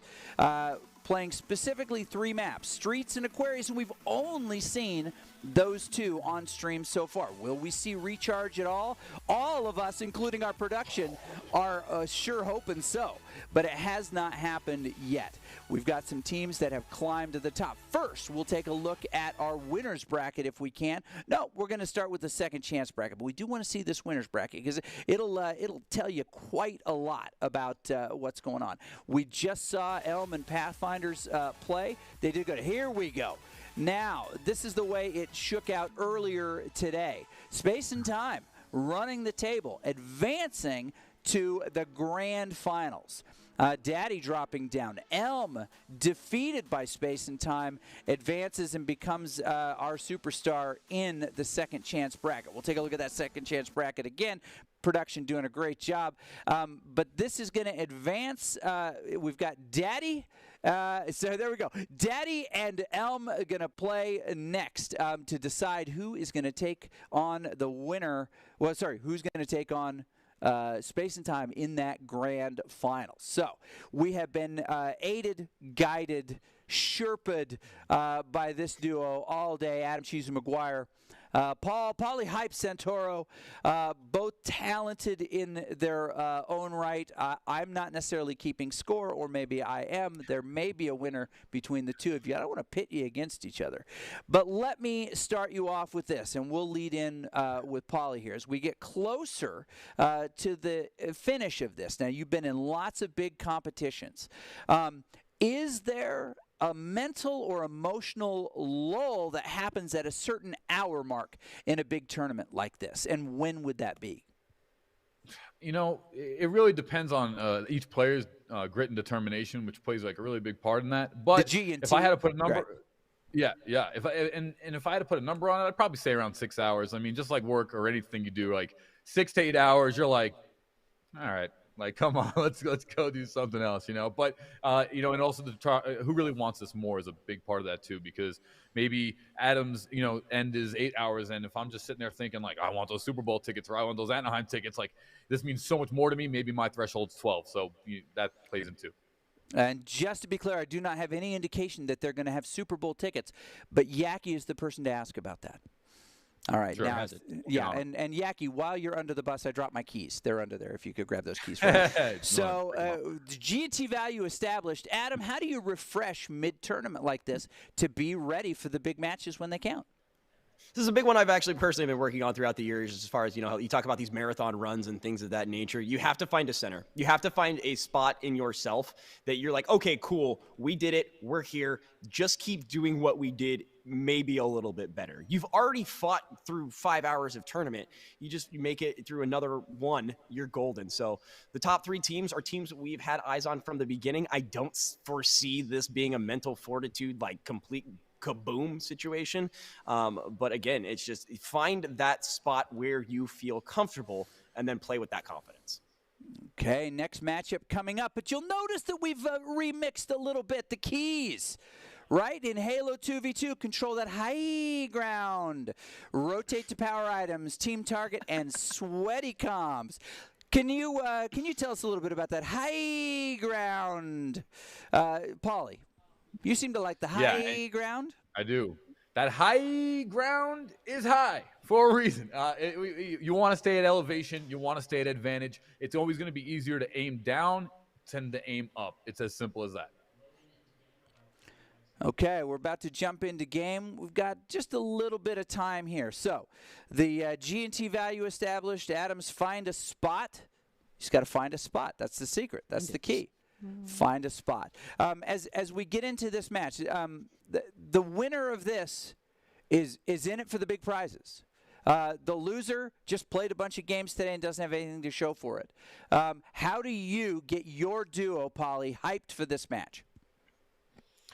You got to get them confident. Well, a thing that can easily happen, especially when you're in the losers bracket, or if one player is not performing that well, they start getting down on themselves. They start kind of like taking themselves out of the equation. My goal on the team, especially if I'm the captain or if I'm the hype man, hey, everybody up, everybody head up, chest up, just like that military way. You know, stand tall. Let's go out the right way if we're going to lose and put it all in, and give ourselves the best chance to win. Let's not take ourselves out of the game. Okay, I'm going to leave you guys, jump you into game. Have a great game. I'll see you on the other side. Adam, who do you think is going to come out on top? Oh, it better be I got money on this, but thanks so much, Doc. Again, the USO Europe Cup powered by USAA. We got Chizu, we got Paulie, and we got ourselves a very high-stakes match here, Paulie. Again, one of these crews going on to face the big winners of Space and Time, and it's already got a couple of bodies on the board. That's right, and one of them is Mark Timon, who on the day has had a spectacular performance, winds up finding his second kill already, and we didn't talk about it much, but Mark Timon, Team Daddy, going against Valley for Elm. This is going to be a big-time matchup, especially in that MVP race. And Space and Time, you know, I forgot who's on their team exactly, but we need to talk about them too, because, you know, they're obviously in the winner's bracket for a reason. Mark Timon, though, already has 3. Yeah, and Elm was dropped by Space and Time earlier in the bracket, putting them in the loser side of things. So they are out for revenge, out for blood. They got to get there first, and Mark Timon is not going to just give it over so easy as it does look like. Another one for Mark coming through. They've got themselves a sizable lead right off the bat. 6-3. 3 was the number I was looking for. Fair enough. Hard to find that one. It's hard. 6-3 here, and it's going to be a pink spawn. Malsey, though, winds up picking up a big-time kill, and with the rotation by Daddy, Team Daddy, one of these, you know, one of their strengths that I'm noticing about them is that they rotate around the map properly, and that's its own spawn plan in itself, because if you're rotating in a circular motion, you have a good chance that the enemy team is going to spawn basically directly across from you. With rockets coming up in 3, that's a big kill for Valley. Valley tracked him all the way from the right-hand side. Nade to the face gonna come through as well, but Valley just had a read on him, is not able to get on out of there as Mark is gonna make him pay. Finds the rocket completely full, locked, ready, and good to go. So that should, in theory, be another couple for them. We'll see how that unfolds. Doesn't decide to just launch that thing off, switches back over to the battle rifle. Would have been a little weird to do that, but his teammate gonna fall in the process. Turns his back around, is going to trade that across as Mark gets revenge. Mark Diamond, 7 kills, but Valley does have 5.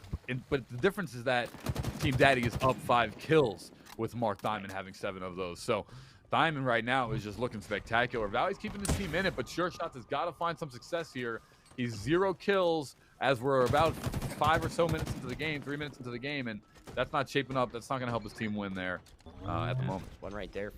Once again, for the side of Daddy. And they've had this rocket launcher forever. That one's gonna go off, and a nice duck out of the way. Was gonna land regardless, but puts himself in a safer position. So 1 shot, 1 kill, but more of an explosive version, if you were to be so candid. One more time. And what you were saying, quality is about as Sure Shots finally gets a kill, but you were saying about Mark holding those rockets. That's because he's landing a kill. He had a mindset of, I'm not shooting this unless it's a guaranteed kill. Yep. He does miss the second one, but duly noted there, Adam, on the length of the rockets. Yeah, absolutely. And it's something we've seen. You're talking about the messenger rocket, if you will. But again, the fight for that material was just absolutely deadly for both of these crews. So to not only gather it, but gain something from it is absolutely massive. Again, an exchange here. Not going to find any bodies quite yet, but plenty of beeping in caution. As it does look like Mark was able to find one off screen here. And again, Molly looking right now, okay. Yeah. Go ahead, Adam. Rockets up, I was baby. saved. Molly was looking good until that happened right there. Valley is going to pick up that one as well. And just going to continue to push on the aggression here. We're going to climb up this direction. Going to be shot from behind and dropped in tandem. Mark Timon finally seeing a gray screen. Mark Diamond with 9 kills here. And it's 13, though, for Team Daddy. They are playing fantastic. Valley has 8, though, so he's climbing back up himself, but he's got to get his team back in it. Elm 10-13. They're not far behind. And it's also Sure Shot sitting with a rocket. Just a couple of his kills here, Adam, have dramatically brought them back in the game. I don't like that rocket's too far. Messenger rocket. Yep, that's After the it. rocket jumps into a fray, is going to find one, even though he should have fell there. There's the equalizer to get it on back. But yeah, I could hear you crying on the inside when that rocket was launched. I'm sorry, Paulie. Yeah, dude. Your team is down. You've got to land that rocket. That's why it's so detrimental, in my opinion. But right here, they're climbing themselves back in it. Sure Shots is starting to come alive, and that was the key here, as they're now on the board and only 2 behind with 4:50 on the clock. Yeah, Valley not nearly as hot as he was before, but Sure Shots picking up the slack where they can. Looks like this flank here towards the center. Just make sure everything is set and good to go. They've got to be there. There's the first one. Doesn't know the second one is right above him. So he needs to be very careful. There's the second setup. And is going to find it, but Mark Timon is going to lose his life in tandem, thankfully. Molsey was able to pick up the kill there. Molsey just gets dome checked as Mark Timon once again going to see the respawn at screen. And we're close, man. Again, Daddy only up by 1 now. Elm has fought their way back into this. They do have a leg to stand on here, albeit wobbly. And speaking of legs, you no longer have one as it's removed right there by Valley. Yeah, great job here. And it's all behind Valley, who's now got 12 kills. Knew that the rotation was going to come out of top C. He's got the Bulldog also. Valley is set up to take this back, as he's now going to rotate. Perfect rotation for the Rockets. And he's again going with the Bulldog Rocket situation. Valley might just be a late player here, coming alive. And honestly, I think it's still going to come down to short shots as Valley picks up another. Well done. Yeah, just always unfortunate. You turn the corner hoping to maybe get a firefight. Instead, you get a rocket in your teeth. Not the most ideal situation by any means, but a great setup and great use. So we'll see if they can get any more off of that. But it does look like fight going to break out here. And instead, it's going to be dropping and traded. Valley for Mark, but Valley picks up 2 in the process. Valley's got 16, Adam on 19. This is ridiculous. Valley is turning up right now as he locates the spawn trap. That's going to be an easy kill. He saw him blink in, and 20-16 here, Adam. And like I said, Valley is just looking so good, Paulie. I mean, just the numbers alone spell it out. But as far as just an awareness, it's almost like he has a pinpoint, like a GPS tracker on these guys, and finds yet another one. Get him with the BR, give yourself a double off the flank. It feels so good. When I get done casting, I'm going to play Halo Infinite, because Valley has got me hyped right now. I can't lie. Like, he's playing perfectly. He's got the Bulldog, just such a strong weapon. He's controlling nades. He's spawn trapping. And look, he's going to locate another 2 from the side. Valley winds up connecting. And the biggest thing I like about Valley is that he's on a running riot. Big time plays here. I need the number for the local European police department. I am currently watching a massacre, a murder. This can't be legal because Elm is just absolutely going nutty right now. 21 in a 25 kill game. You have to assume they close this out and keep their tournament dreams alive after such a long, massive day. And there it is. Valley says, nice to meet you. Take my hand, and puts him in a body. I mean, wow. Fantastic stuff there. The MPs have been summoned. There'll be a tap at the door very, very soon. That was an incredible swing from being down a little bit to Valley's just saying, let's go. And finishing that on a running riot, if I'm correct there. It was quite a swing. What changed mid-match that allowed them to do that? Paulie. I think they always hung in it. There was a point that they were down by 5, and Shots had 0 kills. So the teammates wound up getting 3 kills. I think he put on 5 assists. Valley just, I don't know what he had Pop Rocks or maybe an energy drink or something, but he just came alive. And I think Shots getting a couple kills gave his teammate a little bit of vigor as well. I have on good authority that his eyes basically just glazed over completely white, and he just interfaced with the game on a cerebral level and just finished it all off. For sure. Sounds like a very standard way to kind of go Super Saiyan as far as this tournament is concerned. You just kind of, turn on and let the rest of it's talking. Yep. Now, we're going to move on next to Aquarius. Fantastic map. Valley's done a really good job. We've seen Valley on this map before, and while he didn't come out with a 21-22 performance, he was still very, very effective, especially early. I wanted to ask you about this. Very interesting thing happening with the throwing of that deployable cover in front of the rocket spawn so that they could secure the rocket spawn. That's a play we have not seen before. Were there any other types of moments like that stood out to either of you, where they were using clever techniques to make sure that they maintained that tempo? Yeah, I think so. The problem is that Valley was just uncontrollable with his rotations. And what he was doing was that he got in such a rhythm, such a sync, that he was basically going around the map. And while he was going around the map, he was picking up the power weapons. And while he's picking up power weapons, he's flanking the enemy team. And he kept a circular motion and just timed everything. And whether it was his teammate giving him call-outs or what, he got the job done. What he dropped, 17, 16, something like that? Incredible performance. Was impressive for sure. Now this map changes things a little bit. What has to happen here, Adam, for us to be able to finally see this third map? As far as that's concerned, I don't know if that's going to happen. They're going to need to stop Valley, because if we're following the trends that we've been talking about all day, if historically speaking, map 1 was harder for this crew, and they just went absolutely psycho mode, and then come into this next map and absolutely blow the doors off the hinges in the previous round, in theory, keep doing what you're doing. It's only going to get better from here. You have to stop Valley. If you are not able to control him, or at least have the information as to where this guy is taken off to, it is going to be a rough map, and I have a feeling it could be even worse than what we saw previously. Paulie, the over-under, 20 eliminations by Valley. Are you betting the over or the under? I'm under. Under 20? Okay, under. Over, under. Listen, I think it's a cute nod of the hat. I'm going under, and immediately Valley's going to say, dude, shut up, I'm taking one, as we're going to jump into what could feasibly be the final match here of the USO Europe Cup as far as the loser side is concerned, powered by USAA. Paulie, one of these two crews, again, you think it's going to be Elm, or does Daddy have a leg to stand on as they find their first here? I think you guys are underestimating Mark Diamond, because they were up 10-5 in that game. Daddy was controlling that game at first.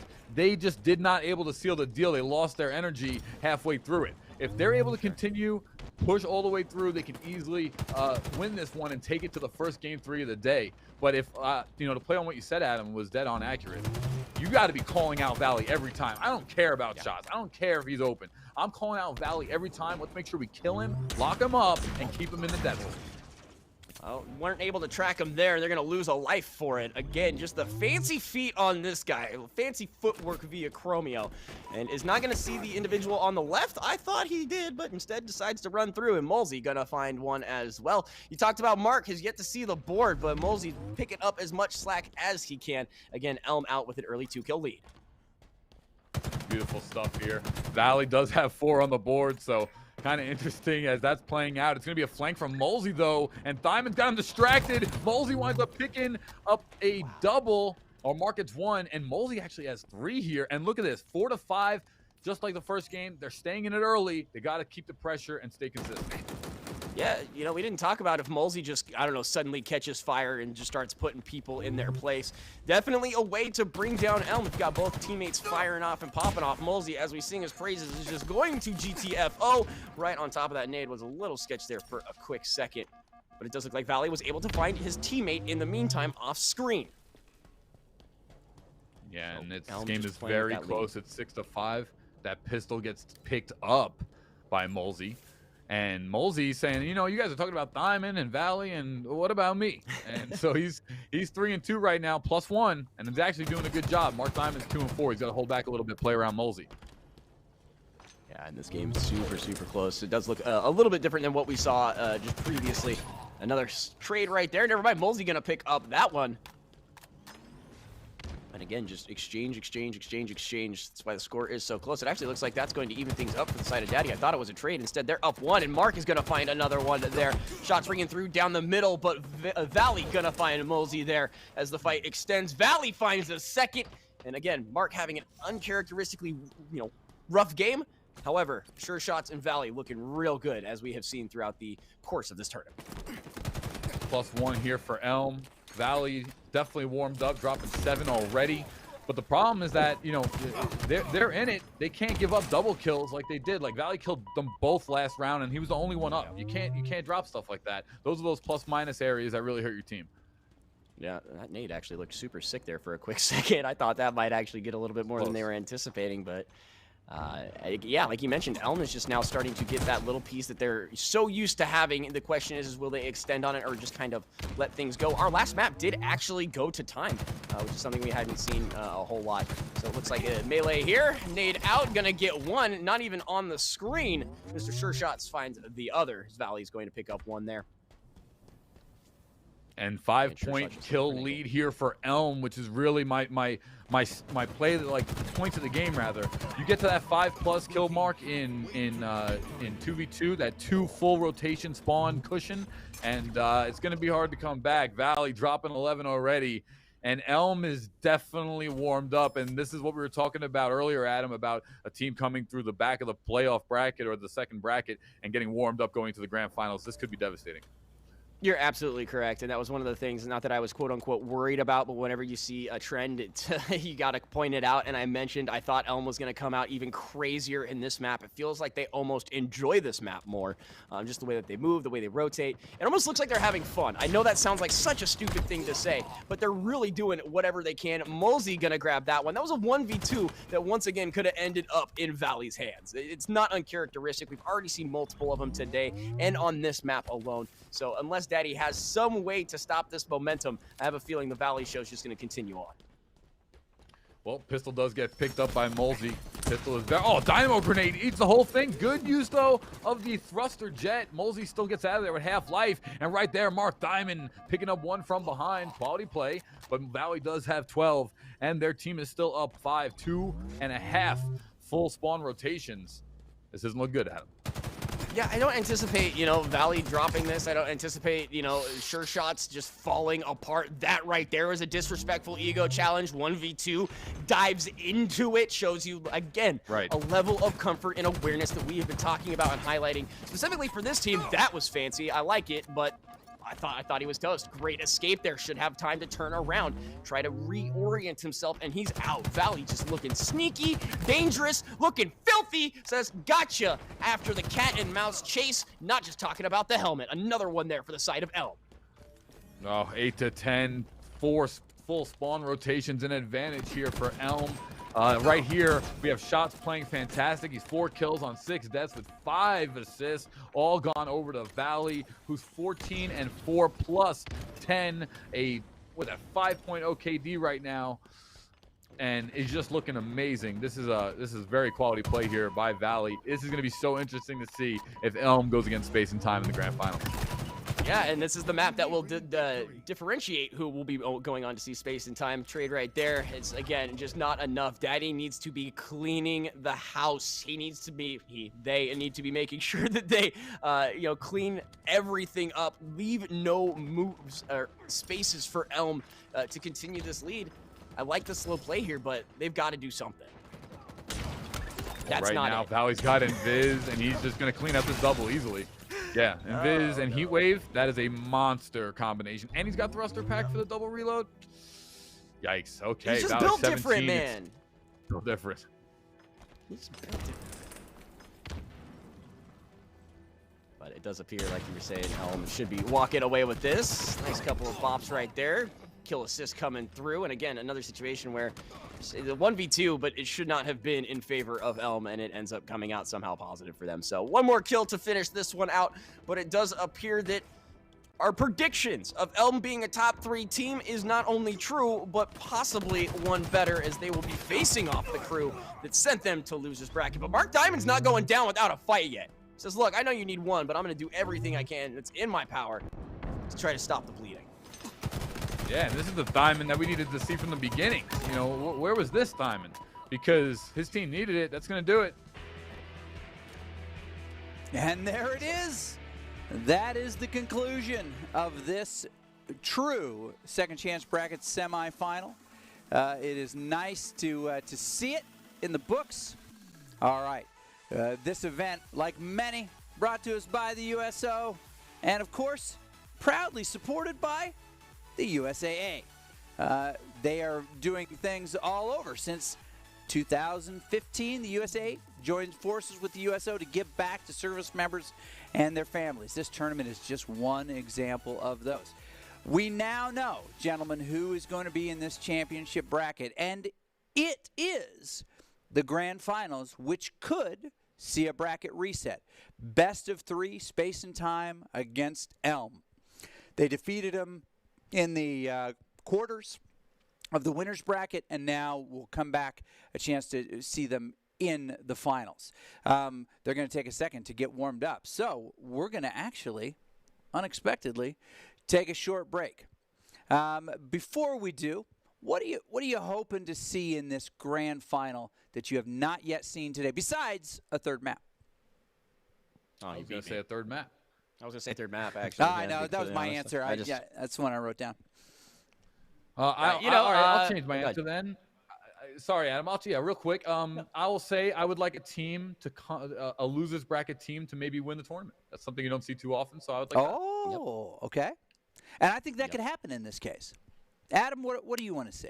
Besides I was going to say, I've already gotten everything I needed. I made an outlandish claim earlier in the day about seedings of a team without seeing the rest of the bracket. That's come to fruition. I want to see a map 3 just because I want more game time. Honestly, I want to see a knockdown drag him out of epic proportions. We were talking about how that first map was pretty gnarly and then explosive. I want a 24-25 game. I want it to come down to the nitty gritty. I want everybody going, biting their knuckles, waiting for this thing to end. And I think we might have that kind of a map and match ahead of us. I would love to see that as well. And Paula, you have not witnessed this before, but when matches come down to the last possible second, Chizu goes straight Jack, molten red baby mode, and little mushroom cloud comes out the top. We famously say around here, Adam losing his mind is good TV. All right, well, we're going to take a quick break. We'll come back. We'll get these teams reset, lobbied up, ready to go. Thank you for joining us. Do not go away. This could be super explosive to see who's going to be our winner. We'll be back in just a sec. A strong America is a force for good in the world, and the strength of our military is paramount to that mission. Wherever they go, the USO is there to keep our service members connected to everything that gives meaning to their service: family, home, and country. The USO is trusted to support our service members on all 7 continents. With more than 200 locations, home for our troops is as close as the nearest USO center or program. The USO provides critical programming, connecting with service members and their families millions of times each year. From the moment they swear an oath, new recruits are welcomed by the USO's family of staff and volunteers. I'm here to witness my son swearing in. It's nice to have basically a liaison to help people so they aren't as nervous of what their children are going to go through. Separation and constant movement are an ever-present challenge for service members and their loved ones. The USO keeps military families strong, providing connection home and events for families and couples. From the little Christmas events for the kids, or like we had a date night, the USO has given us time, not only together, time with our children, and things to do. When troops are deployed, the USO provides a home away from home to help bridge the distance. On the front lines, a care package, a phone call home, comfort food, a familiar song, or a moment to relax can mean everything. When their military service to the nation is complete, the USO connects transitioning veterans with resources in their new communities and helps them plan for their next chapter. We spend most of our time servicing the country that when it's time to get out, we're usually behind the curve a little. The USO has come in and kind of get us a leg up on that transition so we can make the best move into a second career. We are the USO, the force behind the forces. Go to USO.org to learn more. Some missions don't take a holiday. Some work must go on. Standing guard, keeping the peace, lending a hand. This is our chance to lend one back. There are more than 1 million active duty service members stationed around the world, and this holiday season, hundreds of thousands of them will remain on duty. On the water, on patrol, away from home. Now more than ever, they need your help to bridge the distance to family, home, and country. So this year, as you celebrate your favorite traditions, take a moment to send a piece of home to our nation's heroes, because even the smallest gesture can lighten the load. Be a force behind the forces. Visit USO.org/holidays to send the gift of home to our service members.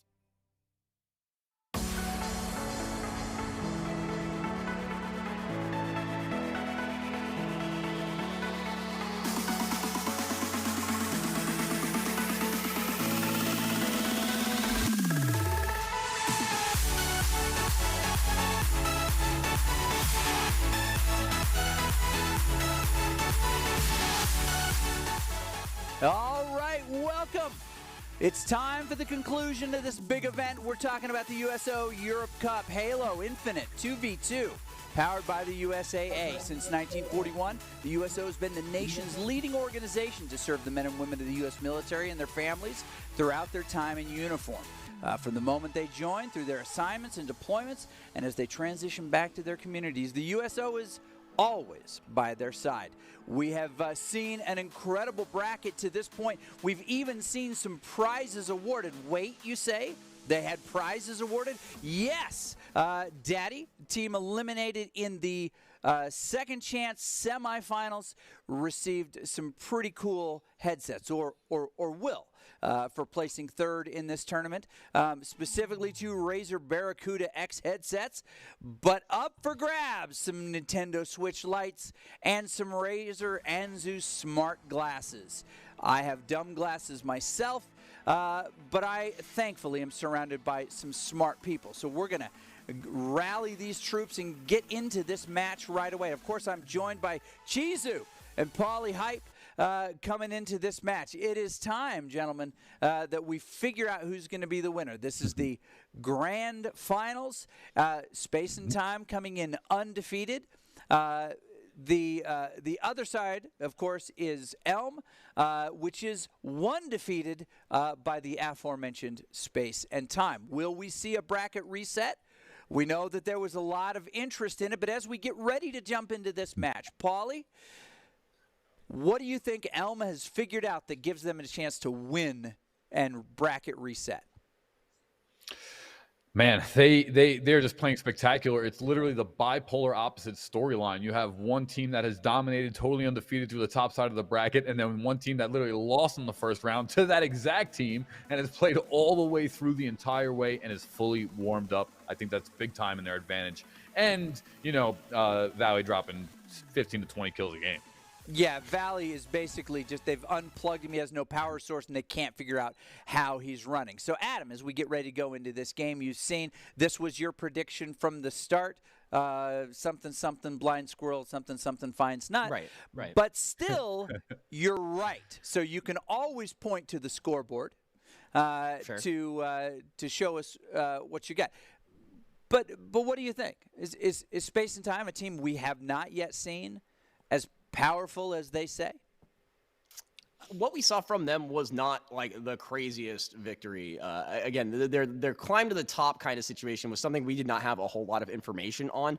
As far as the scoreboard's concerned, I'm just happy to see this kind of a scenario, very much an act of revenge kind of deal.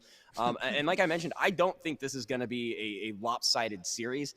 I have hope in Elm. I don't have enough data as far as Space and Time is concerned, so I'm leaning heavily Elm on this one. All right.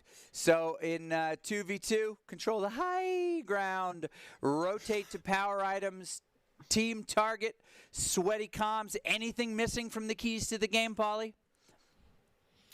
Oh, no, confidence and communication. Well, you have sweaty comms on there. I actually think that is a great underestimated node, Doc. Sweaty comms and confidence. Sweaty comms and confidence. All right, as we get ready to go into it, we do know what these maps are going to be as we're looking at the second map. Here we go. Now we're talking. Of course, starting off in streets, controlling that. We've seen Elm do some very interesting things with high ground. We've seen them use that deployable cover to cover objectives that they want to get and grab as much of that as they can. It's been pretty cool to watch thus far.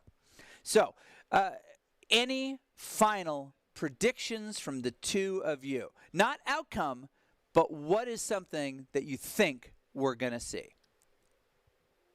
Paulie first. I think we're going to see Game 3. Game 3. It's the obvious answer. It's what everyone's kind of looking for, right? So I'm going to put the faith in it. I think we see a Game 3 in this one. Adam?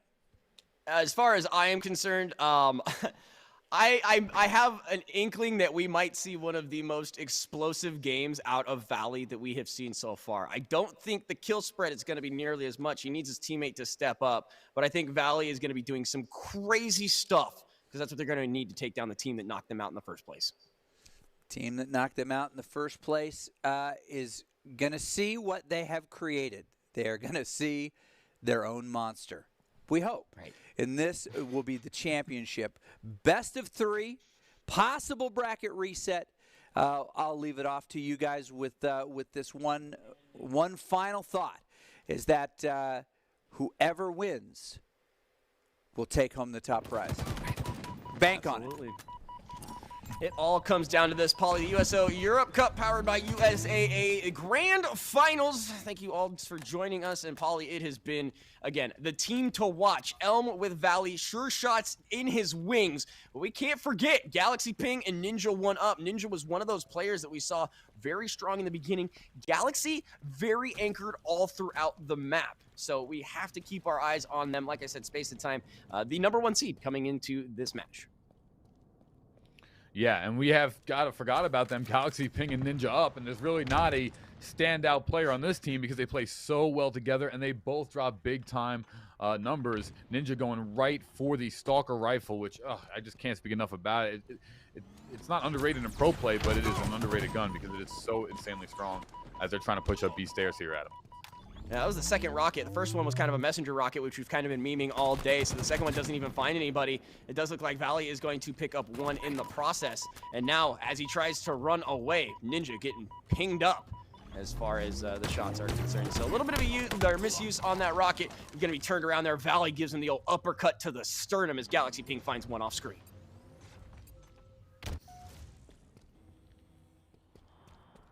Again, as we continue through. This is amazing stuff here, and what we're seeing, sorry, Adam, sure shots up top. Let me take that from you. 2-1 here, and Valley, is just storming through here. It's like this first game, who would have thought that we would have seen Elm in the grand finals, but not just in the grand finals, but almost kind of getting some control here as finally shots does fall down. But right now, Galaxy Ping and Ninja 1UP are a great team, and Space and Time here has tied it up in 3. Yeah, and again, Galaxy King, as we were talking about, just strong all over, finds another one, hits the column dead on. Gotta love the splash damage and the result from it as well. So again, Elm finally falling by a single kill in Space and Time now, and appears to have control of the map here, just looking for their next opportunity. They're gonna find it here in a great position as well, is gonna lead to a serious amount of damage. Nice little boost here to the right-hand side will allow him to reposition himself. I like that jump, I like the spot. I want you to finish it. Gotta make sure you connect on those as the second one finally hits him with the BR. Galaxy King picks up another in a 2v1 now here at this point. Is able to get out, does not fall in the fray. His teammate's not there to pick it up. So it looks like we'll just exchange. There it is, as Valley is going to find that one. Yeah, Valley sitting on 3 kills himself, but Galaxy Ping on Space and Time has 5 kills. Sure Shots does find one, though, to even up the score for both of these guys. And that Galaxy Ping right now is maybe making his own little stand here for the MVP of the day. You know, we haven't talked about him or Ninja at all, and they're sitting on the winner's side. What about me? So this is going to be interesting to see how it plays out as Sure Shots just get destroyed by Galaxy Ping, who finds his 6th. And again, the shots ringing out here as it is going to be one for Valley. Gets him right in the face a handful of times. That is enough to get the kill. Nate is going to cause him to peel on out and look for another direction in which he wants to take this fight, but it appears he's just going to peel on out and leave the rest for everyone else. So nothing exchange as far as that concerned. Teammates are stacked up here, and it looks like instead Valley here is looking for a wider angle, looking to make sure no one's just taking that rocket launcher that we put so much pressure on throughout the entirety of this tournament. Yeah, Valley also has the good old shotgun, and he's sitting downstairs. He does get taken out, though, so Space and Time doing a great job at locking him up and calling him out. But we also got to give credit where it's due, as Sure Shots does find a double, and he's got 4 kills of his own here to compete for Elm, as it's still 8-8, excuse me, and scores all tied up. Absolutely, and this is what we wanted. This is what we thought we would see. Very close game. To be fair, quite a few of the games up to this point have been very even. Around the 10-point mark is when you start to see things kind of spread out. But this definitely is a huge exchange of firepower between these two teams. Still no clear indication as to who has the leg up. There's another exchange 1-for-1. Gotta love having your teammate in the right place at the right time. Yeah, Sure Shots starting to contribute as he's 4 on 6 with 1 assist. Valley, though, 5 on 3. Is his KD, and so far Ninja 1-up. He's got to maybe find a way to get some contribution. He does have 3 assists, but just a little bit more out of him, and Space and Time can start walking away with this thing. Missed rocket, but very close there for Ninja. Yeah, able to peel on out after taking just as much damage in the meantime as well. I mean, those rockets are always scary, man. I'm gonna shoot myself in the foot 99% of the time, but speaking of shot in the foot, Galaxy Ping finds one. They should be able to collapse on the second. Does not appear so, as he's going to peel on out of there as well. So just a single piece there for the side of Ninja 1-up, but finally on the board. Oh, there you go. Nice rotation. Yep, Ninja winds up finding that second one, and he has that Bulldog too. And this is honestly, this is probably one of my favorite combinations to have in the game. Just a BR and a Bulldog. You're covered up close. You're covered from mid to far range, and right here, it's going to be a push on over from Ninja, who's trying to get the 12th kill. They'll flash out Red Room, and it'll have to be a retreat for Elm as they try to regroup. Sure Shots picking up that one. Not too happy about that situation. It does look like Rocket's going to be contended here, but just punched in the mouth. Valley going to fall there. Sure Shots trying, wow, his best to cover that rocket launcher. Is not going to be able to do so. Gets dropped in the meantime. And now Space and Time have room to grow. 3-kill lead. They've got the rockets, and they've got the positioning as well. Yeah, this is looking strong. And this is why they're winning and have won the winner's bracket, because despite everything that Elm's got going right now, they're still up 3, which is not a big lead, but it's a full spawn rotation and a half. So that's going to definitely help as Galaxy Ping is making his case for MVP of the day. Needed both of them, still gets it. And again, one of those situations where you have to ask whether or not it was quote-unquote worth it. But to secure that kill, absolutely pivotal again for the side of Space and Time. So, again, just extending that lead. Like you mentioned, 2-3 respawns is tough. Not absolutely destructive. But certainly as that score continues to spread, it's going to become more difficult for Elm to fight their way back, having deja vu of their previous tournament day. And so many shots, Valley finds 2 by himself. That'll get you right back in it.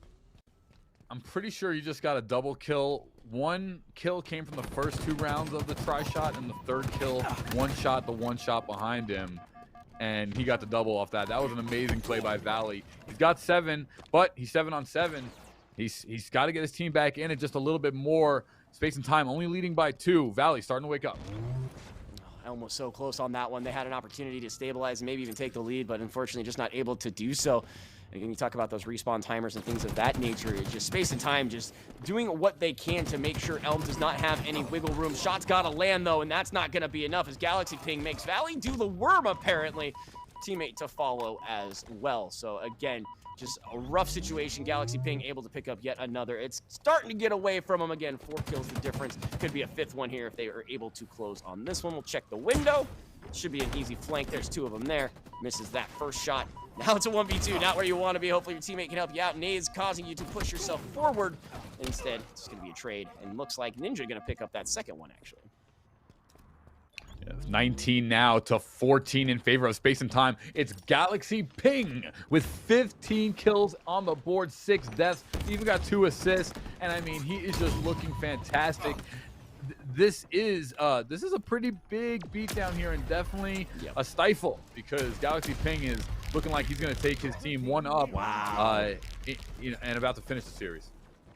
Yeah, absolutely. And just not only gets 1, gets the second. They didn't even know where he was during half of those fights.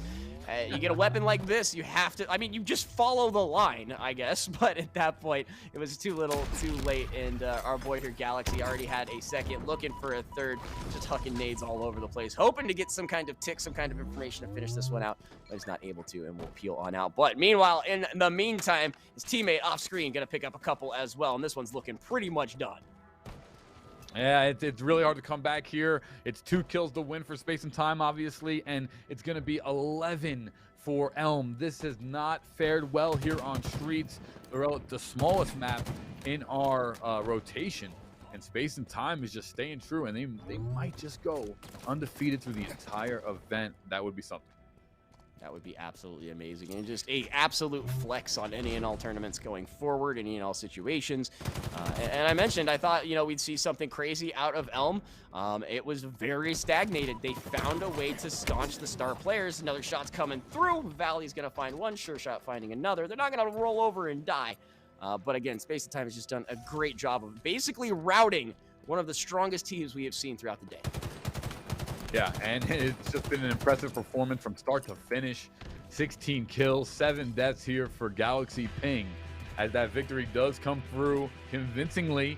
Now, nothing that, Elm can't overcome, but that wasn't the value that we've seen for the last 3 games, that's for sure. Right. True. Ladies and gentlemen, if you're just joining us, welcome back to the Galaxy Ping Show, where we're just showing Galaxy Ping highlights from the Europe Cup. Presented by USAA. You called it. 16 eliminations to 7 deaths. That was the carry in this one. Surprised to see Valley and teammates so even, both in elims and deaths. And I think so much of it, the key flank at the end, showed how distracted Elm was with whoever the target was, that all of a sudden it's clever girl, there's another one right there on your side. Help me understand how they can turn this around. Paulie, I'll throw to you first. This is not the Valley we've seen in the past, but how does he modify gameplay so that he can contribute more and also contribute less in eliminations to the other team?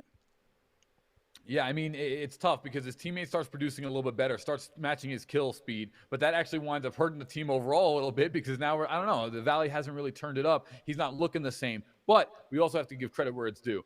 If the enemy team was calling him out, was killing him all the time, like we said was one of the keys to the game earlier, well, that's just executing the game plan the right way. So it really depends on the situation.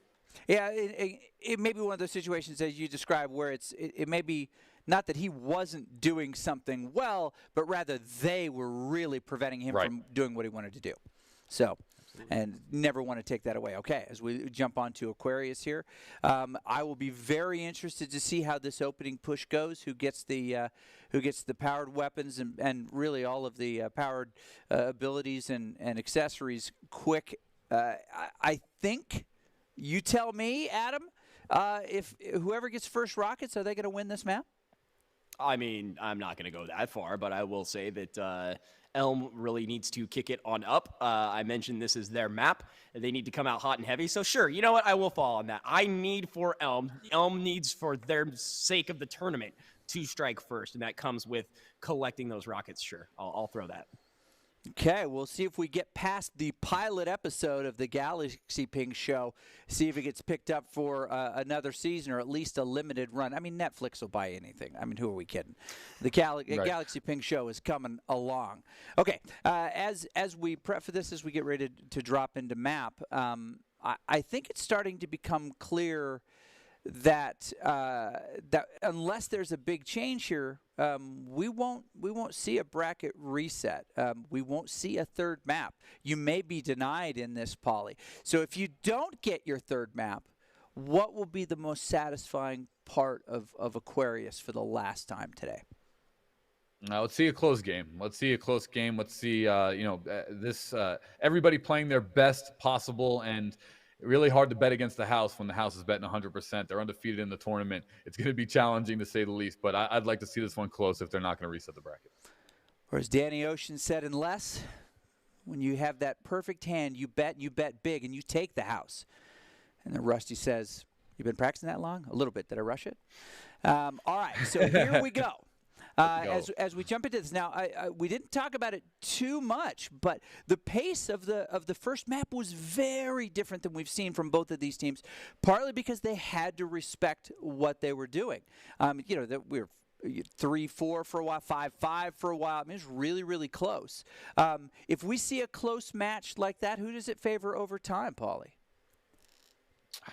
I got to give it to Space and Time. They're undefeated. I mean, that is just such a hard number to bet against. It's 100. So we'll see how it plays out. But Space and Time, I think, take it. I just want to see it close. All right. Well, it'll be nice working with proper villains again. So we're going to rebuild the lobby real quick, and it'll give me opportunity to drop more Ocean's 11 quotes. Excellent. It's not in my nature to be mysterious, but I can't talk about it, and I can't talk about why. So this has been a really cool event. If we can kind of go strata for a second, this has been a really cool event to see these duos. We know Valley's in Germany. Some other things have been dropped in chat. I'd be interested to know kind of where some other folks are. Do not give coordinates, ladies and gentlemen. But it's interesting to know where they're playing from. All right, we're about to jump into the game here again. This will be it, and I think on the backside of this, we may have a champion. Take it away, boys. Absolutely. One more time with feeling Ooga Chaka. It is the USO Europe Cup powered by USAA. Space and Time can close it down in this tournament, win themselves a couple of little switches if they can pick up the win here. Explosive fight means Sure Shot's gonna find one ninja up, finding the other a quick trade. Active camo in play right now. Kind of bounce that grenade hoping for something, but now has an opportunity, but is not gonna be able to do much with it. Yeah, this is Elm's chance here, as they've played rather well on the day when it comes to Aquarius. But Valley's going to have to go off to have a big one here, and that's kind of making me nervous. 3 shots to take down a 1, even though he was sliding. I'm not seeing that confident Valley as we did the past couple games, at least just in the gunplay. Sure, nerves alone, trying to just, what's on the line. You lose this, you go home. Sure, you got a second place. That feels pretty nice.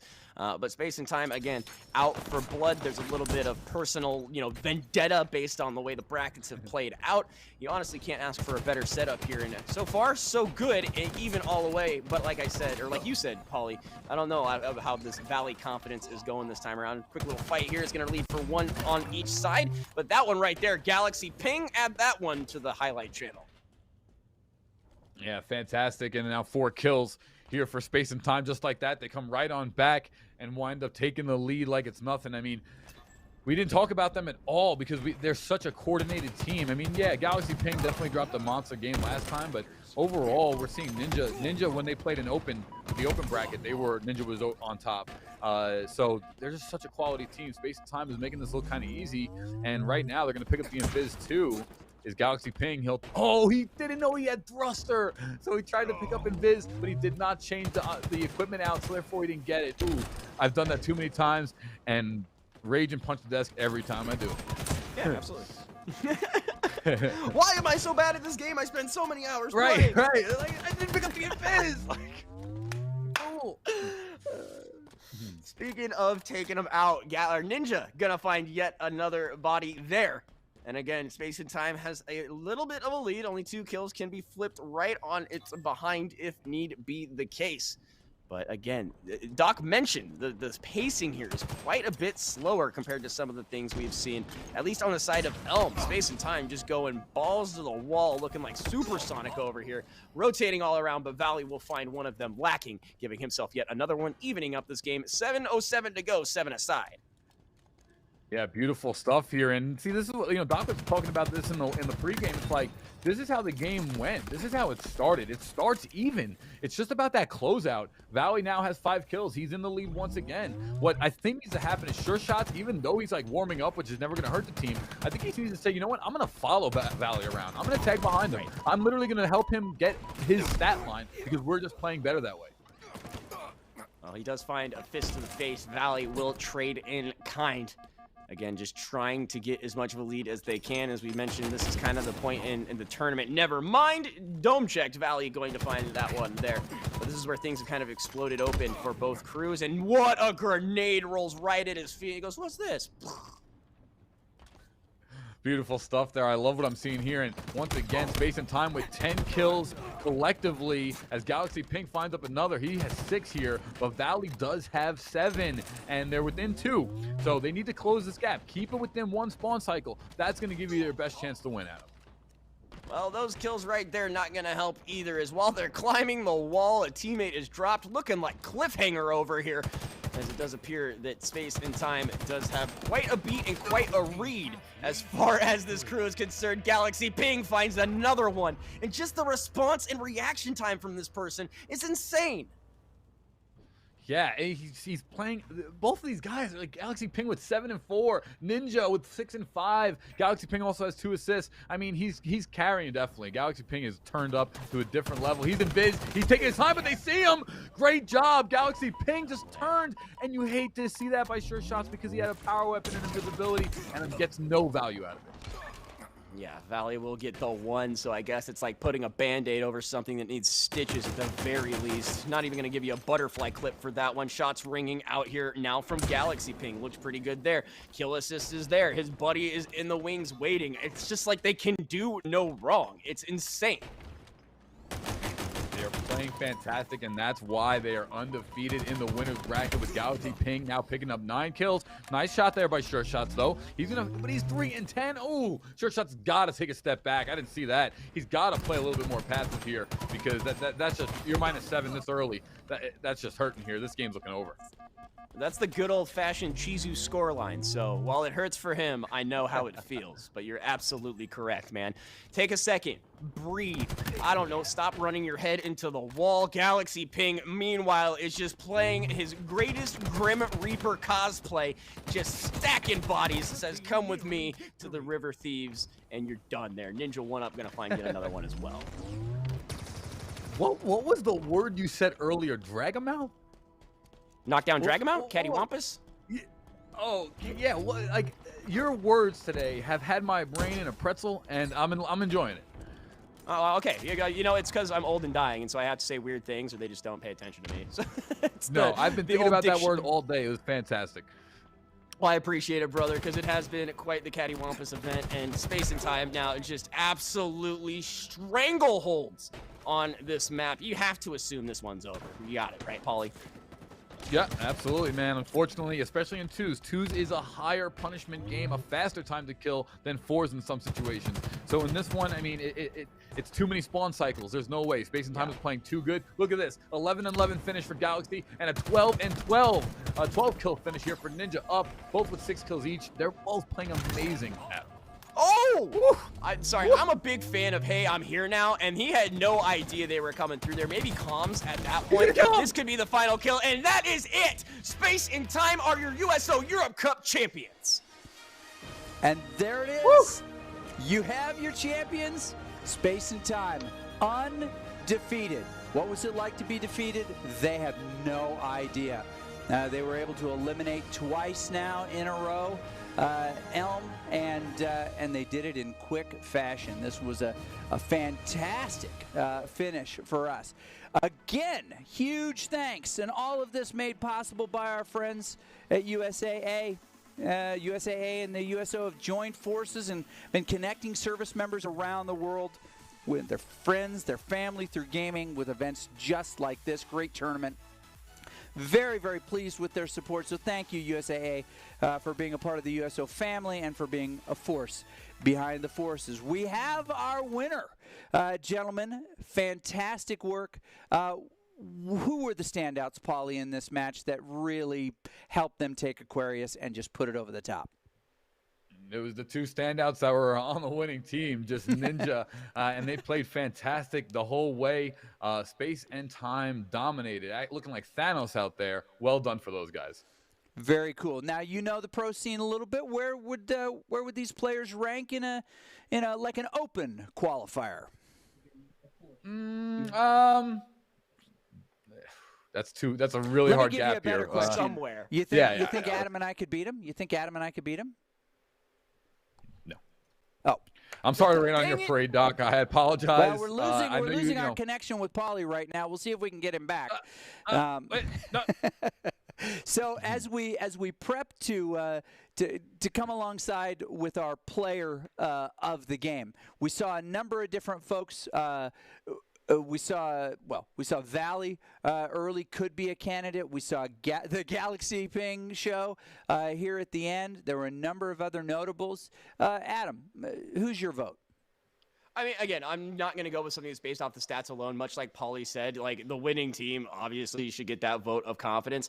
I want the Valley show, man. We got a full day of Valley. And that made it like, I don't know about you, but I was gripping the chair the whole time. So I'm throwing it out to Valley for pure entertainment value alone. And Valley did a great job having a more, I guess, predicted performance on Aquarius than on the early one. Again, for you, Paulie, is there a player of the game standout?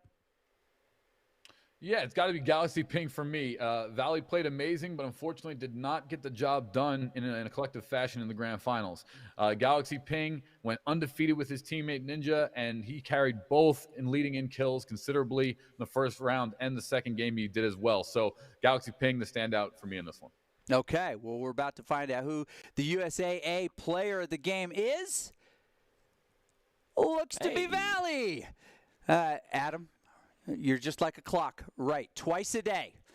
Hey, it'll never happen again. Get used to it. Just wait 12 hours and Adam will be right again. No, absolutely wonderful job. We got to see his volume of work today. Excellent work by Valley. Just doing a good job of just movement around the map. You mentioned it earlier, dipping behind cover. Just shield awareness, not giving away easy kills and just taking yourself off the map for longer than necessary. Did a really nice job and was clutch in some of those games with those 20 burgers. So again, the USAA joined forces with the USO to support their members with tournaments like this, and of course they support our player of the game today. Again, thank you USAA for being a force behind the force. Valley, you're our player of the day. Okay, as we get ready to close this out, to finish it up, to wrap it up, I want some takeaways. And I want some takeaways that will shock the world.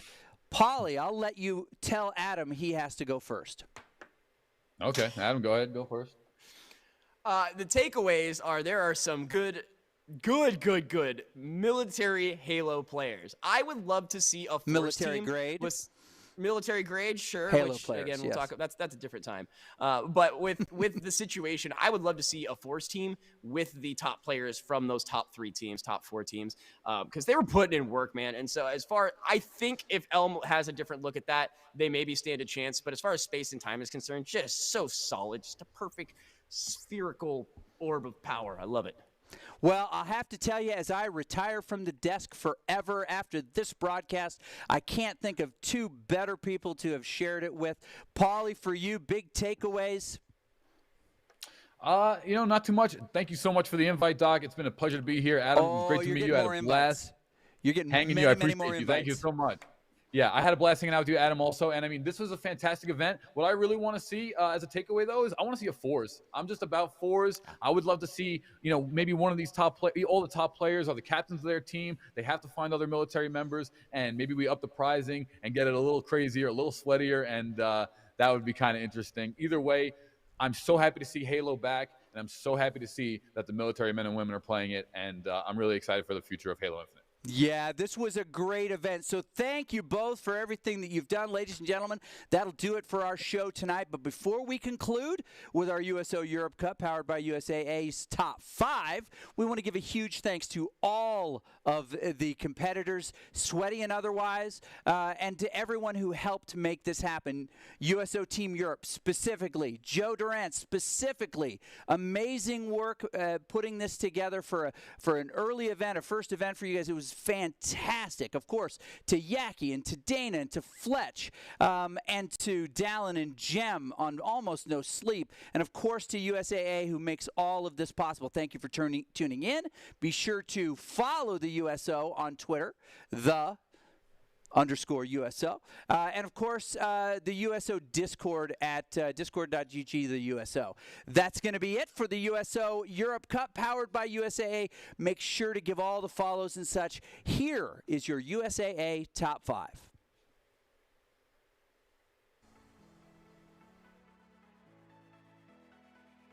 Is already doing a fantastic job at power weapon control, and Galaxy Ping, who has the rockets, does miss it, doesn't get the one shot there, and he's in trouble as he's in tires, taking some shots. He's one shot here, and he does get taken out there from top A. Molsey with the support fire, as we're now seeing an 8-5 lead. Find success late here in Streets. Like I said, it's not that they're out yet. They do have a pulse. That punch right there going to launch him up in a very cattywampus direction. He's able to find it there as Arctic Wolf apparently just doesn't need weapons. He's just going to punch you all game. Melee's only. Big Chungus picks up 2. Huge there. Pure domination. Yeah, and it's just unfortunate, especially after such a great first map. That we talk about confidence, we talk about heating up. This fight right here looks like could be an opportunity for Pathfinders. And by opportunity, I mean a complete waste. This Big Chunk is going to pick up 2 there and extend the lead even further now. But yeah, he's got 2 assists, and I mean he is just looking fantastic. This is a pretty big beatdown here, and definitely a stifle, because Galaxy Ping is looking like he's going to take his team 1-up. Wow. And about to finish the series. Yeah, absolutely. And just not only gets 1, gets the second. They didn't even. So again, just extending that lead. Like you mentioned, 2-3 respawns is tough. Not absolutely destructive, but certainly as that score continues to spread, it's going to become more difficult for Elm to fight their way back, having deja vu of their previous tournament day. And so many shots, Valley finds 2 by himself.